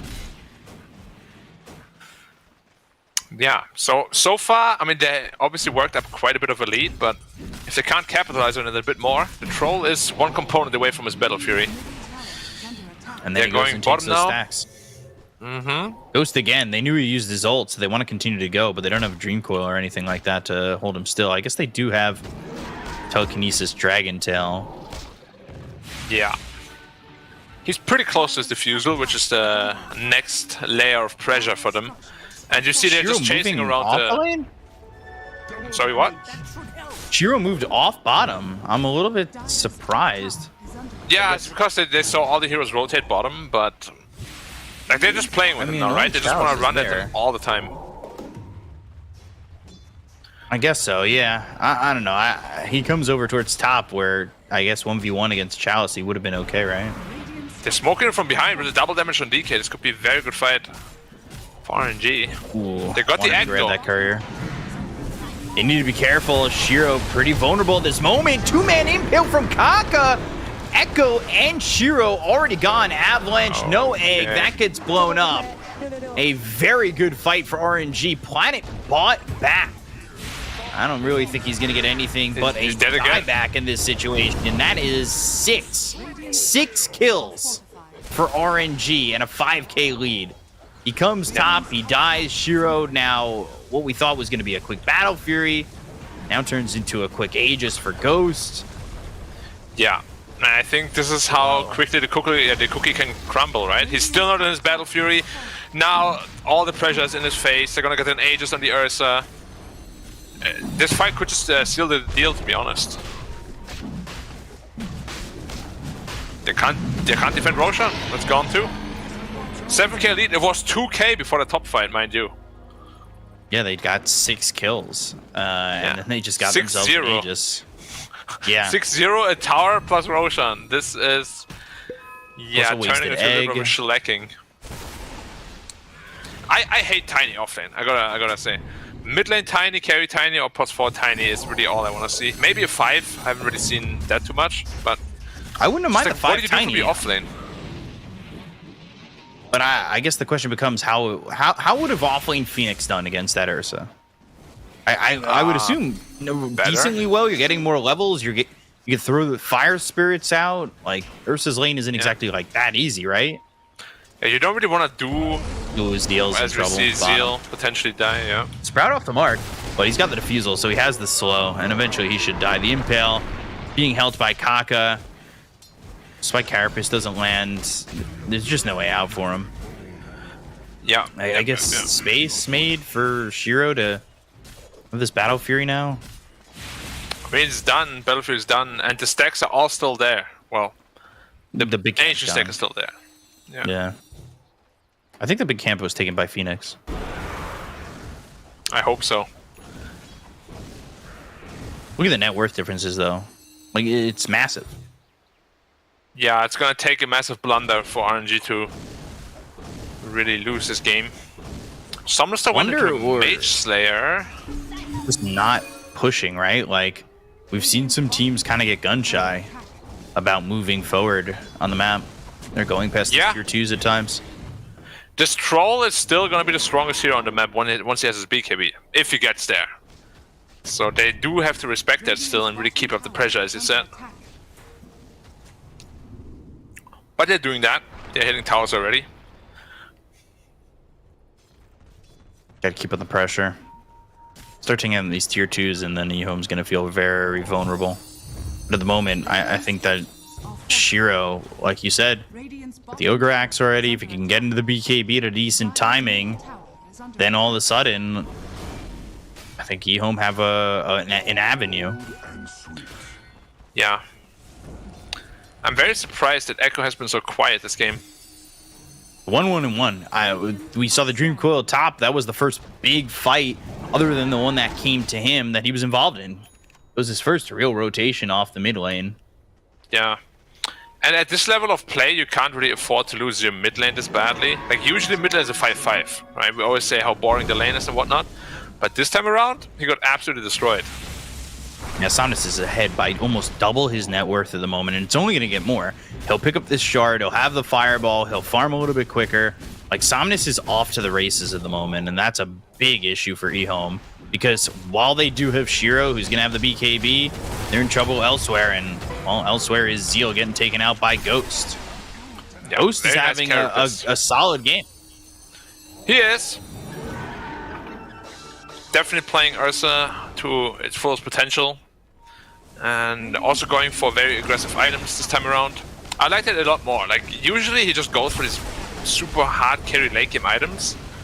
But this time around he doesn't do that, and he's actually having a lot of success. Shiro might get caught out here. Ooh, Spike Carapace. Shiro now out of mana, and eventually he's looking like he's probably going to be out of life. He does get the battle trance off, but it doesn't matter. Chalice, he's there for some help. They get the kill on a Shiro. That's going to slow down the BKB if it does ever appear in his inventory. Because that's the big question. Echo's kind of in no man's land. Needs to be very careful. Going after Ghost isn't exactly the play they want to make. He's got the Aegis, and I don't think you want to be stacking these Ancients either. Yeah, look at Zeal trying to farm an Ancient Cam, but he just can't do it as an offline Tiny. Doesn't even have his Blink yet. And he desperately wants that. EHOME this game is looking very deflated. Even Planet, that we spoke of so highly, he's had an absolute rough game. He's been quiet. Yeah, can't do anything. Cannot do anything. 12-3, almost. Ooh, someone's just smelling a rock. The smelly rock. Almost a 10k lead, and Zeal toss back on a ZZQ. The Avalanche comes out. They've got the Fire Spirits, but there's the Impale, and the Supernova's wasted. That's a lovely spell to get out of ZZQ when EHOME are kind of holding on for dear life. Yeah. Night and day performance, I've got to tell you. When I played against LGD, EHOME was so much more crisp, which we have been criticizing them for quite a while, right? Like, these unstable performances, inconsistencies, exactly. And where do they stem from? How do you stop them? That's the answer EHOME has to find to, like, really elevate to that next level. Radiant's top tower is under Bottom lane, Now Echo. Echo's gone. Impaled. And this is just Kaka in his specialty, right? Like when we were seeing Kaka with IG, he was playing this Nyx Assassin a lot. He's playing Shaman, Nyx Assassin, and Lion, and like always just in the right spot for these stuns, in the right spot to make things happen for his team. He has 1 death, 10 assists. Like he's involved. He's ready to be there. Yeah. I mean, just these +4 pick offers, as you said, are definitely his specialty. And I'm happy they're kind of sticking to that. Like, they don't force him to play heroes like Marcia and whatnot. I'm calling GG at the right time early. Oh, I mean, honestly, I was never like a big hater of that, you know? I hate No, it he knew when games it were gets over. delayed. Exactly. The longer you delay a lost game, the more it can really nag at you. As they're going up, as the Tide Hunter throws Ravage, as the tentacle is pushing him up. GG. We know we're out. Dude, he left before he hit the ground. Like, that's very important. Oh yeah. You can't stick around until you get, you know, hit by the tentacle. I will say, I am kind of wondering, and obviously EHOME, I don't want to take anything away. They beat LGD, right? I'm curious to see what 7E would have done with this team instead of Echo. I mean, all they did was have a 4th place in the regional final, and they got rid of 7E. I thought that was almost as shocking as the God King move, in my opinion. I think both players were right for their team. Yeah, potentially, but we'll never know the answer, unfortunately. But what we do know is that Troll finally has his BKB, and this is the opportunity to win a fight, perhaps. Honestly, not the worst timing considering the circumstances. He's over the Ursa net worth. Yeah, the only problem is that he literally had to take all the farm that was available to EHOME, so the rest of the heroes are super starved. Yeah, so now they need to make this work because this is... You're going to get your farm back. You're going to get your map accessibility back by winning a fight. And yeah, I would almost have to say this fight has to go really well. Because I think you have to somehow convert this into the next Aegis. I don't think you can give RNG another second life on Ursa. Yeah, I would be inclined to agree. At least at this moment. They got 2 BKBs now, though. Telekinesis, that's going to start. Somnus, though, popping the BKB. Supernova, it's already gone. That they've got the Dream Coil down. Shiro trying to make something happen. He goes into Ghost now in range now. Toss, and there's the kill on a Ghost. This is maybe something that they could work with, but that being said, Chalice hasn't been touched, and Somnus, who's top of the net worth, is getting things done. It's a double kill and a mega kill streak here for Chalice. At the end of the day, is it something? Yeah, they kill Ghost, but the big 2 players on the map are Chalice and Somnus. Yeah, that is the big problem. Like, you can see how bad the matchup is Ursa against Troll, which is why they picked it, but the rest of the heroes are just so underfarmed they can't do anything. So Somnus and Chalice are just too big at this point. You can kill the Ursa all you want, they have 2 other right-clickers.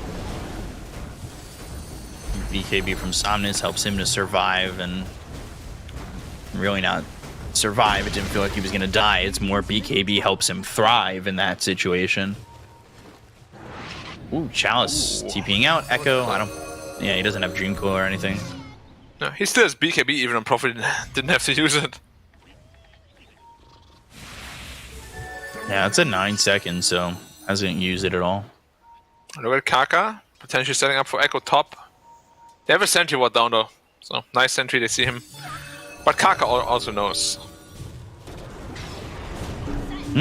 Instead, it's not going to be Echo. It'll be Planet who goes down. I don't think you really want to fight this, especially ZZQ. He's already dead. Echo on the run, hit with the defusal. No Avalanche mana. Comes in and no mana to jump away. Just have a blink dagger. Oh, it was north. He tried to survive though. Yeah.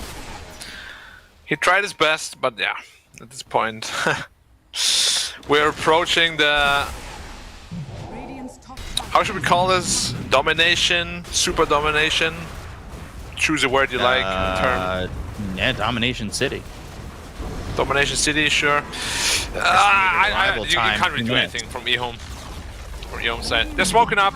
Desperation smokes are my favorite, because it means the GG is usually not too far. They have no Dream Coil though, and Puck's not even alive, so making this play feels more than desperate. Feels ill-advised, but they have to go. You know what they're doing? They're going to let them back up knowing that they're going to want to go for Roche. They'll use this smoke to get positioning, and if they can get the puck into the fight, then maybe they make something happen, which is certainly possible, but again, it's highly improbable. Early BKB, we'll see if that ends up working out in their favor.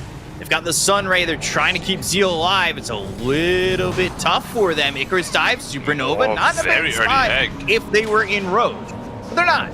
They're chasing Kaka. They've got the toss. They'll get the kill on the Nyx Assassin. If Kaka really wants to, he can buy back.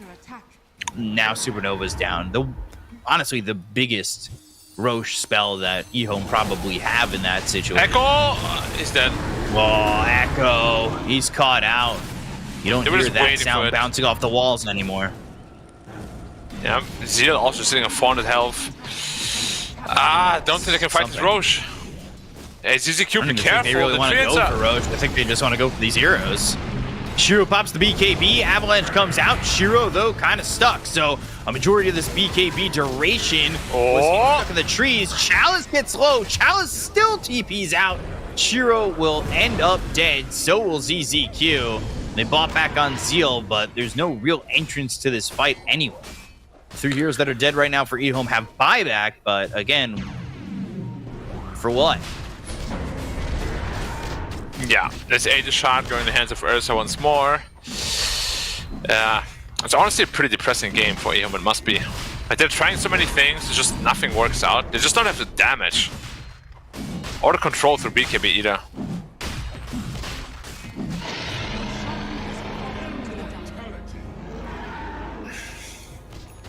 Yeah.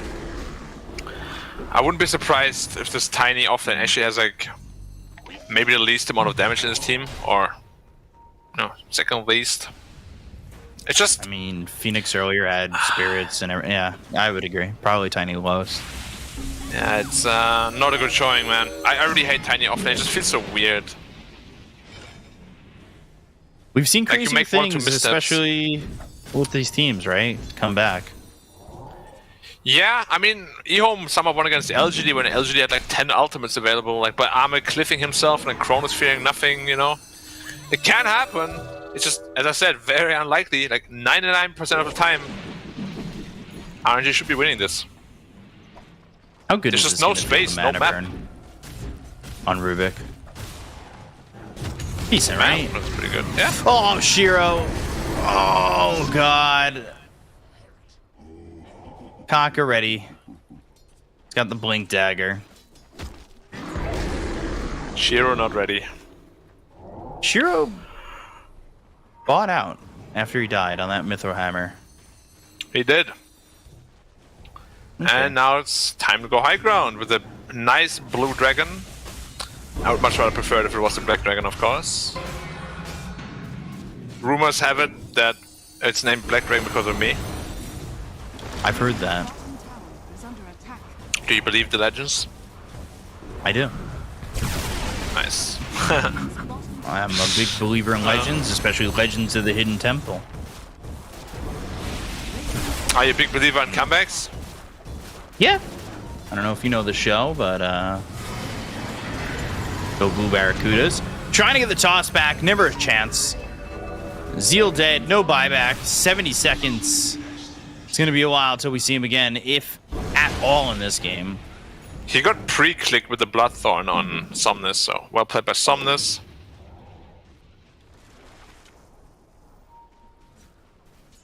Well, it's approaching the 1k advantage per minute. Yeah, I'm surprised they backed up from that and didn't just rotate towards mid and go. They have a lot of time on this Aegis. They do, which is why they don't really feel pressured at all, right? And they also know, like, at the pace this game is going, EHOME can never ever win. So just wait until all your cooldowns are back. Shiro Go again. stepping up to the same spot in which the Nyx Assassin blinked and impaled him. And there's no sentry there. Yeah. There's a sentry further back, but you're past that point. You need a sentry further forward. Gotta have something, right? Yeah, or, I mean, that's the last desperation smoke, probably. We're gonna see Zeal this up game. in 3. Ghost coming. They've got a smoke. They're going to break the other one. Oh, And then immediately out on Echo. Echo doesn't even have a second to respond. So he's forced to buy back into the game. They go with Shiro and the BKB. Ghost just fighting him face to face. And Shiro trying to run. There's the Supernova. He gets the ult off. They've got the Dream Coil down, but the ulti of ZZQ never gets off the ground. They'll get the kill onto Echo. They'll take out Shiro. They'll call GG and RNG. I mean, that is one of the best games I've seen in the Ghost era, and I'm impressed. That was real nice, and it honestly, I put some stock in Ghosts after that, for sure. Yeah, definitely well performed. But the entire team, I would say, even it's a very stark contrast. Like EHOME looked so different against LGD. RNG looked so much worse against Dandelion. I don't know where these inconsistencies always come from. Like, how can you perform so well in one game and then the next it looks like you're the same team, but like 5 years ago where all of you were scrubs? You know what I mean? It's so strange to me too. Like, where does it come from? And I think that's an answer both teams need to find, because RNG, they have a lot of potential, EHOME have a lot of potential, but if they can't find the answer, they'll be stuck in the middle field forever. Yeah, that really well played by RNG. I thought that was, again, I need to reiterate it. I think that was the best game we've seen from Ghost on this team, and I hope that's not his ceiling, because for RNG to succeed, for RNG to make top 4, it can't be his ceiling, because obviously this is EHOME. I'm not trying to say they're a bad team, but there are teams that are better than these guys throughout the region, and they need Ghost to be this good to have a chance to beat the Asters, the LGDs of the region. Yeah, I mean, this was pretty massively one-sided game. I think a lot of this comes down to the mid matchup. Realistically, like we see the DK picked a lot into the puck, and for this reason, Black, you actually mentioned, if there's almost any skill difference, it's even amplified because of this matchup, right? Like the DK takes your early tower. There's nothing you can do to prevent that on the puck, and the CS score was just a disaster as well. And Somnus ended up.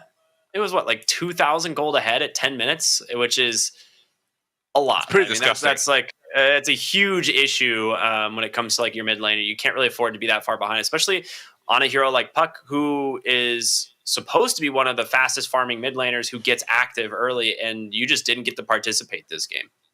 So what do you think's got to change here in like going into game 2? If you're EHOME, what are you looking at to address? I don't think you can pick your mid lane this early if it's that, well, quote unquote, counterable. Like, if you give Somnus the matchup advantage against Echo, he will eat him alive. That's literally, as you said, what happened this game, why this game was out of control so fast. Because Puck is naturally a hero that doesn't deal a ton of damage. You need your Witchblade to really amplify that. And he had his Witchblade at minute 17 or something. He was super underfarmed. A hero like DK, if you let him free farm like this, he just stood in front of the tower against 4 heroes. He didn't care. He just was hitting the tower. Nobody could stop him. He was too tanky.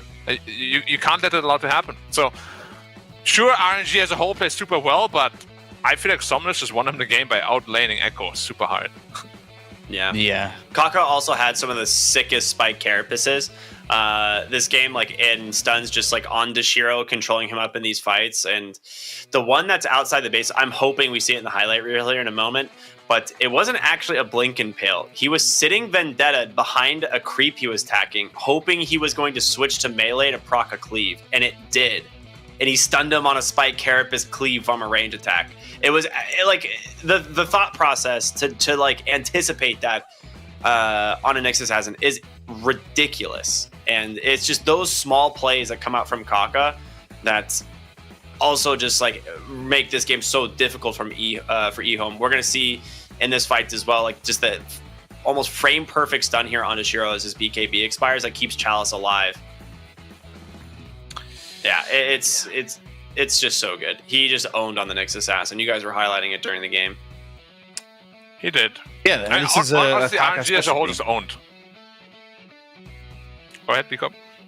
It's Kaka. It's such a specialty for him. One of the things that I honestly take away from this is like Zeal's lane needs to be more secure as well. Like, yeah, you're saying that Somnus needs to be secure, or Echo needs to be secure against someone like Somnus, but I also think at the same time, like, Echo's lane isn't secure because Zeal's getting destroyed in a matchup that he is not comfortable with.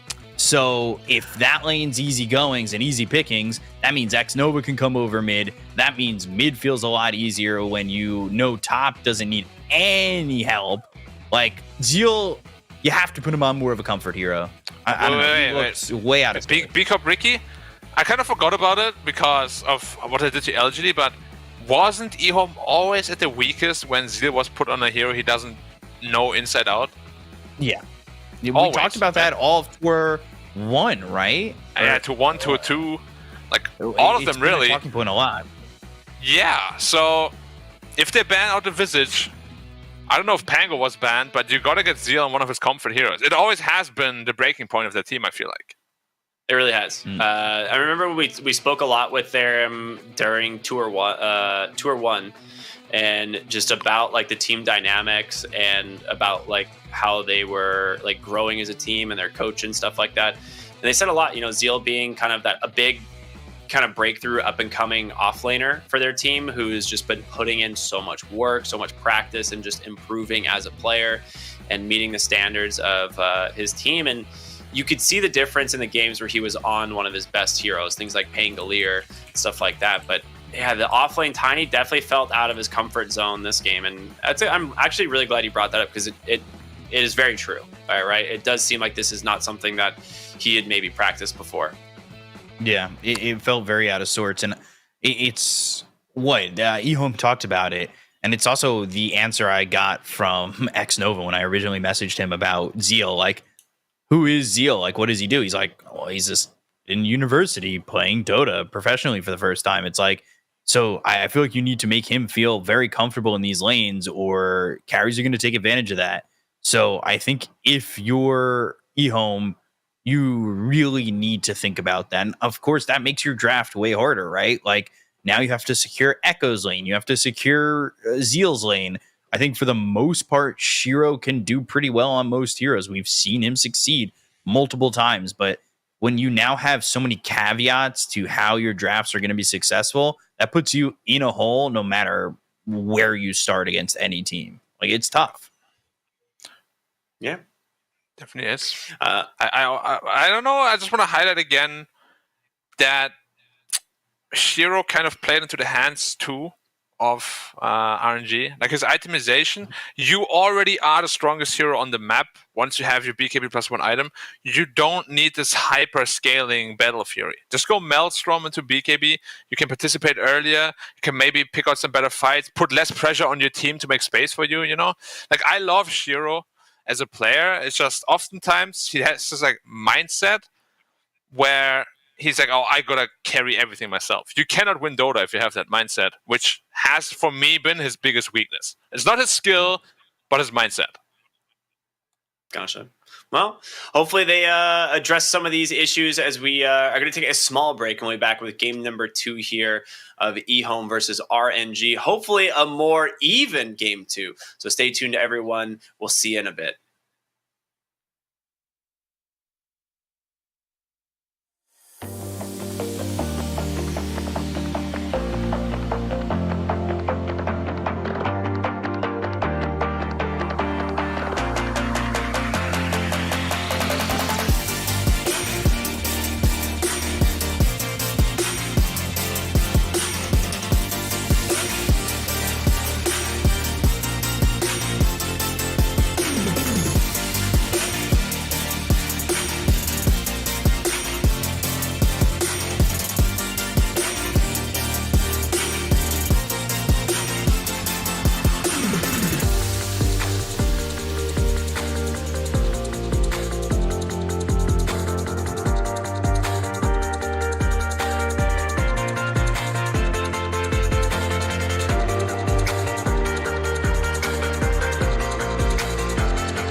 前，你不曾拥有姓名。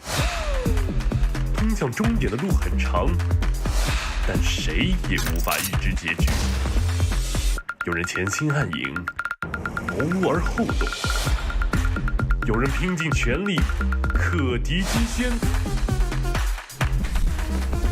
没有对与错，只有速度是唯一的答案。奔跑吧，在到达终点之前。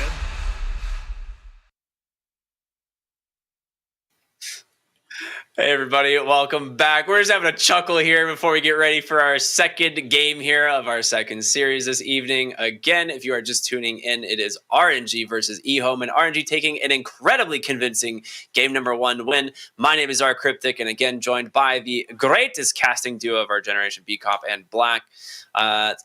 I'm excited. Hopefully we give you guys an actual game to cast here, though, because there wasn't much to talk about. This was kind of just like observing the dead, I don't know, an animal dying type of scenario. I don't know. It was sad. We need what's his face to do the commentary. Oh my god, I can't even remember his name. Who does Planet Earth and everything? It would be great if he ever did a casting game. I'd live for that. It would be perfect. I'd be so down. I don't know what you're talking about. I never watched TV. I'm uneducated. Never went to school. I only know Dota and video games. I also know video games. That is my one talent in life. If you can call it talent. So wow. I guess I have to be good for it to be a talent, huh? Okay, so we've got to see some things change for EHOME here in game number 2. I guess we could say maybe it could start with the draft. What do you guys think? Is that where it's got to begin? Yeah. Don't give him losing lanes. Like, tiny offlane is not good just because it loses to carries as the levels go higher. Same with Echo. Just like pick his hero a little bit later maybe, or pick him a hero that can't lose lane as easily. Because Somnus is just a household name. Like, he's just one of the best in China. I hate to break it to you, man, but I'm seeing a Tiny for EHOME and a Marcy for RNG, so not a lot has changed here. Okay, we didn't really talk about Marcy at all in the last game. One of the things that we saw in the previous series was just how strong Marcy can be. From the support position, she single-handedly destroyed every single Phoenix egg that dropped in this last game and was just an absolute nuisance for the side of EHOME to deal with. Do you think they're just like undervaluing this on EHOME and just giving them the Marcy every game, or what's the deal here? Maybe thinking they can beat it. Yeah. Hey, Biko, you got to be like straight to the point now. How did you rate X-Nova's Marcy? I thought it was really good. I had my doubts, and I'm not gonna try and lie to chat that probably has clipped me saying it 1,000 times during that game that I was really worried about the Marcy coming out of that match. But I thought X-Nova did a pretty good job. The only flub was using the rebound to go to his courier quickly, which really wasn't even a flub. I thought he did great. I thought it was pretty good. It's especially nice to see X-Nova on something a little bit different, especially different to the days when we saw him on the Dazzles and the Witch Doctors, just throwing down wards and not really being involved in the fights, but kind of doing his thing to get vision. And then that was kind of it. But now we see him getting involved and throwing down the gauntlets right on the Phoenix egg. I thought that was pretty good. Making omelet. He was a egg scrambler, as you would say. The egg scrambler, one of them. Ghost also was an egg. Honestly, all of them were. As soon as the egg popped, DK was like, I'm going to BKB. Prophet was like, I'm going to BKB. Marcy was like, egg. BKB. Press R, dispel everything, max attack speed, easy. Lovely. Absolutely lovely. But yeah, I love Marcy simply because of the fact that you now have a hero that can save as well as just aggress, right? It's pretty rare in Dota to have a hero that can do that much in a single skill set. True. Pretty brutal. And do both without really putting yourself at risk, right? Because she's pretty survivable herself. Whereas we see other support heroes have this kind of ability that's, good at both saving and being aggressive. Things like Shadow Demon's Disruption or Bane's Nightmare. But there are heroes that just get popped, right? They can't put themselves in harm's way. They have to sit back. And Marcy's like, whatever, I'll go in. But, Ricky, I know you're a guy like me that looks at things somewhat closely. I have been massively disappointed with how Marcy's, especially the supports, use the Unleash when they jump in. They don't use it to dispel properly. Like, he gets frostbitten, and after like 2.5 seconds, he's like, oh wow, I can dispel this. And then he dies. Whereas if he just does it instantly, he just runs out for free, right? It's definitely a learning curve that people will have to get used to. Unleash is a super strong ability. Yeah, it is sick. It is very good. It's pretty insane how much damage that ability does, even just from the support position. Like just getting attacked 3 times instantly and then sending out a massive shockwave is pretty good. Who would have guessed? Yep. Plus sidekick is basically a DD for yourself as the support. Yeah. It's good stuff. And now they go for the green people. EHOME does. Yeah, one with the trees. Do you like the green people? All we need is the Treant Protector. Yeah. Yeah. Yeah, let's go. I love Treant. I think Treant is the best green person in this game right now. Treant Protector has the highest win rate of any hero in the DPC. I'm not surprised. His armor is so broken. Everything about the heroes is so good. Do you want to guess what his win rate is? 84%. 72. Let me find it. Oh, I was looking at the wrong. I thought you had the number. I did. Man. It is 70% right now, currently. But nice, I nailed it. Oh no, that's just Division 2. Hold up, that is just Division 2's numbers. There is a better number. Or worse. Oh no, it's way better. It was like 77 before for all regions. So let me find it. Double check. Oh, damn, 77. We've been seeing some strong jugs. Yeah, Juggernaut is an amazing hero right now. That spin shard plus the talent is 1500 spin damage plus auto attacks. Yeah, that sounds cool. Very balanced. Oh, it's lost some recently. So I guess some people kind of jumped on the Treant train. It's down to 66%. But that is on 41 games. That's 41 games across all regions, still 66%, which is very high, pretty good. So what is 100%. That, 28 and 16? I don't know, man. Something like that, bro. We don't do math. We just read stats. I just read the numbers. Yeah. We don't need to know. Just know. We tried to, up NA education a little for a second. Never happening. Never happening, man. Oh, going back for another Kaka special. Oh, Kaka special. We talked about it in game 1. Here it comes. It's not on the screen yet. You'll see. There it is. Oh, the Shadow that's Shaman. A scary pick. And he is disgusting with this hero. I will say, who was it who picked the Shaman? They took season 1 off, came back season 2, picked Shaman, not knowing that the Shaman wards destroyed Roche. Sounds like a Jarex to me. It was in China, I want to say. Sounds like B-Cup to me. Yeah, I mean, I wouldn't be shocked. No, maybe. Maybe it was Fate. I don't know.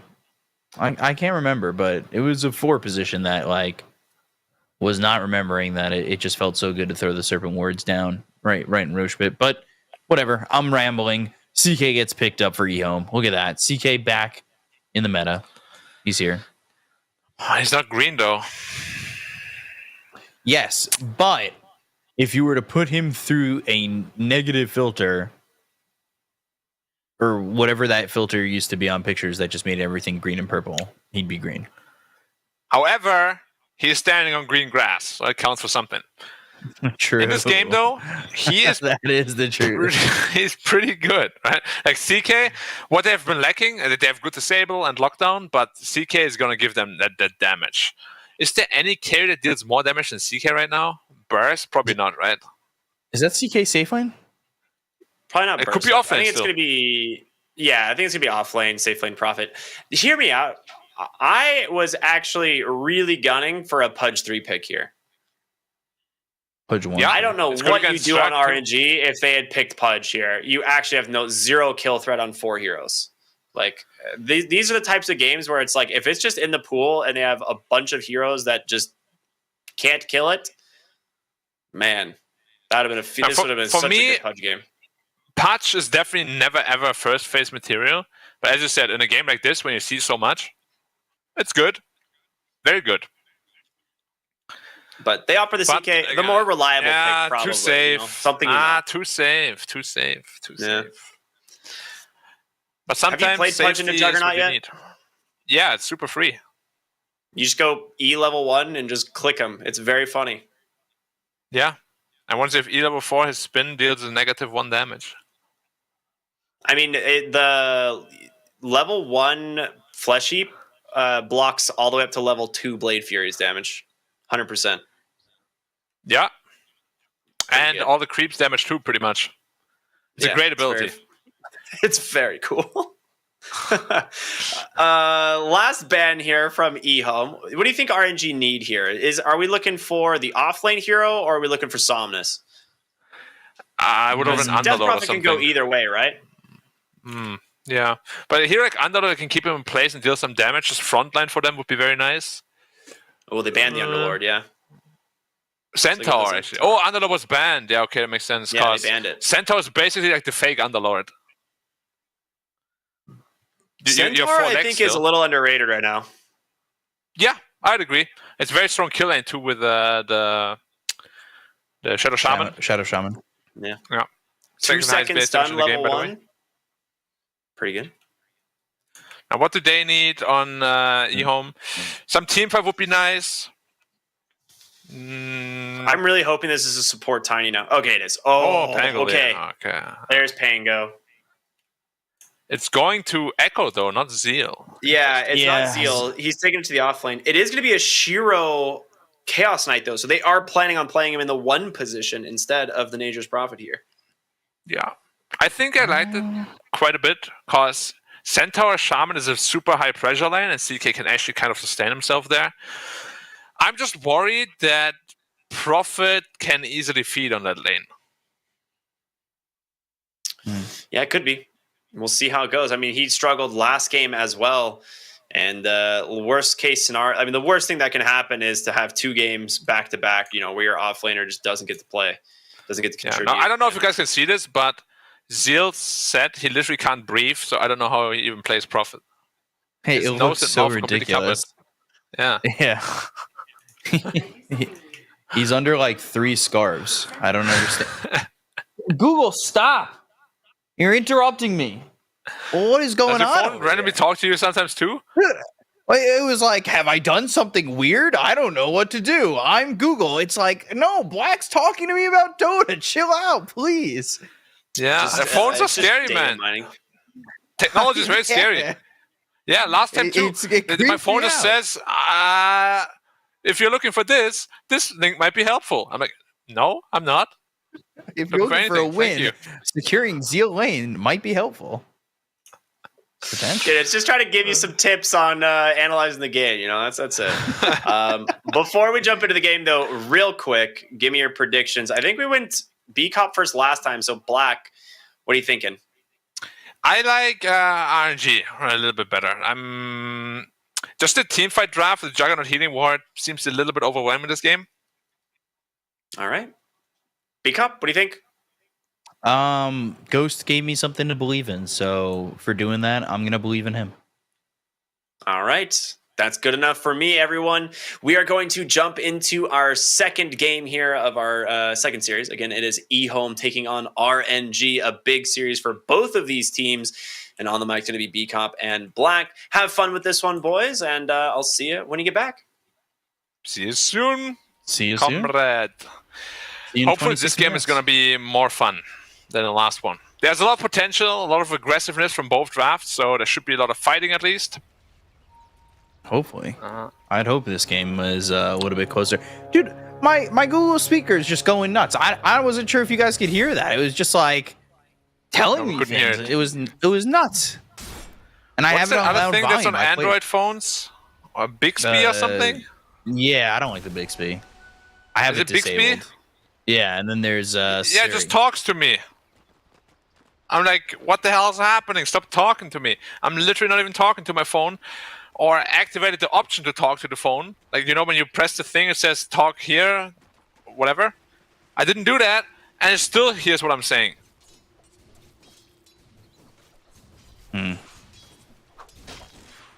It is kind of crazy. It's just like it's always listening, but it's always fun because like if you're watching this stream right now on your iPhone and I just went, "Hey Siri, look up BCOP's MMR," it would say 0, which would be hilarious. I don't think it would say anything like, "I don't understand this question." It's actually Harold. Thanks, game. It's Harold MMR 255. No, Siri, that number doesn't exist. Oh.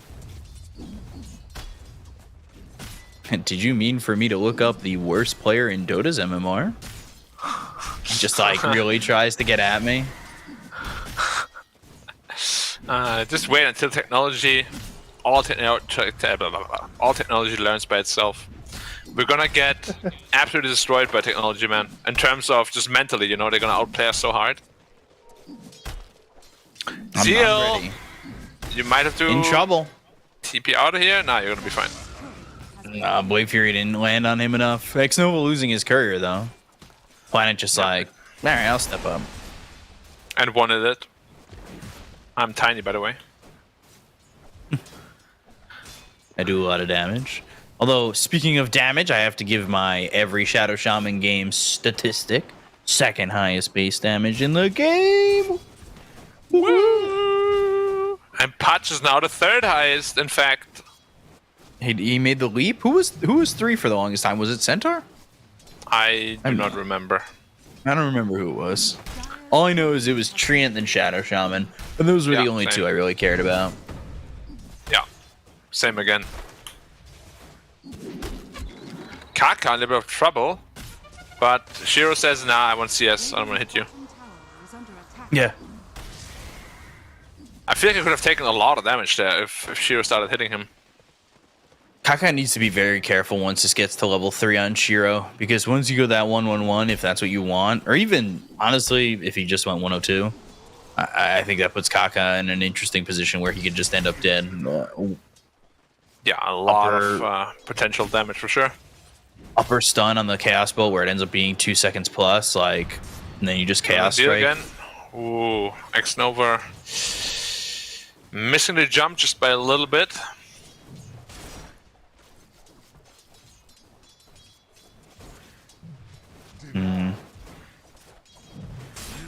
Things quiet right now. I'm actually really interested to see how mid goes, and for right now, it is Somna's favorite a bit.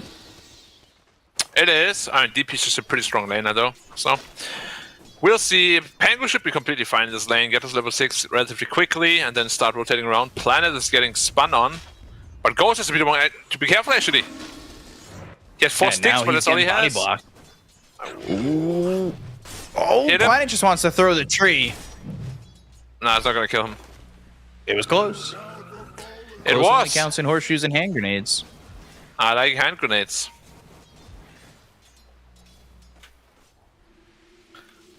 Huh. Juggernaut struggling a little bit. His CS is still good though, so I wouldn't be too worried. Healing ward always there to heal him back up to full. They're going with Zeal again. Zeal is just getting pressured all the time, and yeah, once you've helped the dispose, I think that puts him in a decent position. Now Ghost just needs to get back. He's gonna look for the body block with the Treant, but the damage is there for Xnova to get it. He couldn't wait, because if there was one more shot, like waiting on Ghost to go for it, I think he might have gotten that TP off. I think the only way he makes it out is if he instantly TPs, so he has to get this post, and then he uses a second TP. But then you can't really get back to lane either. So either way, big loss for him. But yeah, that's what I was worried about. Like, Prophet can feed indefinitely in this lane. It is not an easy Prophet lane whatsoever. The second Planet steps away, I think you're very vulnerable. Yeah. And you know what I think about EHOME? No Zeal, no EHOME. Yeah, we've constantly said this throughout the entire time that they've had Zeal. I think it's been a big focus of our attention. Though, I will say we've seen Zeal on Nature's Prophet before, right? And, like, he does sometimes find those avenues to farm. However, he's 14-9 right now. Does not feel Kaka might die here. Get shackled. Got a Chaos Good Ball as shackle. well. Didn't use it, though, in time. Yeah, Okay. he was 9 seconds off that reality rift, and now they're gonna go for Zeal again. Top lane, Blade Fury right on him, and they've got the rebound. They have the damage, but Sprout, and there is the kill. They'll land it, and Ghost just getting right-clicked, but Kaka now with Echo coming bottom with Echo coming bottom, Kaka's gonna end up dead. I don't like that, to be honest, that he rotated bottom instead of top. Like, top lane was a free Juggernaut kill, but he TP'd bottom into a lane they're already winning. And now mid lane is getting pressured quite a bit by Somnus. Like, Ghost had zero way of getting out there. Yeah, if he had just come top. Like, that is one of those things you will see lesser experienced players do. Like, they will just TP to a side lane and be like, yeah, get a kill no matter what. But they don't really know how to prioritize the more important lane, necessarily. Yeah, Somnus putting a lot of pressure on with the first Ghost, and the second one is usually when you kill the tower. And Planet is just playing with X Nova. Let's play hide and seek, okay. Marco! Hurry up. Bum. Deliver the boots, though. Wait, someone is actually going for the Tiny. Yeah, why not? Yeah. Now he's come over. One more swarm, and you're dead. Lots of space, though. Very well worth it. Played Marco Polo and lost. Kaka. Shaco doesn't match. Echo coming over. Kaka. Well, he's got a haste rune. This is kind of difficult to do. Now Shaco committed, hoping somebody comes over, but at the same time also just delaying the inevitable. Yeah, as we all know, death comes to all of us. Eventually. But what do we say to Not death? me, though. Not today. No. Oh, really? I just said no. Same thing. Less words. Now, you're gonna Vanguard on the Centaur, which is usually a very strong timing for you, but CK crits can still melt through that pretty easily.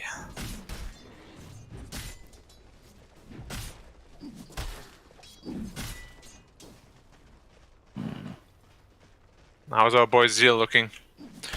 A poor Prophet is always a big problem, because you don't have this blink initiation as someone like, let's say, Centaur has, right? Even if you have a rough game, you can always make your impact felt that way.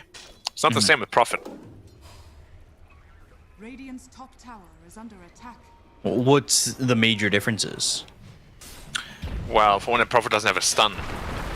It's always super easy. Well, X-Nova gets taken up by Echo. He's got a killing spree that he probably doesn't want to give up. Oh, he's dead. Just roll. Unfortunately, not there with Shaco coming out. Yeah, liar. Be bound. But yeah, that's usually why we don't really see this offlane Prophet anymore, because he doesn't have a stun. If you don't have a stun and you're really far behind, it's really, really difficult to make space for your team or really have any sort of impact. Do you think they just kind of stole it from RNG last game? They're like, oh, that worked out really well. They're chasing Tiny again. Even if they get this kill, it's not really worth it. He touches him up, don't have vision there. Cliffed him. But got him. Yeah. Had to use a sentry for that, though. I guess so. I guess it means that Cliff Ward spot is safe for now. Or this is like where you put a ops there. They're like, nah, there's no way they can put an ops there now, right? And you just do it. And they just never go to check. And they're like, ah, sentry's there, it's fine. Yeah. The pop mentality. He's close to 6. Actually, the one who's kind of struggling at the moment is Kaka. He's only level 4 at the moment. Yeah. Not even level 5. I would assume he, I was gonna say, I assume he takes the tome, works from there, and maybe they even use Exorcism with the Serpent Wards to go get Roche or something like that. Because it's certainly a possibility to go get it at a pretty early timing, especially when you've got Shadow Shaman. You just need someone to tank Roche so it doesn't destroy the wards, right? Mm-hmm. Certainly a possibility. They got a very strong Roche taken lineup. Ghost getting some free space here, but he is 700 gold behind Shiro on this CK. Yeah. So it didn't go terribly the lane actually for the Nature's Prophet, despite him suffocating the entire time. I mean, it's really hard to see a Juggernaut running at you and you're covering your own eyes, right? I mean, if I can't see you, you can't see me, so it doesn't matter. Ooh, good Shaco. I think that actually stops them from making this counterplay. Because if Chalice is able to turn on that, maybe he's able to get a stun or something off, or a double edge. Top lane, What is it? Rainbow they've got TPs. X Nova in Whoa. trouble. All 5. Most of them did cancel though, but yeah. It's, Ghost is going to have to bail. or they bring more heroes here, which they can't because Prophet to be born. Prophet actually has Boots of Travel though. So she could get the bot and then maybe get top 2. 2 seconds left till the TP's available for the Death Prophet. I don't know if Ghost really wants to be fighting there. You gotta be careful. I expected like a TP out, but Yeah, he's going to concede the tower. Shaco again landing, and now they've got the rebound, the dispose, ZZQ. He's on the run. easy They dead. already used the shackle. Avalanche comes in from Planet, so one more Crypt Swarm, doesn't even need it, has the Ghost still going out and gets the kill. So Somnus dominating. He is 4-0-0 at the moment. Do you see that Ghost just like nibbled away at him at the very end? Chalice just gets ripped apart. Echo and Diffusal, and there's just nothing Chalice can do. Centaur is very fake tanky. Apparently. Dire's middle tower is under attack. I'm surprised he's not wearing the broom handle, to be honest. It doubles up his armor. It's one of the best early game Centaur items you can get. And yeah, Ghost is just getting bullied top by Shiro. I'm a little shocked that he's still staying in the lane, and yeah, finally he TP's out. Same, he has lost so much net worth there. I thought he was going to TP bottom straight away and just keep farming.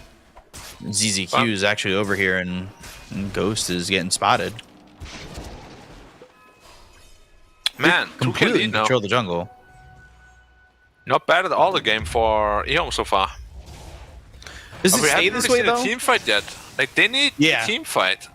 Why is RNG so hesitant to really start, you know, like drop your wards at the tower with exorcism and whatnot and fight on your terms? They're very hesitant. Or to the Roche pit, just get an objective. That's what your lineup is really strong at. Area control. I guess they got the bottom tier 1, right? But they also traded on that. Or nice shackle on Chalice. There's a lot of damage from the skill. Oh, whoa! Still dead. Wrath of Nature came in and out. Do they even get Shiro? He doesn't have mana. He is in a lot of trouble now. He's just going to right click, but eventually he gets hexed. Not a bad trade. I guess Chalice at the end of the day doesn't really want to die there, but ooh, Ghost almost dies too. Echo wants to chase. He's got the Diffusal and Omnis to survive, avoiding the swashbuckle, but the Avalanche is still on the money. They still kill Ghost. They all made that rotation and left Ghost super vulnerable. Yeah, Shiro also had a really sick play where he ran away with his illusion. So they spent like 5 seconds just hitting the illusion, and they're like, hey, that's not right. Taking a bit too much damage here. And that gave him the free space to then also aggress onto the Juggernaut. I mean, all 3 cores right now are doing very, very well for EHOME. Luckily, both of us predicted EHOME. Yeah, the last game. We're nailing it. Yeah. Ghost finally gave me something to believe in, and now he's sitting... I'm just telling you, man. This is not fair for analysts in particular. Like, you can't just perform like this one game and then like that the other. It's not fair. How am I supposed to predict anything? Based on hand grenades and horseshoes. And even if we do predict it, if we all predict the same thing, then we're bound Seal to get it is... wrong. What trap? Should be, yeah. He's But very tanky, though. Just... That means no Why did wards he TP on out? Roche. He could have TP'd out easily, huh? Could he have? I guess no dispose or anything. Nothing. Everything was on cooldown. Or at least try to, you know? Like, he kind of just gave up. Ghost went Maelstrom. Yeah, I like that. Maybe that's like a team discussion they've had, but Ghost always went super greedy in all games they played.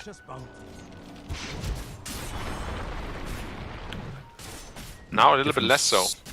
Dire's top tower. Difference between him and Shiro still sits at about 800, so it's not terrible. The big difference is Tower is under attack. Zeal and Chalice. I will say though, There Chalice they go. not too uncommon to play a more sacrificial role. Like he used to do so with LGD quite a bit. I was spoke They need for, right? to- He has his blink anyway, so he's gonna have impact no matter what. They need to go stop this Roche, but unfortunately nobody's here. Yeah, they don't even know about it. I don't know. I feel like this Roche should have gone to RNG if anything. 3 heroes completely off the map, and all of a sudden you're just kind of like giving up Roche. Yeah, and For all free, that I time, think. Planet has just been farming away, so his blink is just around the corner too.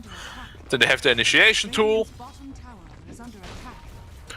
Game is looking pretty good for EHOME. BKB soonish for Somnus. I guess that makes them feel a little bit more comfortable. And especially Kaka, once he gets this Blink Dagger, that's going to feel real nice. Dire's top tower is under Yeah. attack. For sure. It's not an easy Shaman game though. Dire's top tower has fallen. Not Radiant's particularly, but I think we've seen Kaka be very skillful in getting things done. Yeah, they're not giving up bot tower. Pangol is starting the roll.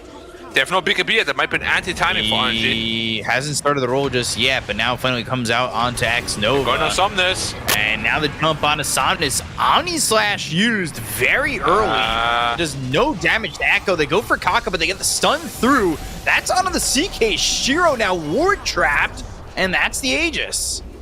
Do they go for a second one? There's no Rolling Thunder. Good shackle from ZZQ. Swashbuckle forward. They go for the TP out from Chalice. Somnus is dead. Somnus is just dead, and so is X Nova. They lose 3 on this. All they took was the Aegis.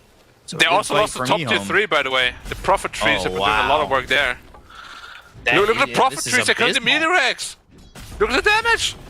That's how. I hate those big trees. 1,700 health. How do you even kill those? 108 damage, dude.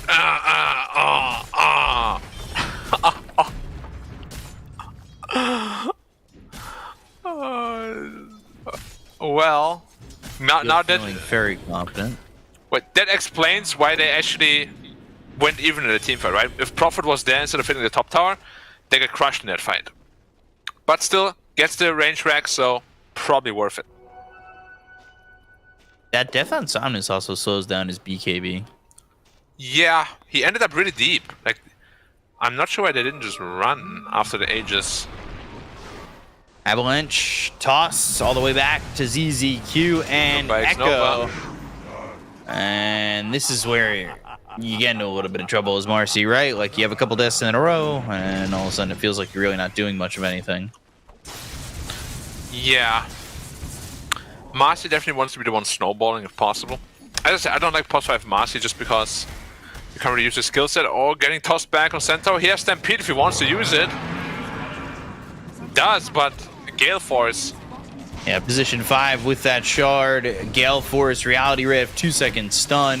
And it's a top Shiro X gets gone to kill on too. the Chalice. Oh, for sure. If just that. Wow. Luckily, they've got outer towers in the other lanes.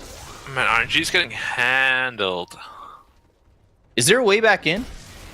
The Omni Slices Yeah. we've seen so far from Ghost 2, by the way. Suboptimal. Yeah. But Somnus They wanna now go has his again. BKB, so he's gonna be very strong. They still have all the other towers up, like the outer towers, so they can't go for mid or bot racks. But yeah, the massive lead right now for EHOME. They got the BKB on Shiro, almost done on the Prophet as well. BKB done on Pango too, so they got everything they need. Shiro has to be careful though. Like if he doesn't pop BKB on time, when he gets jumped by the Centaur, he can get burst.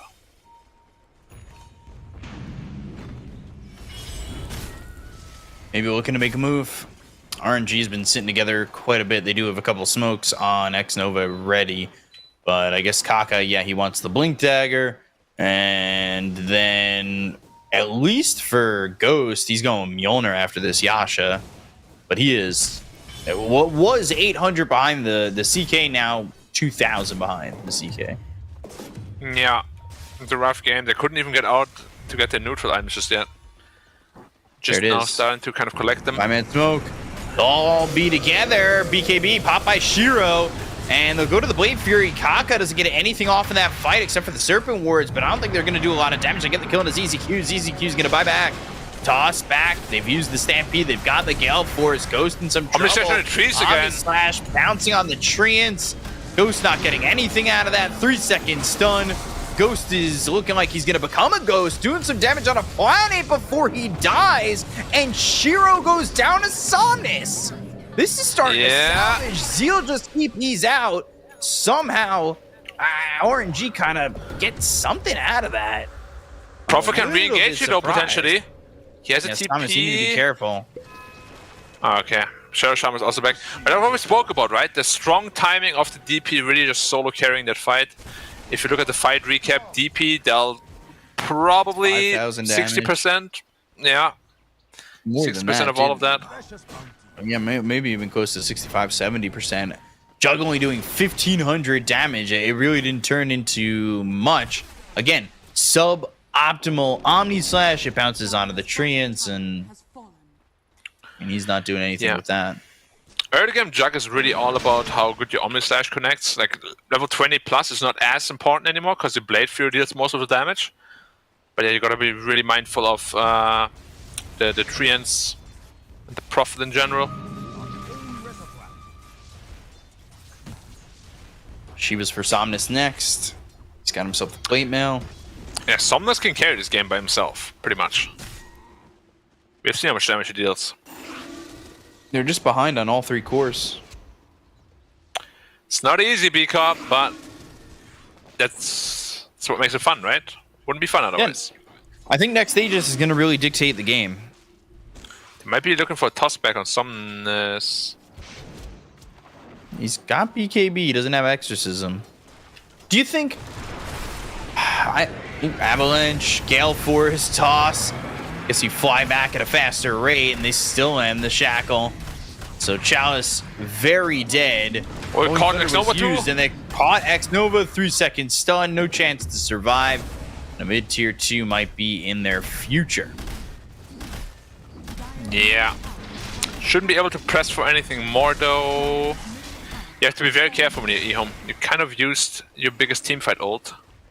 Still looking to pressure, though. Yeah, they don't have any ults. Ghost should not TP back yet. He should be well, he's back now, so the entire map pressure is kind of gone. That's exactly what EHOME wanted. Now they can say goodbye. We just farm your ancients and leave.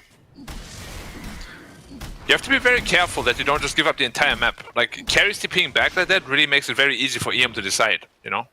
But that's exactly what they wanted. They draw the line. They want to go for Roche. It's up in potentially 15 seconds. Yeah. That's They've got where a tree in potentially there, the last fight of the map will be. Honestly, if Dire wins that fight, they can easily come back into this game. Who do you give the shard to in that situation if they do win that fight? I would say Death Prophet, right? Potentially having that Spirit Siphon. Fear. I like that too. Ooh, they're going to Looking for stop them Somnus. in their tracks. Blink, They're looking for Ghost. Avalanche. No toss back. And the Blade Fury. Gale Force pushing be them careful of back Ghost, into though. their base. Echo with the Rolling Thunder. Now they've got the- Disengage. And they're going to smoke. Yeah, now there's no Rolling Thunder. Planet's in a great spot to break this, though. Yeah, he knows. Read them like Ooh, a book. Shiro going in. Shiro wants this. Exorcism used. Omni Slash coming through. Immediately And goes to the he's TP out. out. Man, Shiro, what a Roche is gamer. not for 2 minutes. Yeah, that was a That's complete outplay by unfortunate. Shiro. Completely destroyed there. Well Really played. unfortunate on the timing. Well, you say unfortunate, but Or I fortunate say for EHOME. well thought out. Yeah, this could actually potentially be really bad if Roche was about to respawn. Good news though, Roche will respawn around the time DPO is back on cooldown. Maybe on cooldown for like 20 seconds. EHOME, though, they're not really the ones who have been waiting for that, right? Like, they've been fighting. They've been playing across the river. They don't feel the need to sit back. Yeah.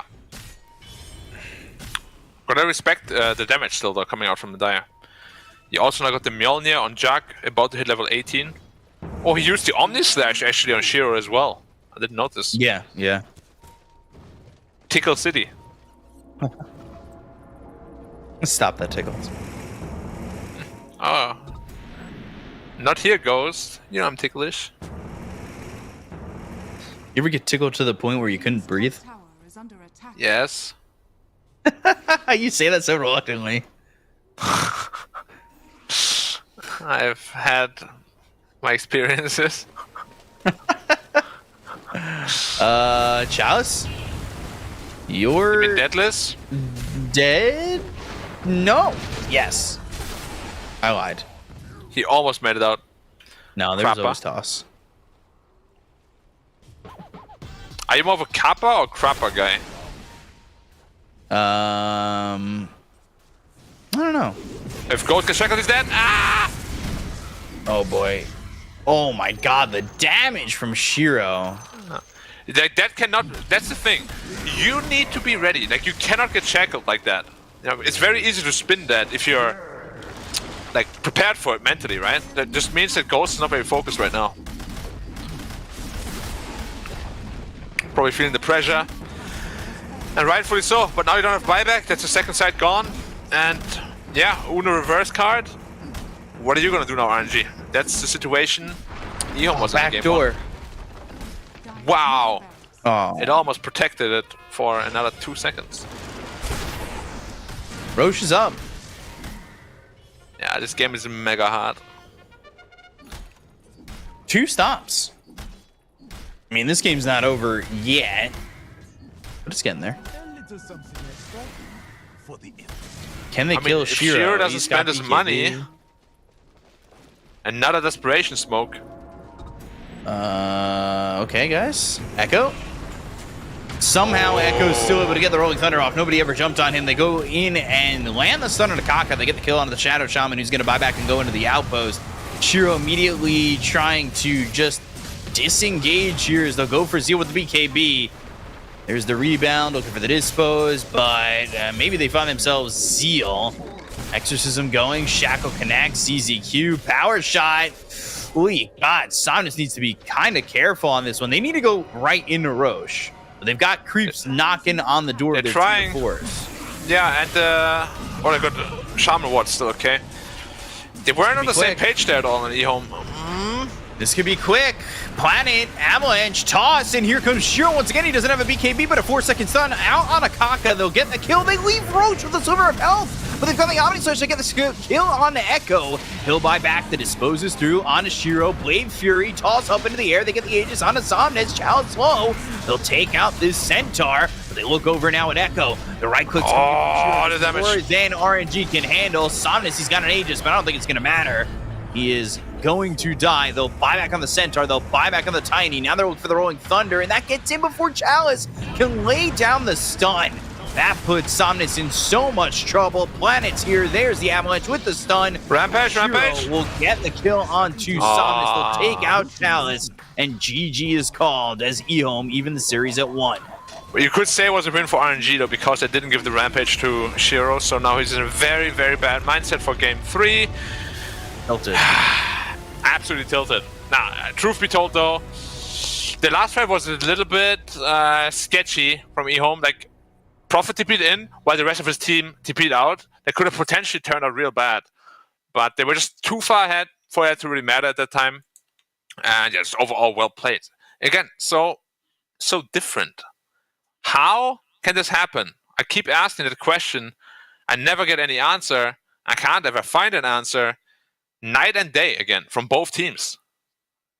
Yeah, 2 very different games, and I mean that's what's going to draw us into game 3. It confuses me, the inconsistencies, but I guess these are also 2 teams that kind of sit middle of the pack, so it maybe is to be a little bit expected. When you see things like this, I'm not really sure, but it was 2 very one-sided games for sure.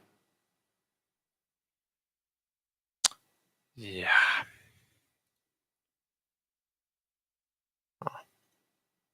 Oh, that's a little awkward. Sometimes you're just muted. It happens. But one of the things I wanted to bring attention to was something we've talked about in previous seasons with RNG. And the fact that this team has like typically struggled when Somnus doesn't have a good game.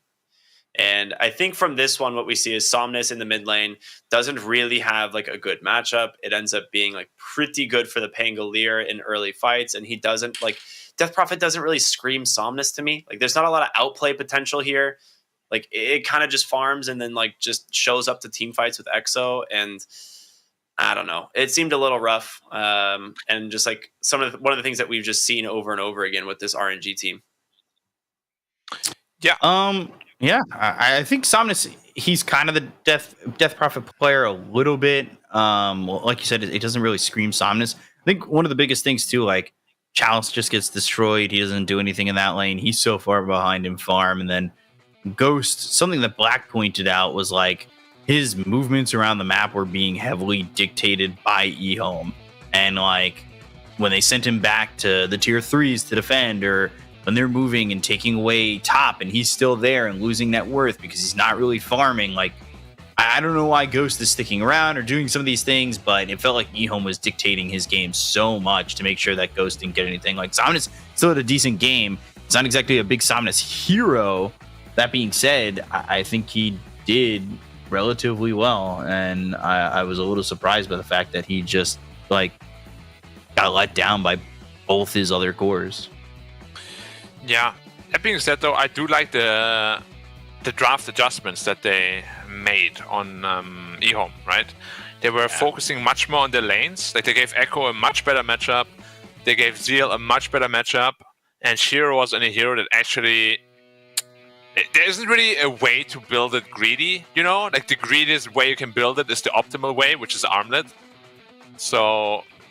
I feel a player like Shiro that has a tendency to just be too greedy, you can kind of amend his weakness by just picking him heroes that are pretty much dialed into just this one really strong item build. You know, which was what CK is. She played it perfectly. He outplayed RNG even at times. Yeah, well done. Yeah, this was a super sick performance from Shiro this game specifically. Like, there's like two super just Giga Chad plays where he just, like right before this fight, he just blinks in, kills Kaka, then like BKB TPs out. He's like, all right, whatever, sounds good.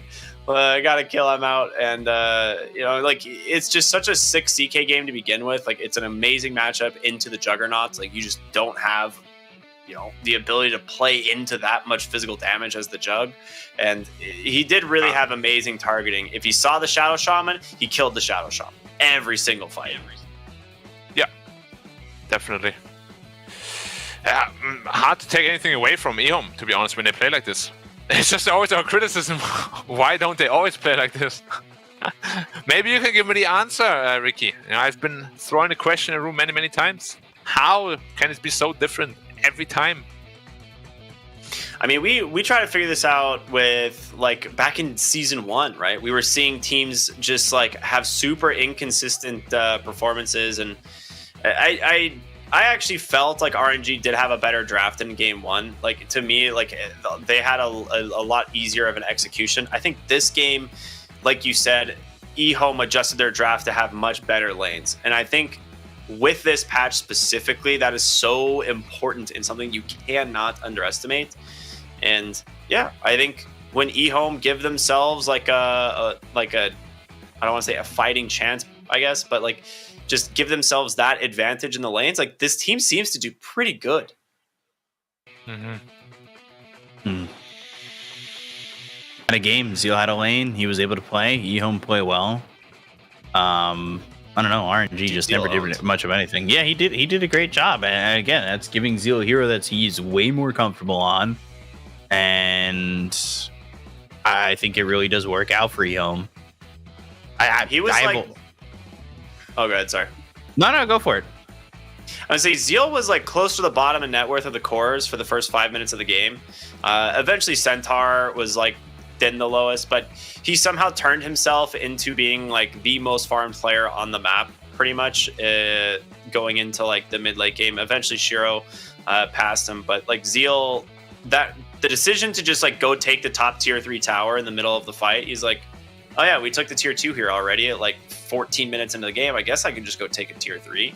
And yeah, those, you know, Giga Treants are quite hard to kill if you have only a Centaur alive to hit them. So unlucky, you know. Yeah. Taking a set of They're racks. just hitting the Rex for 100 damage per swing. Yeah, Yeah. all right. Centaur was like, I'll get you. I got my Lumberjack axe. It's not working. What do you do? What can you do? They're definitely. I'm so surprised I didn't get addressed, man. Like that is literally the most obnoxious thing about this hero. Those big treants push out an entire lane by themselves. Yeah, they do. They're very strong. I am super excited though. At the very beginning of the day, I was like, I think today felt like a day we're going to get 6 games. You know, it did. It really felt like a 6-game day. So that being said, we have one final game in the bag for us tonight. We're going to go to a short break and we'll be back with game number 3 here of EHOME versus RNG. Stay tuned, everyone. We'll see you in a bit.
Hey everybody, welcome back. Hope you enjoyed your short little break as we are jumping right back into the action here with our third and final game here of this series. It is EHOME taking on RNG, and from one side of the field to the other, it seems.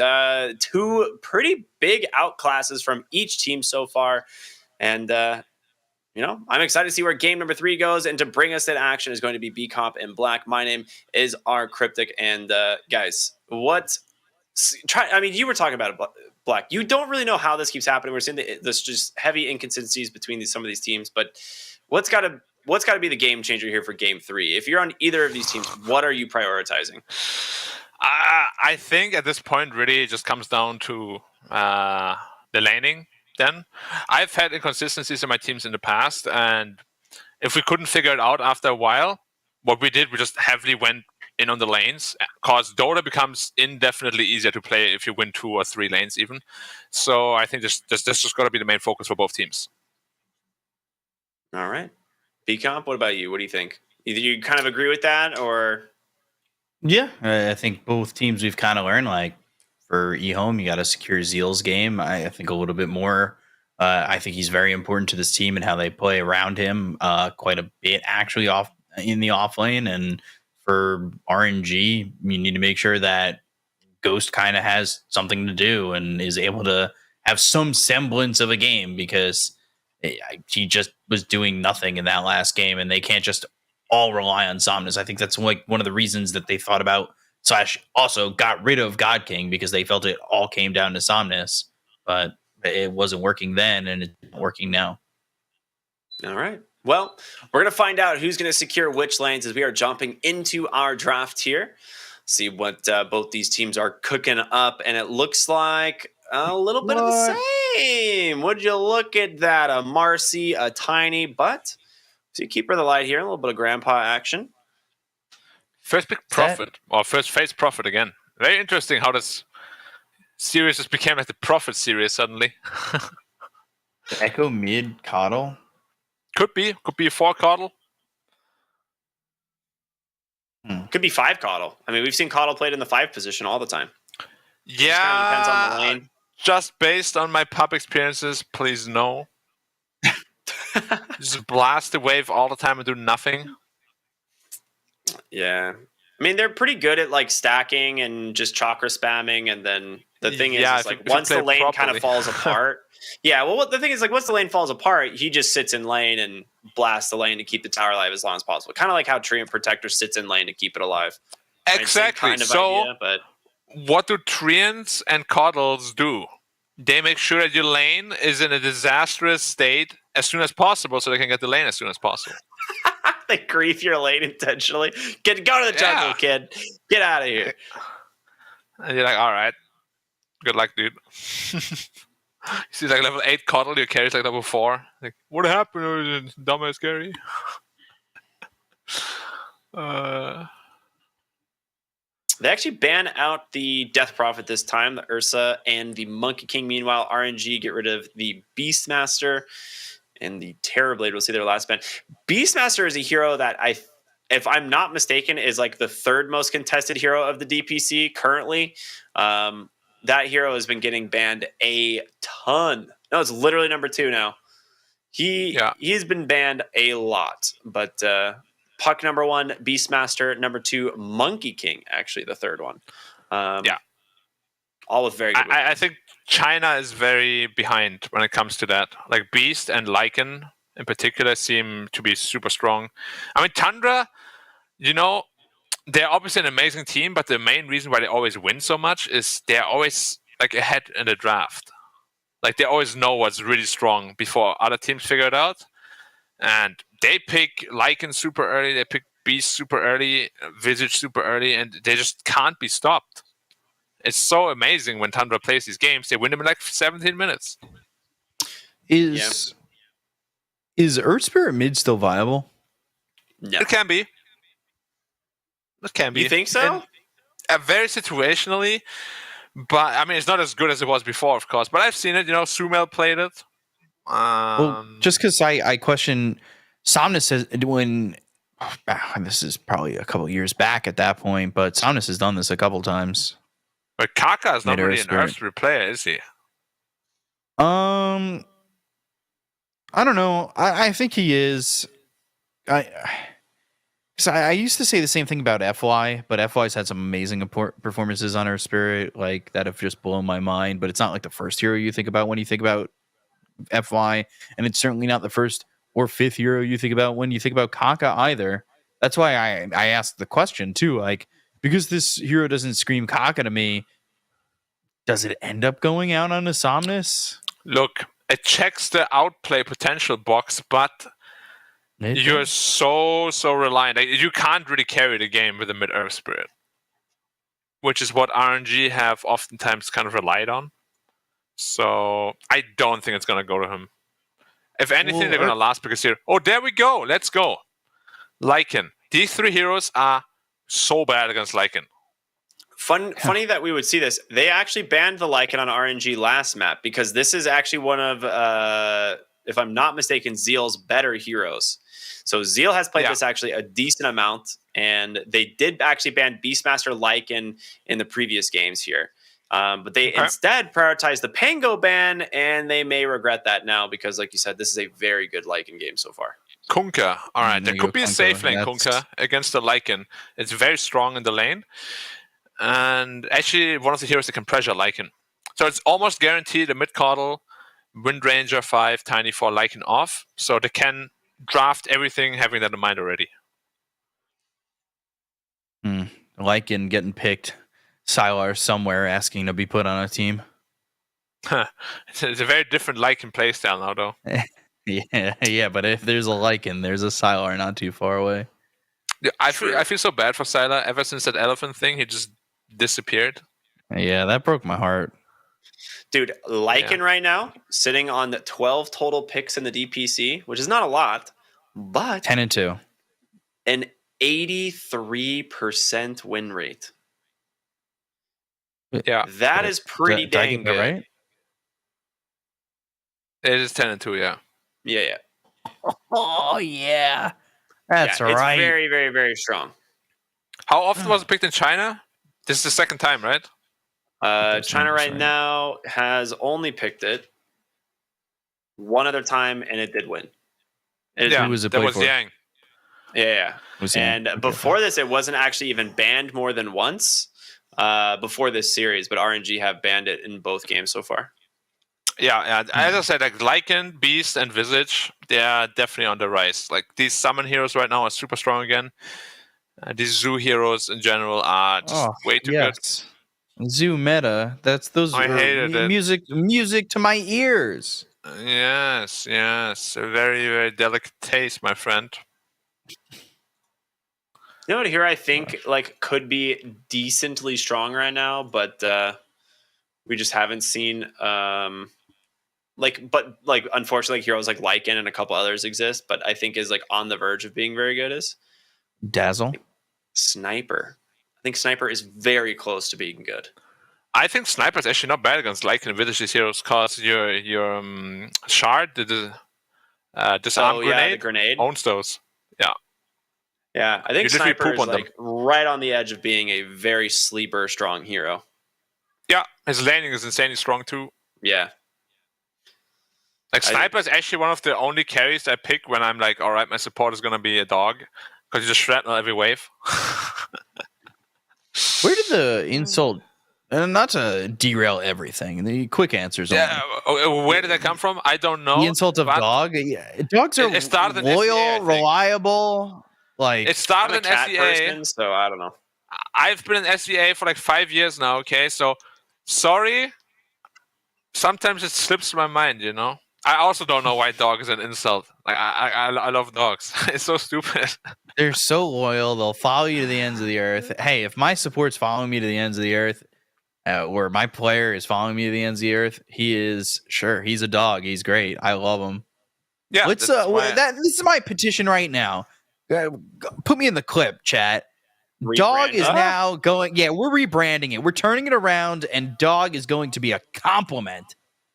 I'm going to tell you right now, that's not going to work. I That's not think gonna it's a work. good effort, but I don't think it's going to work. Good We luck. have something we need to talk about here, which is this Brewmaster, because this It's a is carry a Lycan. sick Brewmaster pick. Yeah. Wait, is it a carry Lycan or carry Tiny then? It could be mid Brewmaster. I don't It could like be. Carry Tiny. I mean, carry Tiny is one of the better heroes against Prophet-ish. I'm hoping. But yeah, Spirit. like We've also seen I- 5-position Brewmasters come out a lot, but then you're running like carry Tiny with a a la Red Panda. I don't know. Yeah, it's like I mean, we've seen it actually. It happens a lot in NA. We see like this Brewmaster get flexed. Queen But- of Pain. Ooh. Yeah, I would say more likely than not, this is probably a mid or off lane Brewmaster. Kaka's on the Earth Spirit. Okay. it's a 4 Coddle. Safe lane Kunka. Offlane Zeal, carry Tiny. Mid Yeah. Brewmaster. Mid Brew. against Yeah, Quap. that's what I thought. That is terrible though. That is actually so Should be a bad. rough lane. And what we saw in game 1, dude, if Somnus gets that favorable matchup, he typically runs away with the game. So we're going to see what Echo can do here. Yo, Homeboy is rocking a Chelsea Grin shirt. I didn't even realize. Let's go. Now you want that interview with RNG. I want to speak to this guy. That is not what I expected, honestly. I'll take that any day. Yeah, this is going to be a pretty interesting game. I actually like EHOME's draft a lot. My biggest concern is going to be this mid lane matchup between Echo and Somnus and whether or not he can make this Brewmaster work. But I don't know. What do you guys think? We'll start with B-Cop this time. What do you think? I'm actually gonna go with RNG. I think this game's gonna be very heavily on the X factors who have been Echo and Ghost. I think if Echo gets destroyed in this lane and Somnus just gets off to the races, I don't even think Ghost is gonna be needed to be a factor. It's just gonna be the Somnus show, and we've seen the Somnus show so many times. I have a bunch of ticket stubs for it. It's honestly, I don't know if it can be stopped. Like that lane might get brutal. Pretty brutal. Right. Yeah. I'm going RNG. Yeah, I think it's there's a very high chance it could be like a game 1 repeat where Echo is in a bad matchup, Somnus is gonna go off the rails, whereas Ghost is enabled by having a really good matchup, and Zeal is gonna be suffering quite a bit against it. It's quite tough. Tiny comes online pretty late into the game as well. So there's a chance EHOME can do it if they survive the early game, but it's going to be very difficult. And again, just with these inconsistencies, I think lanes win games. So I'm going to go with RNG. Okay. I am going to stand firm here with EHOME. I think Planet's Tiny is, or it's not Planet Tiny, it's Safely Tiny, isn't it? It is safe and Tiny. Yeah. Oh, man. Well, Planet's going to do some cool stuff on this Wind Ranger then. That's what I'm going with. He is on Coddle, in fact. Wait, he's on 4 Coddle? Yeah. All right. Well, everything I wanted to say kind of just like went down the tubes. But Zeal's on Lycan, and that's going to be good enough for me. So That's I'm still true. standing with EHOME, baby. I'm hitting that shit. We'll see what happens. We're going to jump into our third and final game of the night, everyone. Hope you enjoy it. My homeboys here, Black and B-Cop, they're going to be bringing you all the action.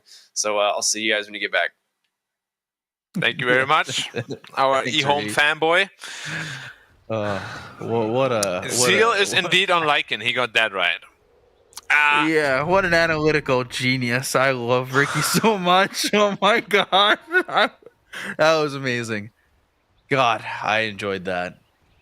I hope you guys Yeah. did too, chat. I love how right he is. All the time. Wait. I have questions, B-Cop. Yes. Answers. Wait. I have them. Wait, I'm looking. What are you So- looking for? He only has 45 gold on Brewmaster, but his items don't reflect that. Because he's hiding his courier at the secret shop? Is he about to swap lanes potentially? Maybe, but then he shouldn't have bought. Because the Tango scream off lane, right? I think mid Lycan actually beats Quap. So if they switch lanes, that would make a lot of sense. And he has he has a magic stick, so... The battle Or they just want to juke them. They want to make... they just want to make them believe that Echo's actually in the mid with the fast bottle build, but he's actually not. But they give up a bounty room for that, so that's quite a bit of gold. Did you give it up Been that, for? could have been that bottle. It could have been. But yeah, I like this actually quite a bit. So they definitely mind gamed them, and they got the lanes. Because Quap is not good against Lycan. You can't really out DPS this region. So now that puts Echo against Ghost. One of the biggest question marks is Ghost, honestly. My biggest question mark is how good is Zeta going to perform in the mid lane? Because even though the matchup is very strong, if you don't know the mid lane very well, a player like Somnus will make you pay for it.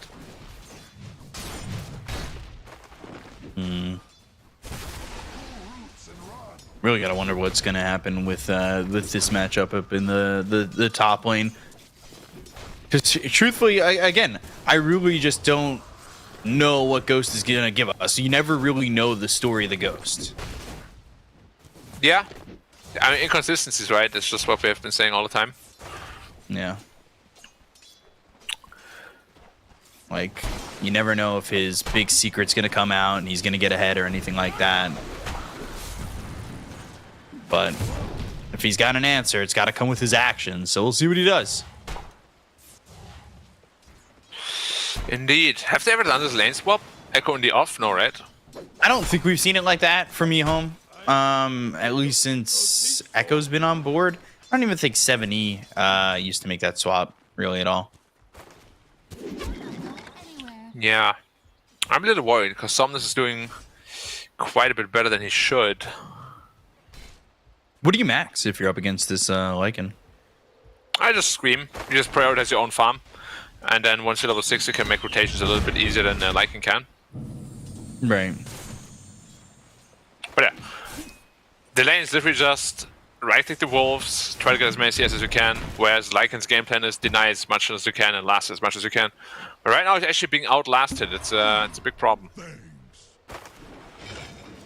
Right, because mid lane is a very different lane pickup. You can't just jump into the mid lane and be like, yep, it's gonna be easy.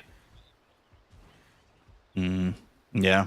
We see that a lot, especially when you're going up against somebody experienced, right? Like, if you make the switch, you gotta have the confidence to at least keep it close. Yeah, not just the confidence though, but also like the skill to back it up, because mid lane skill is very different. Echo, top lane, there's a dispose available.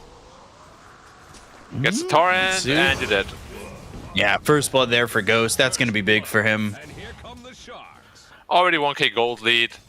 Mid lane's getting slapped, top lane's getting absolutely destroyed. This last pick Brewmaster is very, very curious. And even Tiny is getting absolutely blasted. It's completely last pick too, right? Like, they wanted this hero, and yet now it's going to be in a lane that it doesn't want to really be in, or at least by Echo, not really a lane it wants to be in. And it's going to be tough because Ghost is trying to close the door, especially up in top. Yeah.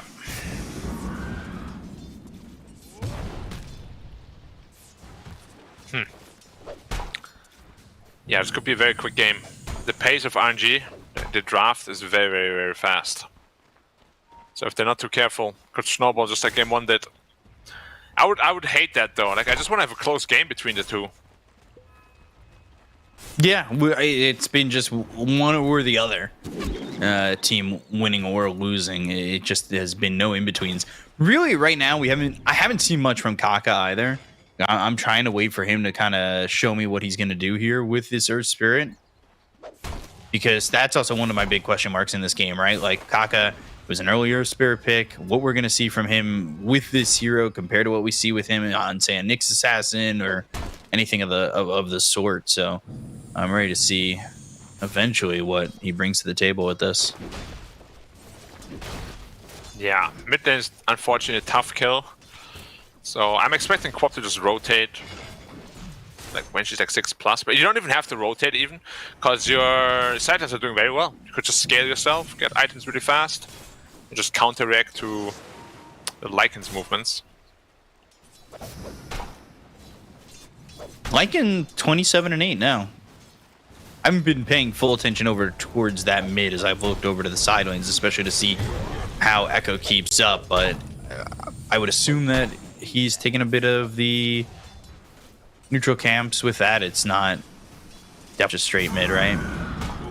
It's not. That being said, though, the Echo is pretty close. Top lane. Which is a bit unfortunate. X roll and the Torrent. Echo in some trouble. Boulder Smash to slow him up. They've got the Dispose, and they'll dispose of Echo's body right there in the top lane. They've got him for the second time. Yeah, leaves Charles vulnerable in the bottom lane, though, potentially. So he has to be careful. He has a Midas queued up on the Tiny. Remember what I said last game? Like, just pick him a hero that has like this one dialed-in build where he can't go super greedy. He's doing it again. That's literally Shiro's biggest weakness as a player. Just over-greeding. Trying to roll in on a planet. They've got the rebound, they have the Boulder damage. Smash, and that is so much damage. Yeah, they get the kill easily. 420 movement speed on a hero without boots thanks to the rebound. That is insane. Dire's middle tower is under attack. This feels, like you said, very one-sided. Yeah, Ghost is about to hit 6. If he hits it at a surprising time, then Echo might just die again. Rebound. They're going with Echo anyways. They've got the Torrent, Echo in trouble, but the Illuminate comes through, lands on X Nova, and that's gonna ignite the Cinder Brew. They dispose of Echo, and Ghost trying to find the proper damage to get Lycan is coming. Somnus comes over. Sonic Wave misses the Echo. wave. And he blinked in. Oh, Somnus, he's gonna die for this. That's a rare Ghost too? misplay. So costly because it's gonna cost him Ghost. It cost them both. That is RNG up 2K and botching that top attempt. Wow. Rare slip-ups from Somnus. Yeah, very uncharacteristic of the way we see him play. Huh. But as we all know, even gods can bleed. And this sets the Lycan up to success now. Very much needed double kill for him. Dominator done. That's how we see so many Lycan snowballs start. And Crop actually to be bottom now on Somnus. You can't really get a kill here either. What?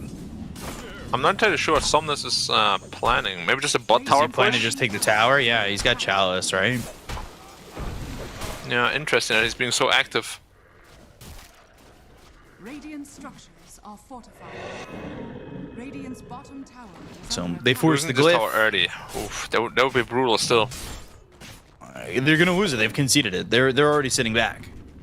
Yeah, despite the botched top attempt, they're still in firm control of the map. Radiant's bottom tower has fallen.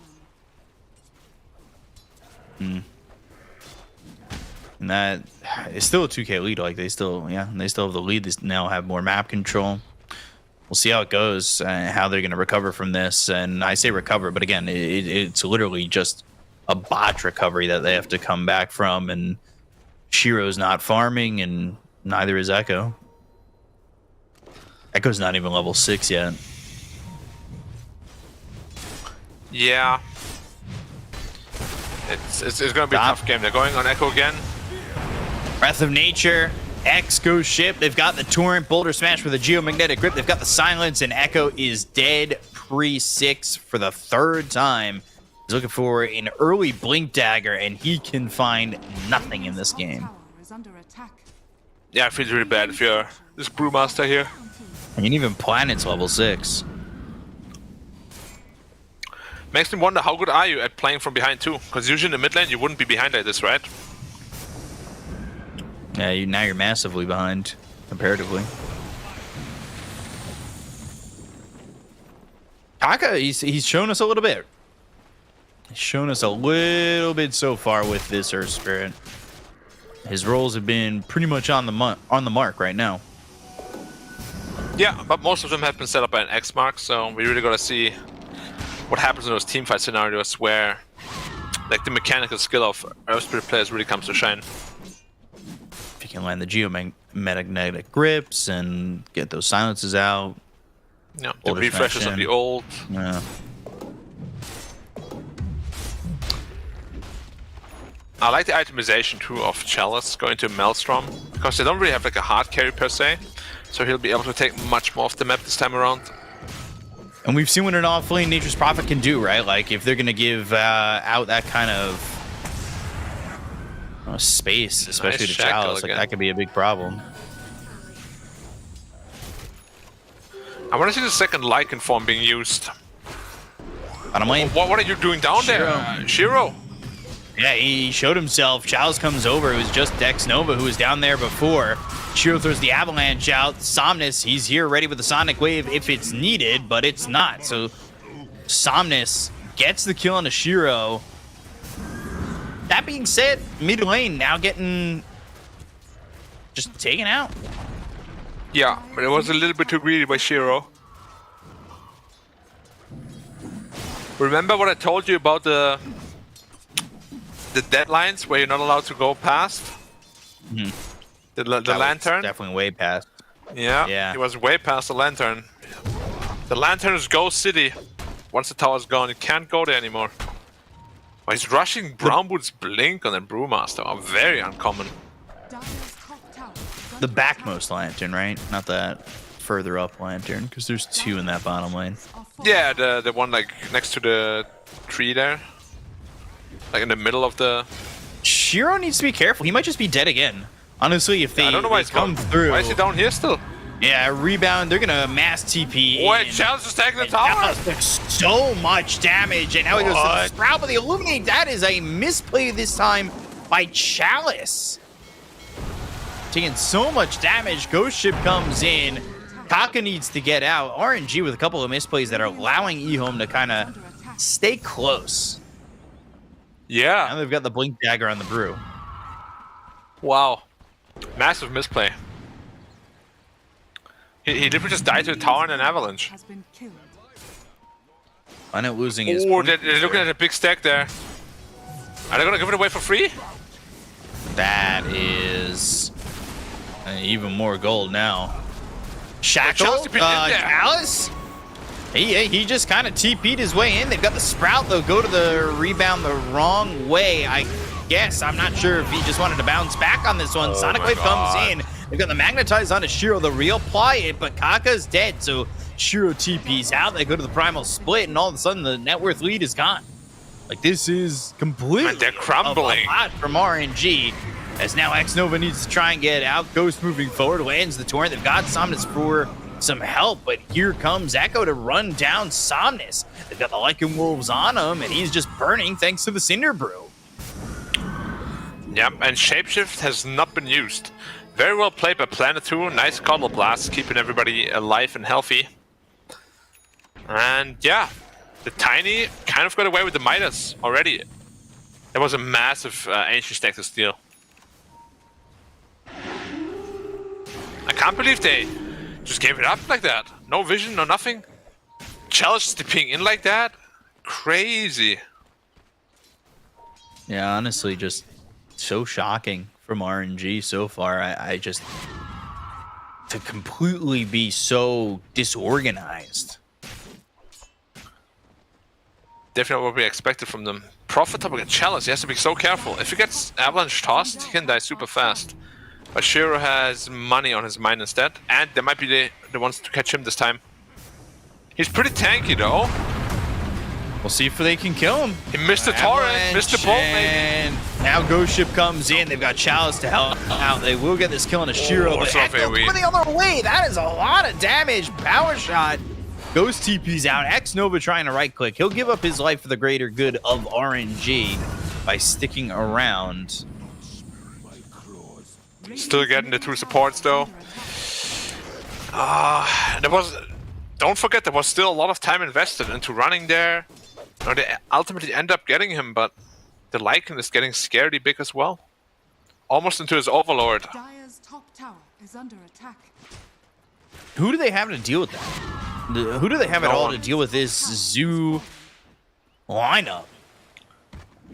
Well, Kunkka is always considered... He went for Travels before BKB. Wow, that might really bite them in the butt. Very greedy item from Ghost as well.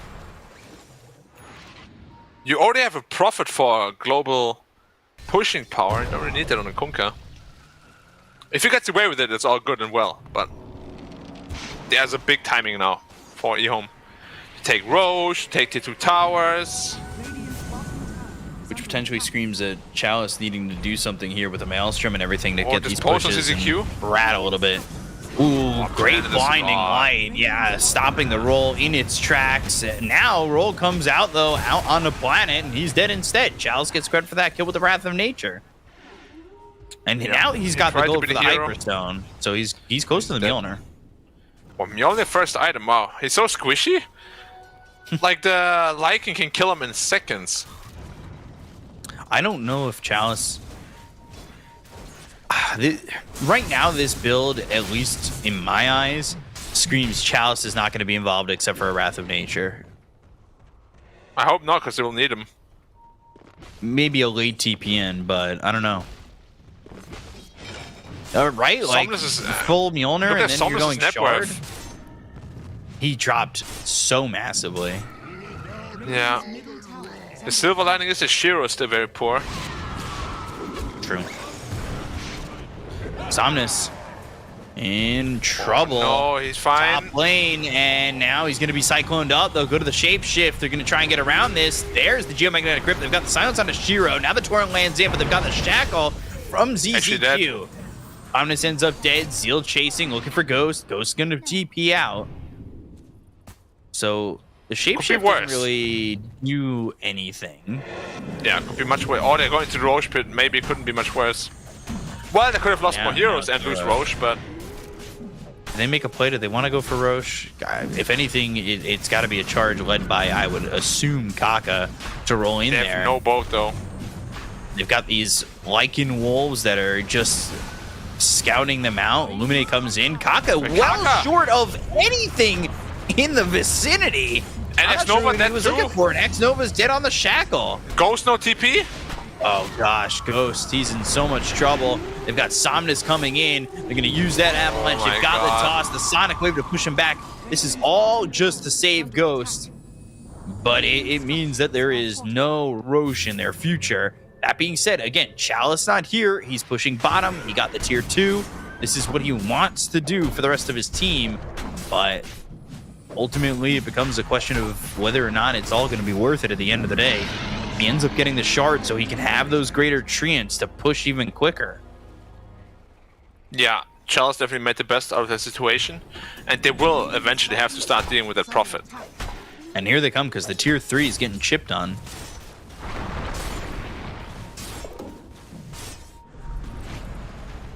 This has become a bit of an issue. Yeah. They're looking for the supports against executing out. Nice X-Mark. And there's the X.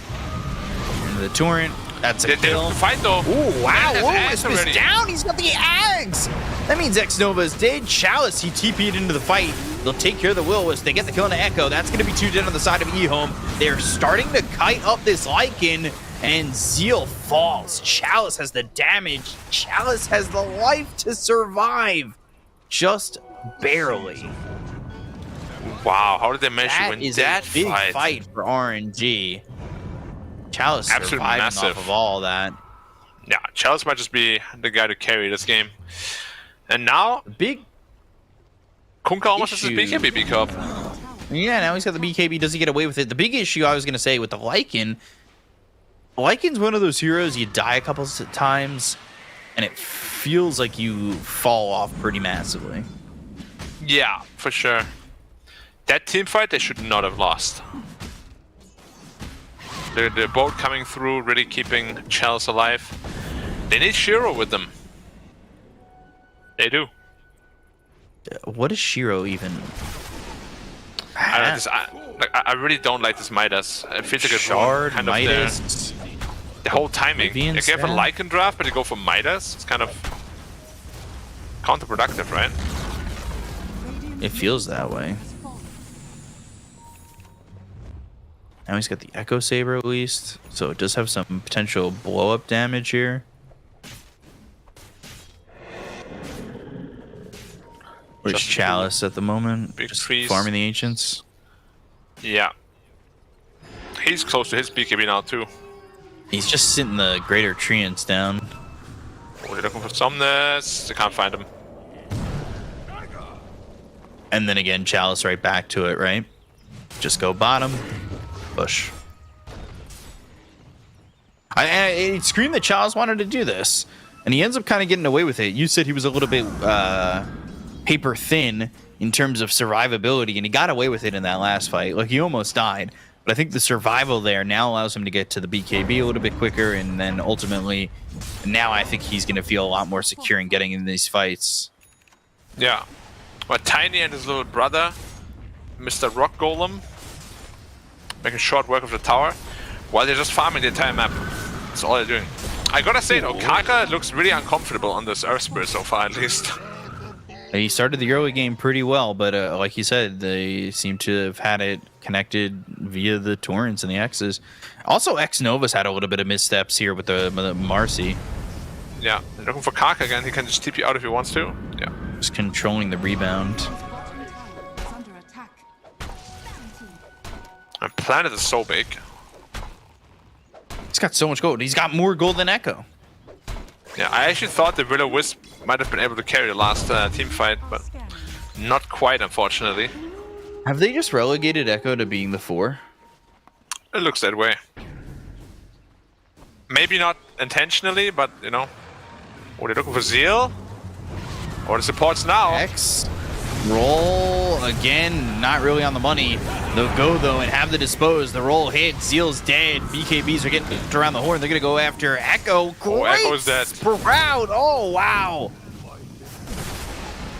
Get funneled. Yeah, and now the game is blocked off. Starting to fall apart again a little bit for EHOME. When they're put under pressure is really when they're, and obviously it's the case with most teams, but it's when they're at their weakest. They don't seem to be able to deal too well with pressure and coming back into games. Although I say that, and they had to take one miracle comeback against LGD. Also, EHOME, they kind of made RNG crumble. Both these teams have kind of fallen apart like a popsicle in the sun. Yeah. So now that's the problem with Tiny as carry, right? Your strong timing is not until 20 actually, and it's still quite a ways off. Now you're facing off against the 2 BKBs of the Dire. Only good news, Somnus is poor. Very poor. Pause. Quick pause, of course. WC? I hope not. Closet. It's not allowed. Closet. Buy a bio break. Water Cabana? WC? Yeah, I called it. Room. Easy. That should be minus 30 DPC points right there. No. Dude, I'd be hindered from playing in the DPC if I was ever even remotely good enough. Sometimes the bathroom just calls. It does. But then you have to look at the bathroom and say, no! You have no power here. I don't know. I can't just say no to the bathroom. It's okay, you'll learn. Eventually. I'm not gonna learn. I literally can't. Okay. You think I have that you'll power? Whatever power you think I have to say no to the to the bathroom is blocked by my crones saying, "All right, he's going." It's like the bouncer, and by bouncer I mean enforcer, anti-bouncer. Seriously.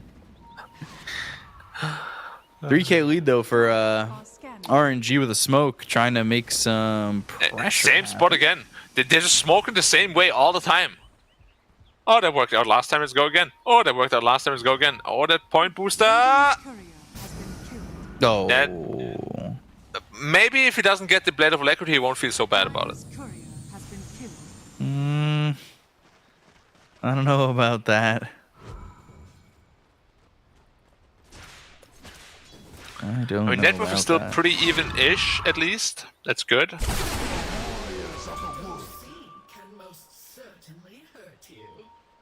Yeah, it's close, but is it close enough? Lycan going Ags. Ooh, he's looking to bite somebody. You're gonna break your teeth if you bite into the rock, though. Nah. Lycan's pretty strong teeth. Because when you bite into the rock talks back. And you know what's cooking. Not only do you know what's cooking, but the rock doesn't matter what your name is. What's your name? It doesn't matter what your name is. I miss Dwayne Johnson in wrestling, man. He was good. He was great.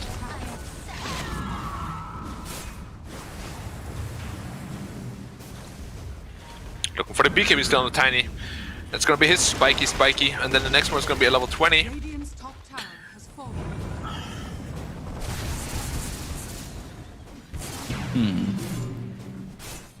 And they got the top tier too. The only one still standing at the outer tower is mid. 25 minutes in. They're gonna have Not a 4-man smoke. smoke again. How many Chalice smokes do they staying have? top. They have another one on Marcy. Should stay, yeah. I mean, if they've got another one on Marcy and then, yeah, they're out of stock on their smokes for another 2.5 minutes. They know the smoke is coming though. ZZQ says, "Alright, I'll take take it. me."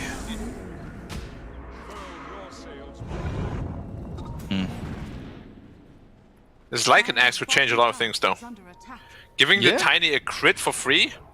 Also the buffed crit, because it deals like, what, 20% more damage now? It's pretty good stuff.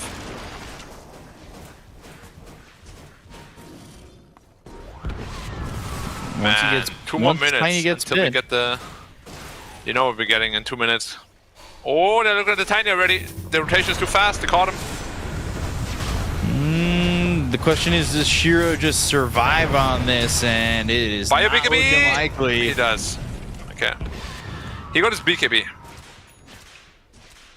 Okay. And then the Ags now for the brew.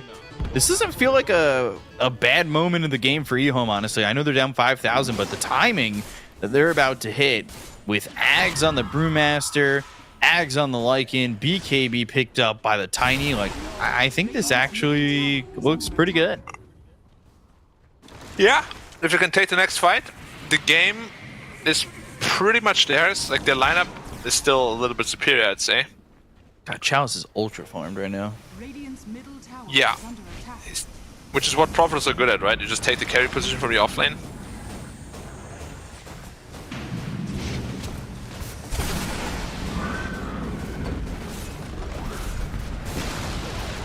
Radiant's middle tower And they just gave up that tower. Yeah. Roshan is the next point of contest, though. Up in 10.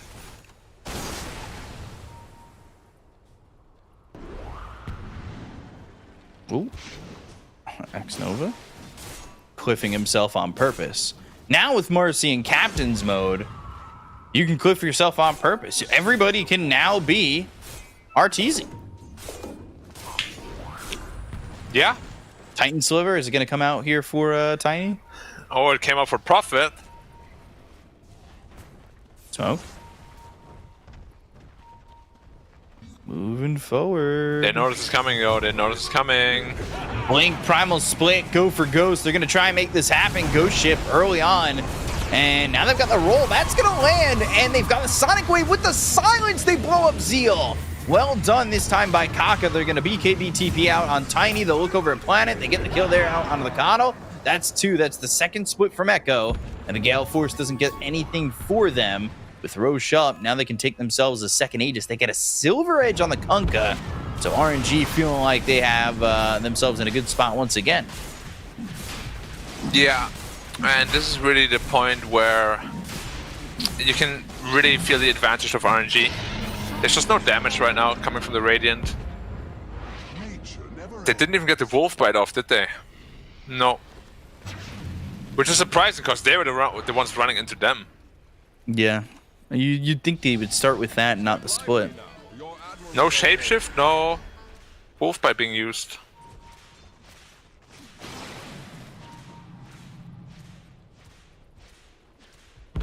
Now Chalice building into a Satanic. He's getting farmed. really, really big. Yeah, He is. It's getting bigger. Yes, yeah. That is also true. How big do you want to get? Yes. Would you like to get more muscle and get bigger? Also, yes.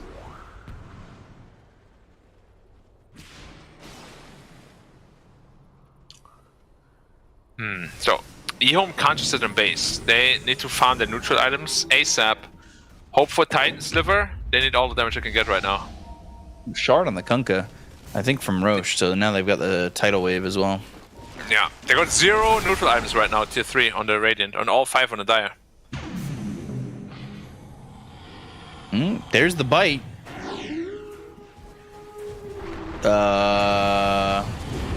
Okay, they're going to try and go in. Now they finally make the move. They've got the Shackle on it too, but the Ghost Ship comes through. They've got the Gale Force in.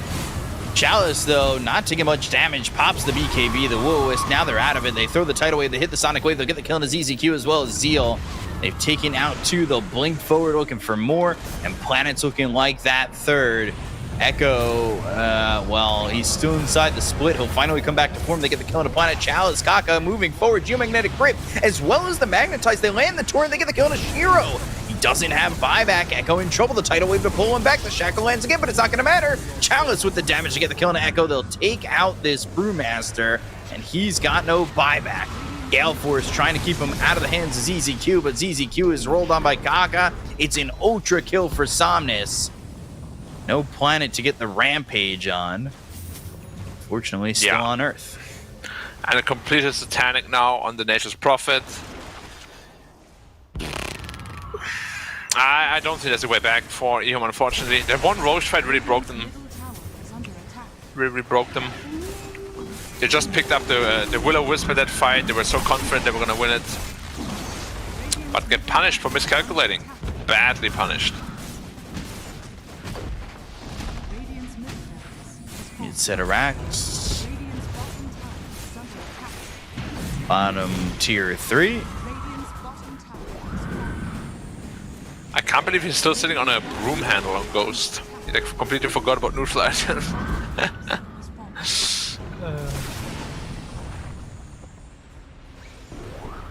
He doesn't need him. Doesn't need him, yeah.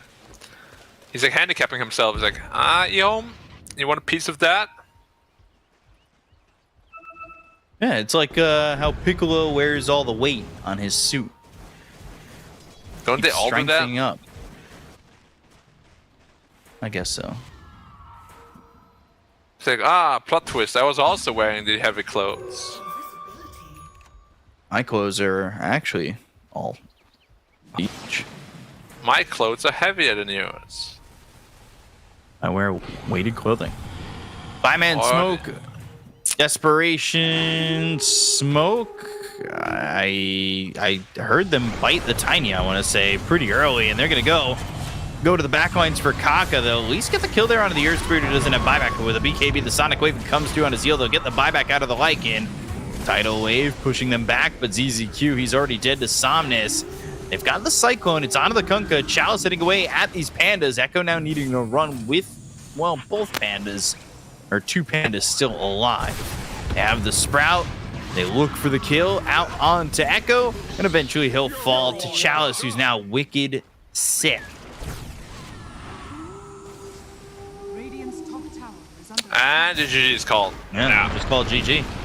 Understandable. Yeah. Very, very unfortunate what happened for him. I actually thought they had the game under firm control. That one Roche fight really just lost them everything. Where they fought without the tiniest ages, they fight 4v5, get absolutely demolished. After that, Chalice was just unstoppable. There was that one fight they had where his greed was about to get punished, but he survives on like 5 health. It really just, I don't know, RNG, they really ran away with it, and it felt like there were a lot of timings there for EHOME that they just did not take advantage of. Yeah. RNG completely went the other way with it. Congrats to RNG for winning. Was a sloppy game from both sides, though. Yeah. Yeah, there was definitely some issues. Yeah. It definitely felt like the fight where, they get the BKB on Tiny, they get the wolf bite, and you're like, okay, this is where, EHOME can bring this back in. And then they take that fight in that top Radiant lane, and it's just, they didn't get the wolf bite off. They walked in and died. They just have to BKB TP home, and it's like any bit of momentum EHOME was about to maybe gain just got shut down completely. It felt like. So, Chalice, the real carry this game, absolutely owned. Yeah, he did a really 100%. Good job. I thought his, I don't know. I thought his shift on item priority was the right move, and you saw that very early that his move was to like farm, push, and make sure that his team had a way back in because they had given up that lead, and EHOME had a little bit of an advantage at the time. Yeah, I actually thought that EHOME, as I said before, had like a very strong lead. After that, they take the Roshan. They took the very nice Roshan fight as well. And then, I don't know why they decided to fight 4v5, but that Aegis Tiny literally just to beat bottom to deal with a split push, and then the 4 of them engage. All 4 of them die at no cost, and that's really when RNG took over the game, right? That's Lycan's weakness. Once you stop that snowball, it's really not that scary anymore. And after that, Lycan just kind of felt like a little puppy dog. It honestly felt like they were going to snowball too, which is the wild thing. Like, he used his first shapeshift, gets 2 kills, and that is like the most important thing when you're playing a hero like Lycan, is that your very first shapeshift gets put to good use. And Shiro on the Tiny also just never really felt like he came online this game either. Like, I'm not sure if it's just a matchup issue or what, but he got caught out quite a few different times, and just. But you remember the itemization I told you about, the issue that Shiro has? It came back again this game as well. Why do you go for Midas on the Tiny? Your entire draft is built upon aggression and speed, and you're just building a Midas instead of like an earlier Echo Saber, which then leads to an earlier Blink. Everything, it's very unfortunate Shiro's getting held back so much by his own mentality towards the game, because his mechanical skill is top notch. He just needs like a refreshed idea of how to approach the game, I feel like. That's why CK was so good, right? Because he really dialed in into that one very strong item build. With Tiny, there's like 3-4 different paths you can go, and he chose to go for like probably the most greedy one. Yeah, and Lycan is just one of those heroes that doesn't really get around to building a BKB, and like really struggles this game when you don't have one. You're fighting into so many different stuns just between the Kunkka, the Earth Spirit, the Marcy. Like, there's so many different things to just hold him in place. Meanwhile, Chalice just presses BKB and right clicks, and that's quite the difference. But yeah, this is the fight right here where everything just unfortunately went bad. Kaka just snipes Zeal on the backside, gets the silence. They don't get shapeshift. They don't get wolf bite. Shears has the BKB TP. And I really thought, even though they were 8k down behind, I was like, this is a fight that, EHOME could take in their advantage, and it just did not work. Yeah, they found a way in a lot of these fights to just pick off Zeal and take him out of the fight. It felt like very early, too. Like, they would use the wolf bite, run around for 5 seconds before even starting to do anything. And I don't know, because I think RNG against other teams maybe don't get away with this. Like, Kaka wasn't exactly hitting everything. Things were kind of out of position for them. Chalice is just getting away with just standing there and throwing out these right clicks. I don't know. It felt sloppy from both sides, but it felt like EHOME didn't exactly have a game plan, right? Like, they would do some things where it looked like they had a game plan, but the rest of it, it's like, okay, we're going to bite Tiny and then fight. Okay, then what? I don't know. Hope we win, I guess. Sure. Like, go for it. It felt like their plans were very loosely based on almost nothing. I mean, they definitely felt the pressure at the end there, right? They didn't even try to get the Titan Sliver for the Tiny. They didn't wait for his level 20. He was like 10% of a level off. That combined is literally 200 damage on a Tiny. And that can turn a fight around no problem. But they were just like kind of out of it, not focused anymore. Maybe they were like really desperate already. But you had your timings that you could still hit. You got to play for those because you're just playing into the enemy's timing over and over and over again. Yep. Yeah. It was very well done. Very well Honestly, done. overall, an exciting series. I believe we have an interview lined up. I'm not sure if they are ready for the interview, but I'm very excited because it is going to be with Somnus. So when we get around to the interview, we'll be switching over to that one. But yeah, very excited to speak with him and see, what they have to say. Hopefully, we get the interview in a little bit. But in terms of like EHOME, RNG, like you said, not the cleanest series for either of these teams, but RNG do manage to get themselves a win, and a very much needed win since they did drop their first series of the DPC season so far. But now it's all ones. Very important, yeah, Ricky. I was just about to say, I'm not sure if you noticed, but everyone has one win. And one loss, yeah. And one loss. Yeah, it's actually ridiculous. Now, it's 1-1 for every team. Asta Aries is now actually the first team of the entire, and Dandelion second, and EHOME third. Who would have guessed, huh? Who would have guessed if the season ended today? Which it doesn't. But we'd go into a giant tiebreaker, I guess. Yeah, we'd be going to the world's largest tiebreaker. the real tiebreaker that doesn't end, but it does also. Dude, that would be so badass, like an 8-team tiebreaker. They would like never. No, it wouldn't. You'd have to replay the whole season. You'd have to replay the whole season. It would be 8 teams BO1 all throughout the day. You know what? I'm down for it. Let's make it happen. Cancel the season. We're doing that right here, right now. It would be great, honestly. A brawl. Yeah. Actually, they have to play Royal Rumble, man. Yeah, you have to play WWE 2K22 and play in a Royal Rumble. That's what you have to do. Best of just ones to decide in an alternative game. Everyone has to it's just like coin flip for a random game, and you have to like do a best of one in it. And then a sack race to decide who gets first through fourth. Lethal League suddenly is like, what is that game? God, and StarCraft 2 matchup. Everybody plays bro, each other. I would actually destroy. I would love that. The only one that can beat me in StarCraft would be Ice Ice Ice. I loved StarCraft. It's such a great game. No power overwhelming. No power overwhelming. No build all carriers on Protoss. That's the boring build. Yeah, that's what Beacom's all about, man. Like turtling with like 20 cannons. I want to build 20 carriers. What? He countered me completely. He took the entire map. How is that fair? 20 cannons? You kidding me? I surround my base in cannons. It does not end at just 20. The whole base. It's the one pylon, though. You build the one pylon and just get sniped, and then everything falls apart. That's a classic. Unlucky. How could I have seen this coming? I couldn't have. I honestly, I'm kind of excited for this 1-1. It technically doesn't shorten the DPC. It doesn't shorten the season, but now it's like a best of 5 series, right? Like everybody's like the first even. 2 weeks didn't happen. Who's got the easiest schedule? Who's got the easiest schedule from here on out? Like if you've played LGD already, your schedule's easier. So Dandelion. You say that, but EHOME beat them. EHOME beat them. EHOME actually arguably has the easiest schedule going forward because they beat who is considered to be the strongest team. Yeah, exactly. It's like it doesn't matter now that everybody's 1-1, but it's like Dandelion got LGD out of the way. They lost, but that loss doesn't matter when everybody's 1-1, and now the rest of your schedule doesn't include playing LGD again. Like that's pretty exciting to me. True.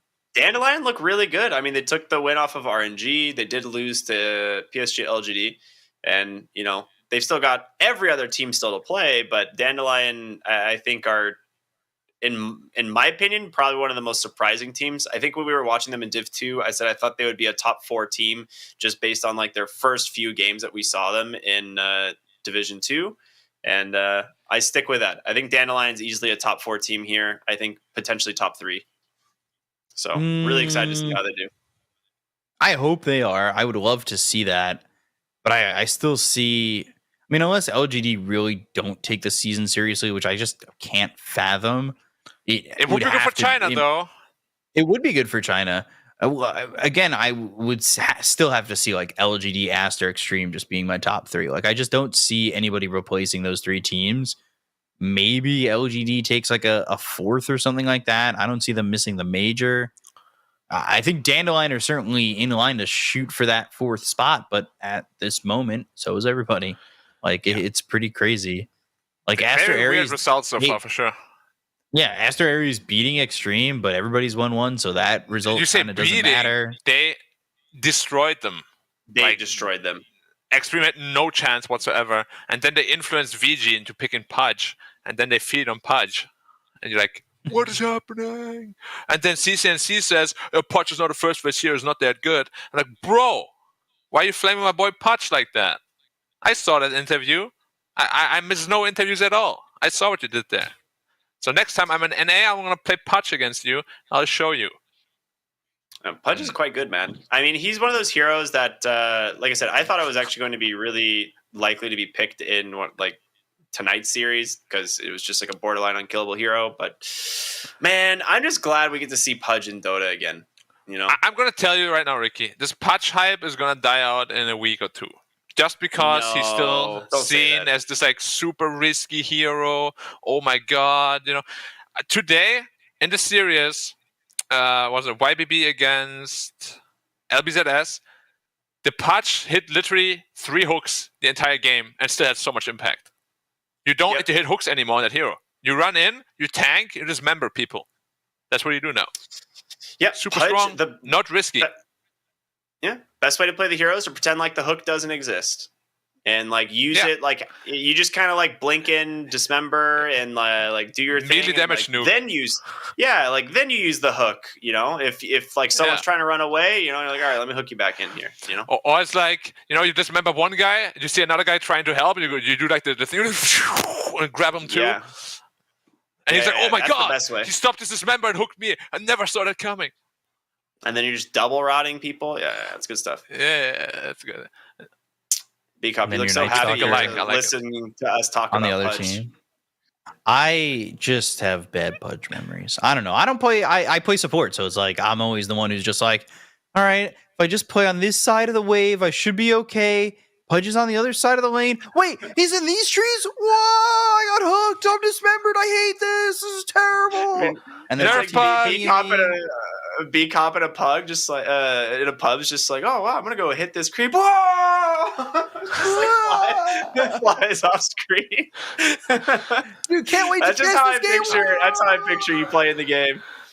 Okay, guys, real talk. It feels like more and more. Hook is the most iconic ability, right? Maybe even of the game. But it feels more and more they're trying to make it not a thing. I wouldn't be surprised if, like, in half a year or a year, they're actually going to remove that ability for something else.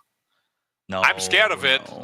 But, like, the way they're balancing Pudge right now, they're basically telling you don't skill this above level 1. Like, at all. Yeah, I think as a support, you still max the hook. But as do you though? Because you could still just run in with 4 levels of Flash Sheep and be like, yo, you can't kill me anyway. Yeah. You know? I think as core, it's like definitely just leave it at 1 point. But the thing with like hook is like I would be really disappointed if they do remove it because the only like whoa, there's a Pudge in the trees, careful, bro. Some stuff just fell off my wall. The only reason it was like ever like considered something that they might like remove is because it's just so good in terms of repositioning. But in terms of hold on, we finally got our interview. Oh my gosh. Okay, very excited. Nothing I was saying was important. The only thing that matters now is that we get to speak to Somnus. So we're gonna go ahead and jump into our interview. There we go. Awesome. Somnus, hello. Thank you for joining us. Congratulations on your victory. We honestly had a lot of fun. Tell me, what's the team atmosphere like right now after a pretty wild series, honestly? 在一场非常激烈的 BO3 获胜之后，现在队内的气氛是什么样的？还可以啊，我们队内气氛一直还可以吧？对，之前感觉都挺好的。Pretty good. Our atmosphere was always really nice. Nice. Awesome. Glad to hear it. I do have a couple questions. So I want to start off by kind of just praising your performance like overall. And one of the things that we've tended to notice is when you have a like good lane matchup and a good performance in the game, like you tend to like have a really good game overall as a team. Like how is that like influencing your team's performance based on your performance in the lane? 我们发现就是 RNG 的比赛，一般当你在对线取得比较舒服的局面、比较有优势的情况下，RNG 的整个队伍在中期都会运行的比较流畅、比较顺利啊。你自己是怎么看待这一点对游戏的一些改变的？咋说呢？就你中单顺了，肯定整体队伍节奏就会好呀。就是每个队都一样的，其实我感觉。I think this apply to every team. If the mid laner is doing well, their team should be better in the middle game. Okay, nice. Black BCOP, you guys have some questions? Yeah. What would you say is the biggest difference between playing with Ghost and playing with God King that you've noticed so far? 跟鬼打的时候，跟华炼比起来的话，你觉得现在换了1号位之后，最大的改变是什么？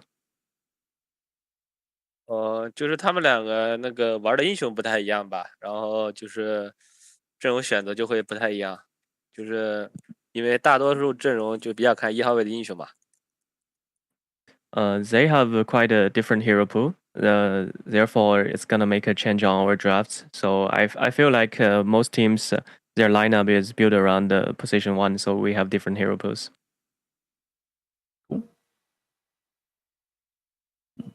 All right. I had a question about Ghost as well. He's the most inexperienced player on the team. How has he been like fitting into the team? How's the team atmosphere with him around? Just like generally. 然后鬼的话也是队里最经验最少的一位选手嘛，就是他现在在队内的情况怎么样？然后他有没有跟队伍的磨合怎么样？就是越来越好了吧。他因为刚开始来的话，大家不太熟，然后再加上，就是我们之前是一起打嘛，然后就认识很久了，然后他可能就有时候，就是话比较少吧，然后后面，沟通了一下，就是越来越好了吧。We're getting better. Kind of unfamiliar when he first getting to the team, and for us, we have been playing for many years together already. But I think as we play together more and more, we are getting better. The relationship is getting better. Okay, and just one more question. First of all, you're rocking that headset. Like it looks really good on you. How much was it, and where did you get it from? I would love to get one myself. Black 问你，就是你这个耳机非常好看，然后你是多少钱买的？在哪里买的？他还想要一个。这是我老婆的，然后我那个耳机坏掉了，然后我把耳机拿过来了。I borrowed this one from my wife. My old set was broken, and I took her. Okay. Okay. Follow-up question to that: do you plan on ever giving it back, or is it permanently yours now? 那你准备还给他吗？还是你就一直带着，就是你的了？先不还了吧，因为戴那个耳机赢了，然后等什么时候输了再换一个吧。Not recently, since I've been winning with this headset. Until I lost, I will not give this one back. Yes. I love it. Okay. Awesome. I do have one other question. I'm trying to ask a lot of the teams this one, just to see how everyone's doing outside of the Dota sphere. So when you guys aren't playing Dota, when you're not scrimming, you're not practicing, what are you guys doing? How do you spend your time? 就是跟其他队伍有问过这种问题吗？就是你们平时不打DOTA 2的时候，一起做一些什么样的活动呢？平时不打 DOTA 的话，我们现在就只打 DOTA 呀，我们没什么活动。我们现在，之前感觉有点菜，然后最近练的比较多吧，就除了现在就打 DOTA 吧。Actually, we don't play anything besides Dota. This is because we feel we are kind of noob before. So right now we trying to catch up. Everyone is just playing Dota right now, focused on Dota. Awesome. Okay. All work. I've got one more question. In your picture, when they're introducing the teams, we can kind of get a glimpse of your tattoo. I was wondering if you'd be willing to show it off for all of us, just in its full glory. I feel like we all want to see it. 就是之前看队伍登场的时候，也注意到你身上的这个纹身了。你有没有兴趣给大家展示一下你这个身上的纹身呢？等一下，我现在有点忙，没兴趣，我现在有点忙，我现在在打。Not really. I'm actually in a game right now. I'm kind of busy.